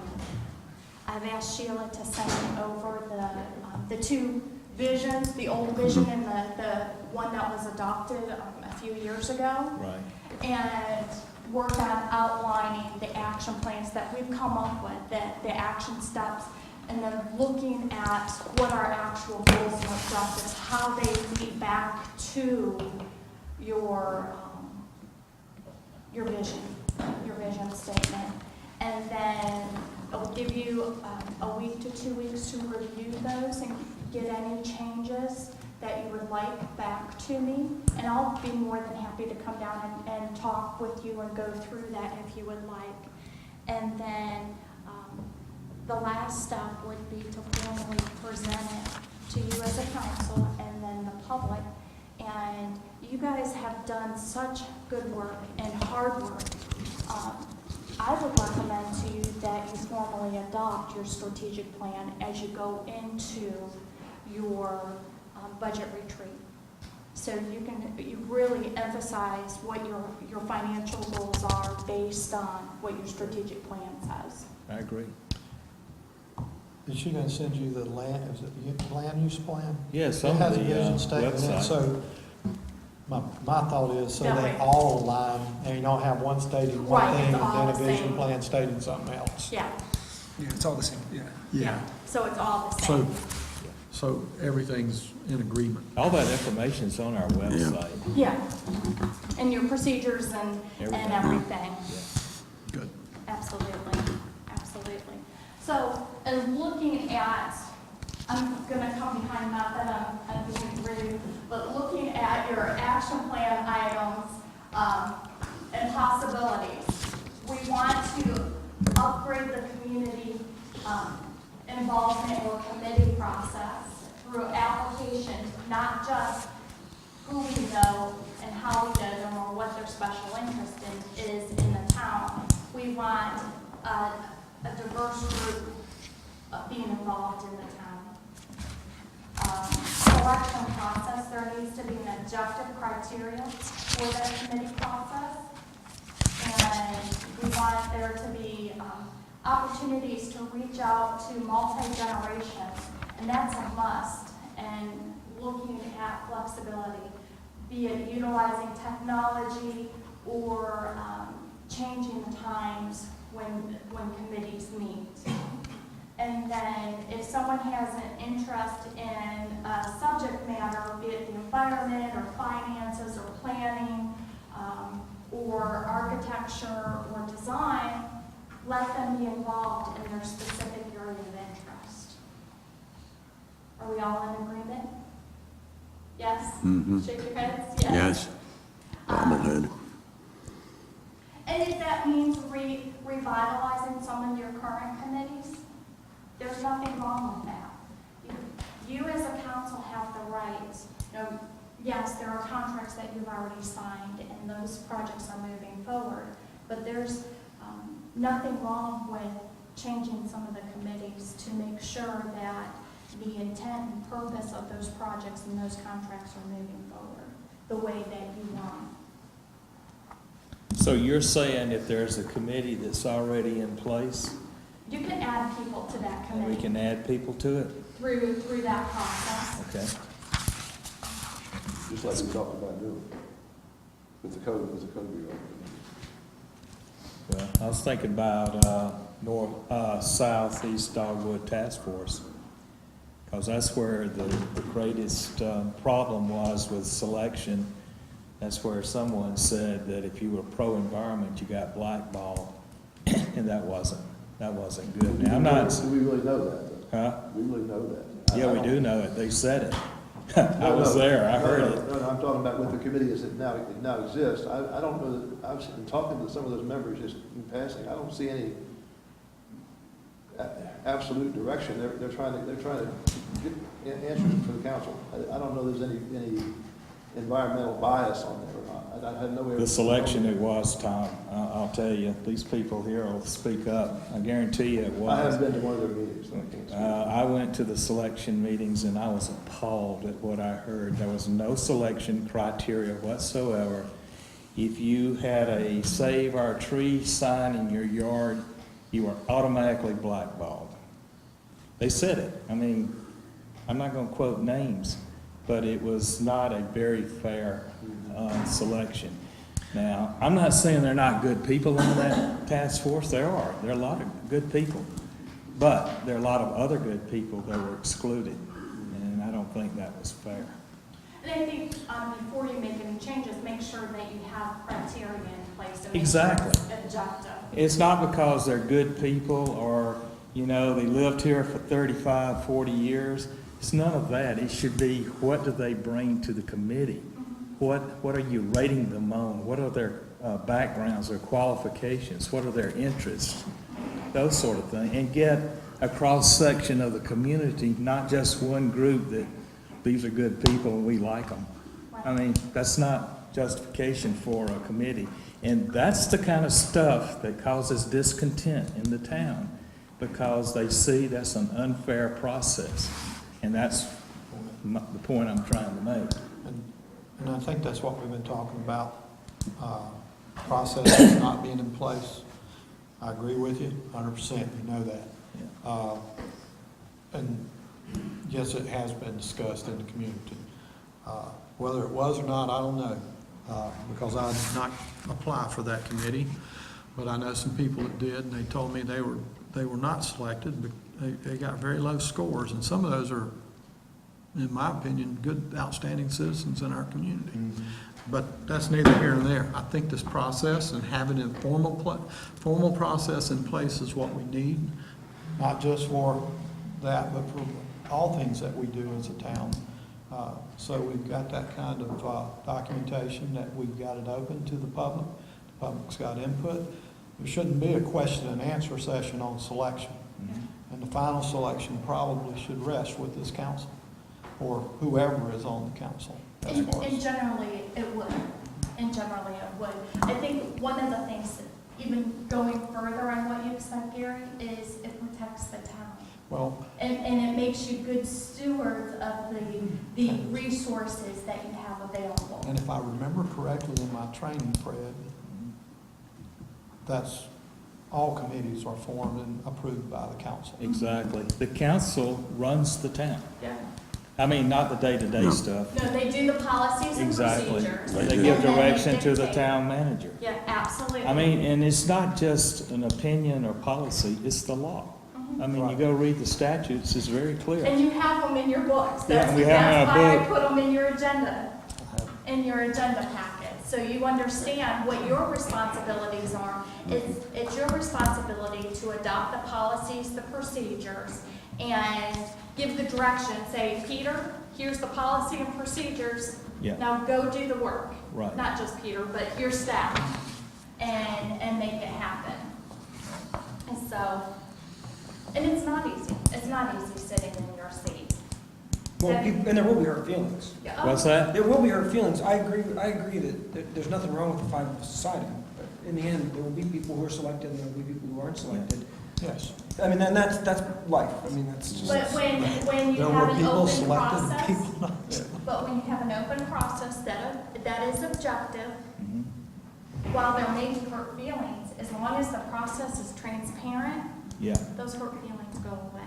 It's when it's not transparent. Or it's a matter of being fair. Yeah. And objective criteria is a measure of fairness.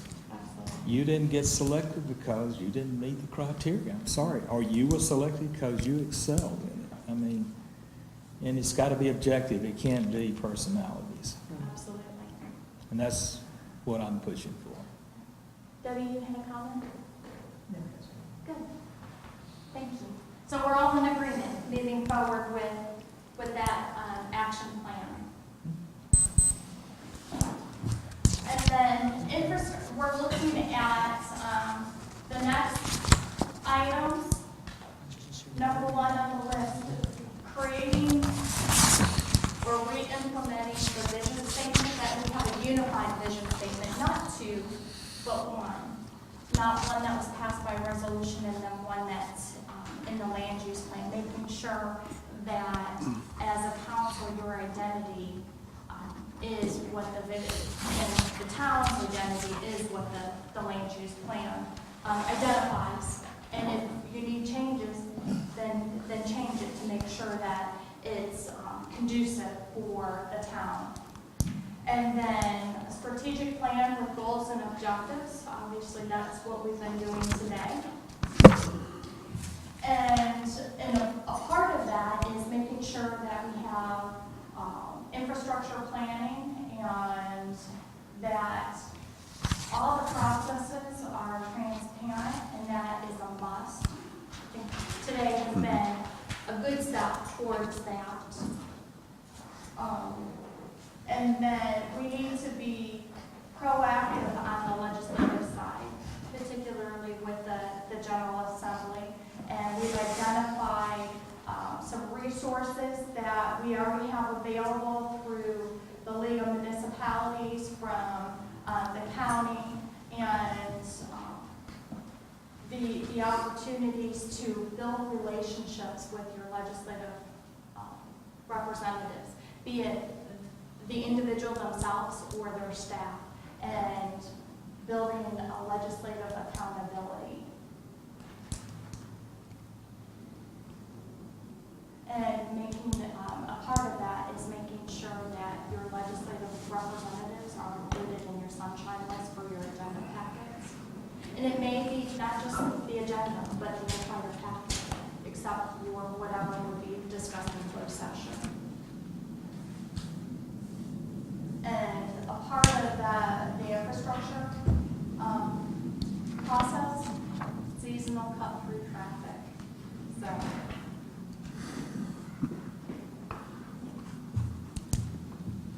are we all in agreement with that?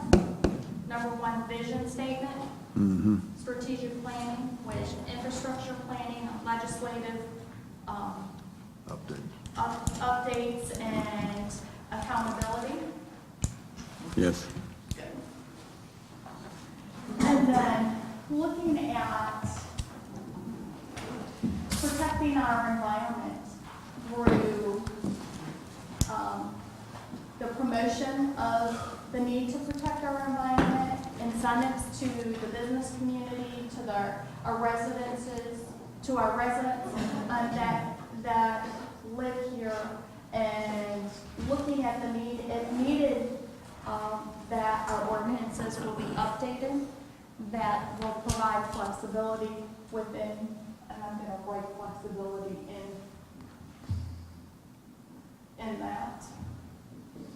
But good ideas of having beach cleanups as a community event, again, getting involvement from the community, and having cleanup scavenger hunts for the children and some of the adults. Geocaching is the thought that, and after you said that, was the thought that came to mind. A lot of people are into geocaching now, and that could be a part of a cleanup exercise.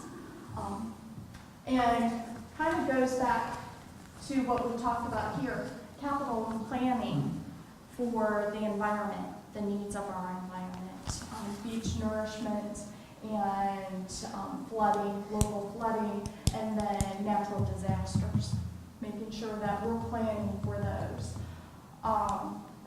The speaker series, that we have an opportunity to send out a survey regarding topics. You can have a sign-up sheet in the back of what topics you would like to see, and even ideas of who could present that topic. And utilizing your local resources from the Coastal Land Institute, the Nature Conservancy, Fish and Wildlife. We have many opportunities here. And then we want to make sure that we have business development and enhancement. Are we supporting the businesses that we need, that we want to see here in Southern Shores? And then again, advocating for Southern Shores. Stay on top of, I put NCGA, North Carolina General Assembly activities. Potentially create a legislative agenda. And you've done a lot of that here today. And then legislative tracking. And the League of Municipalities is already doing that for you through your membership. But if there are any other items, you'll have the opportunity to also stay on top of those through the league and through the County Commissioners Association. Are we all in agreement? Yeah. Yes? Good, good. Could you take pictures of both sides of that board and send them to us? So Oh, absolutely. So we have a rough record? Absolutely. And I've made, I noticed I didn't spell seasonal, I just spelled Yeah. season, so I've been adding those. I'll make sure to take pictures and email those over to all of you. Just one comment on it. We had that beach cleanups. If I remember correctly, that was a total, not just a beach, it was a total town cleanup. Beach, slash. And one of the services that were provided at, I think the last one, is we had a company there that you could bring documents and they'd shred them there for you.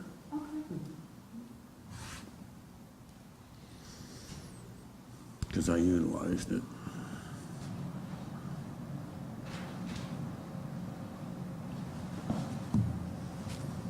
Is that a town thing or a civic association? No, that was town.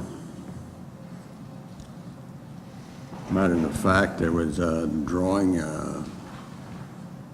had a drawing, they gave away a golf shirt, some golf shirts, because I got one. But it was it was a Saturday that was done on, and there was a trash container up there, bin and all that. And then when everybody was done, they had hot dogs and stuff like that, soda, potato chips. It was kind of a neat thing. So it was all around. Yeah, it was cleanup, total not only town. clean up at home, but clean up the town. Yes. Good, So we're all in agreement with that. Good. So again, neighborhood traffic cut through.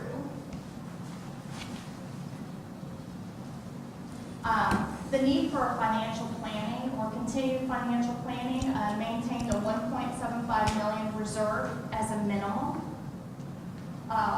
Making sure that you have the first quarter of the fiscal year cash flow covered and knowing what that amount is. And the potential to incentivize employees for their assistance. And then continue to advocate for our Southern Shores. Partner with DOT regarding local flooding and access management. And then the access management, not beach access, but neighborhood cut-through traffic is where. Why don't you spell that out? Let me know.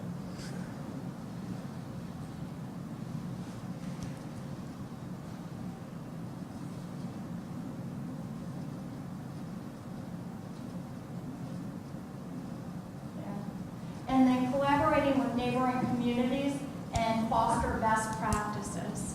And you talked about, Gary, you talked about the identity and communities not wanting to lose their identity. And I think that's a local government issue across the country. But one of the things in meeting with the new chancellor of Elizabeth City State University, he said that that's a good thing because it allows you to look at, instead of a silo, it allows you to look at the walkway between those silos and how you can bridge that and how you can start connecting those silos together to strengthen your region, your towns by working together but still maintaining your individual identity. So I think this is good. This is really good because you all have unique identities, all the towns, but Southern Shores has their unique identity more so than the other communities in the Outer Banks. And you can be the leader in this because it's not being done on a higher level. So are we all in agreement? Yep. That'll also help our image within the Outer Banks too.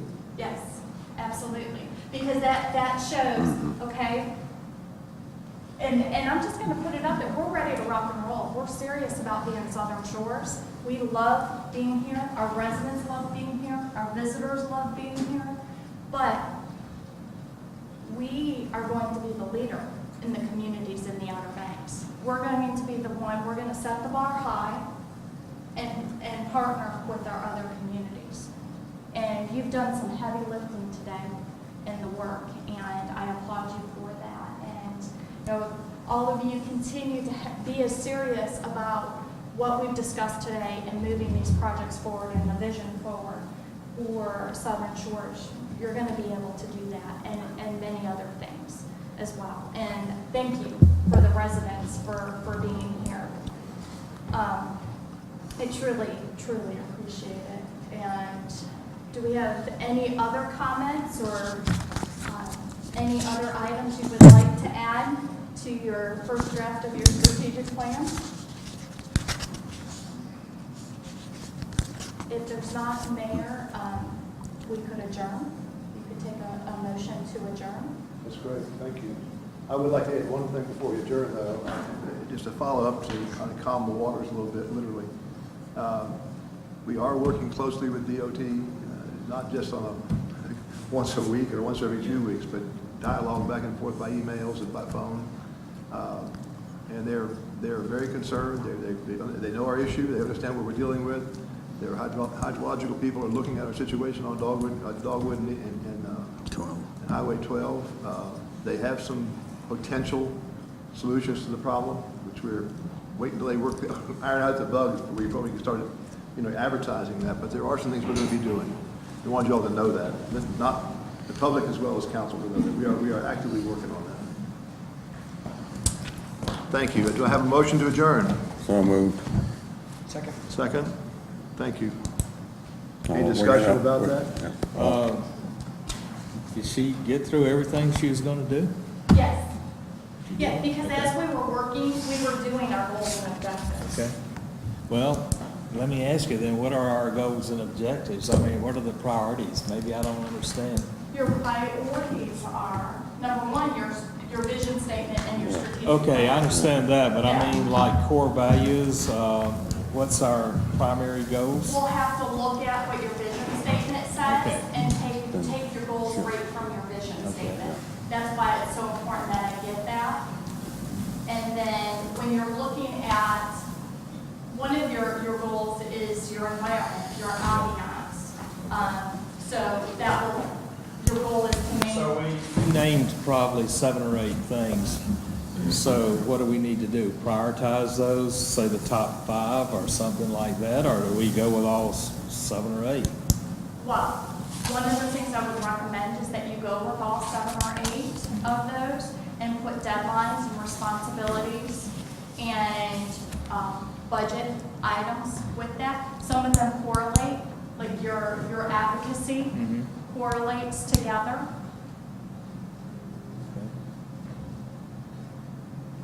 Your business development and capital, really your business development and enhancement goes with your planning.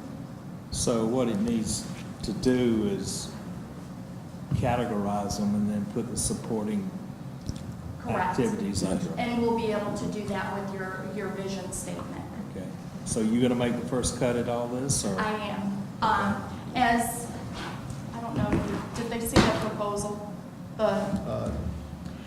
Within 2 weeks, I will have a draft of that to you with the Okay. goals and everything categorized. I'll be working with Peter to do who the responsible parties are, what committees would be responsible for that. Okay. I'll also be working with you to put together an application process or selection process for your committees along with the objectives. Right. And you'll have a run at having a markup of that, and we can come back and have a work session before a council meeting. If you want to have a face-to-face to do that, I'd be more than happy to do that with you. And then within 2 weeks after that time, we'll have a final document that you can adopt as your strategic plan. Okay. Good? Okay. You're looking. I have a question, Yes, Gary. probably for Peter. Since we haven't met in February,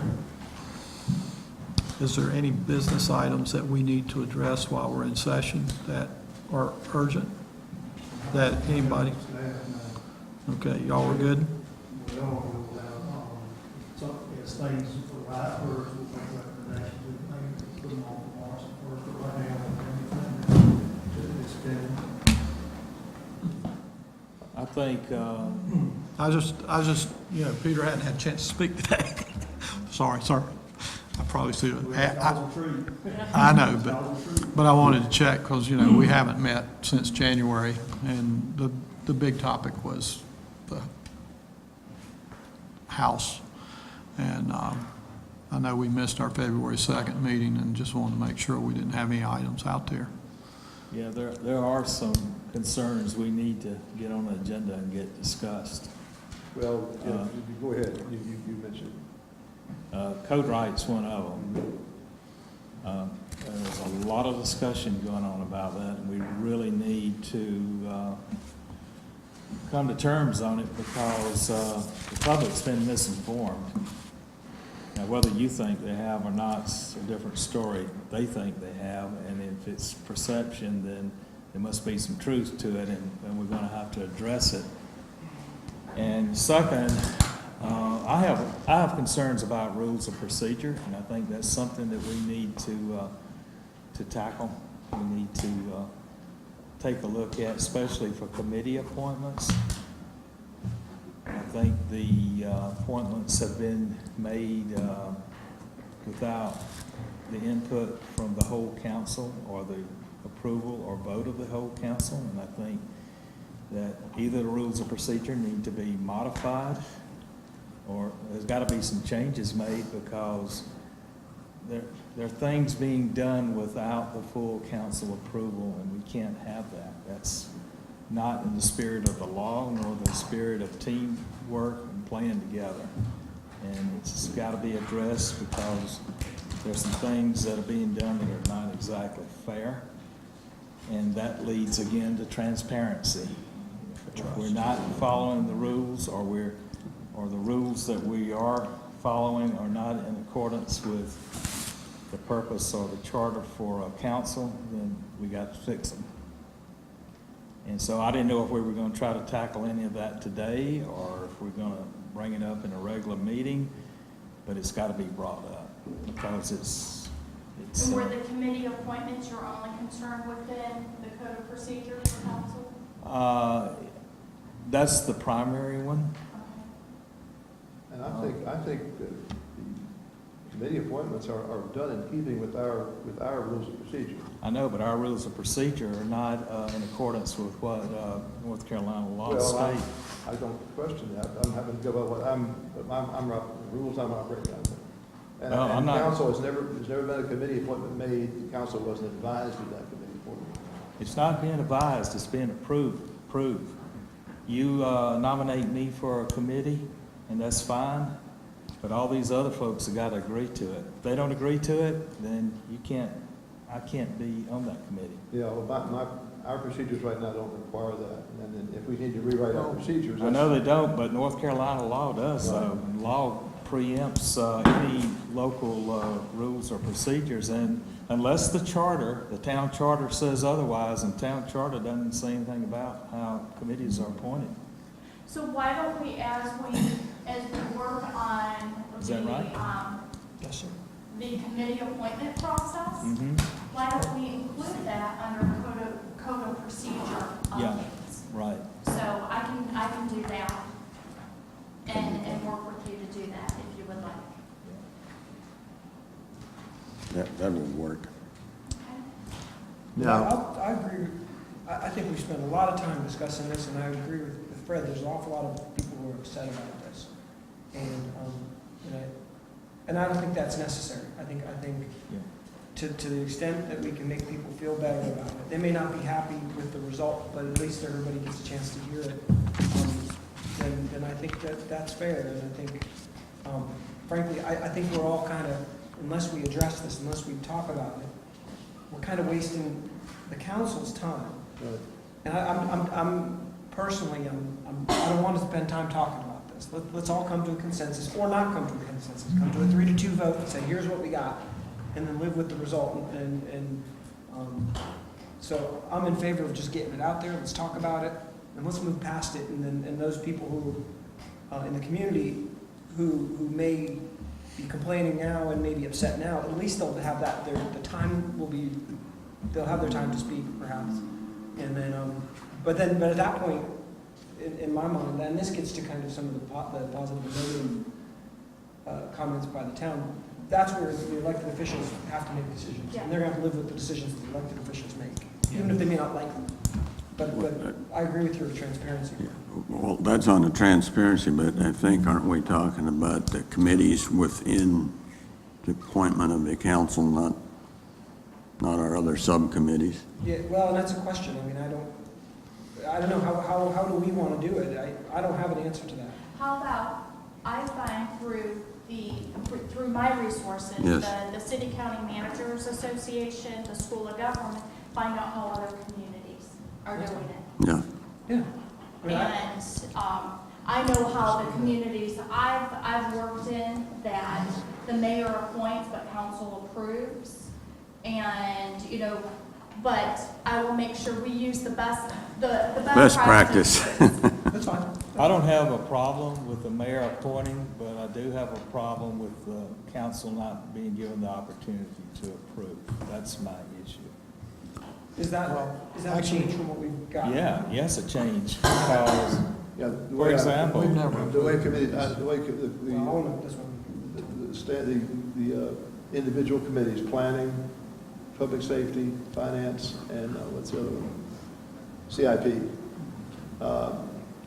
I have selected people or asked people to serve on those committees.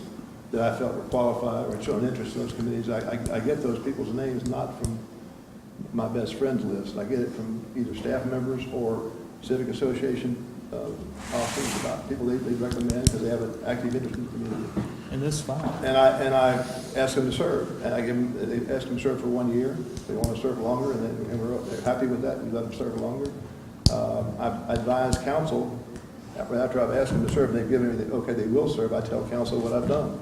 I've asked so-and-so to serve, and nobody's ever complained about anybody up to now. So if we need to change that system, or I have to get your approval, We do need I to can't change have a problem it. with that. That's not a big issue. Well, and how does Fred, how do you see, okay, given where we are now? how do I you don't see have that a changing? problem with you or anybody appointing certain people based on your best judgment from input you've received from staff, whoever, about their qualifications. But I do have a problem with the council not being able to approve those people because we may disagree with you. And that's the whole point of this kind of government, is to get input from all of us. So basically, if we decide to rewrite the rules of procedure to mandate this, in the future, the mayor would still make a proposal to council that they. It can be the mayor, it could be a council member can do it. I mean, the Actually, town a manager council could member make can make recommendations. I don't know if he will, but he could. Actually, I'm trying to see if you're aware. Actually, that form up there in the rules procedures, what they're talking about is number 14. Yeah. And, y'all may run that, if you want, I worry about town attorney, your resources, or whatever. I'll go ahead and do that. The rule committee's permitted, they were just formed, by this council probably 3 years ago, I believe. Yeah, we didn't have committees prior to. Goes back to not having a process. Yeah. Sorry. No, it's okay, it's okay.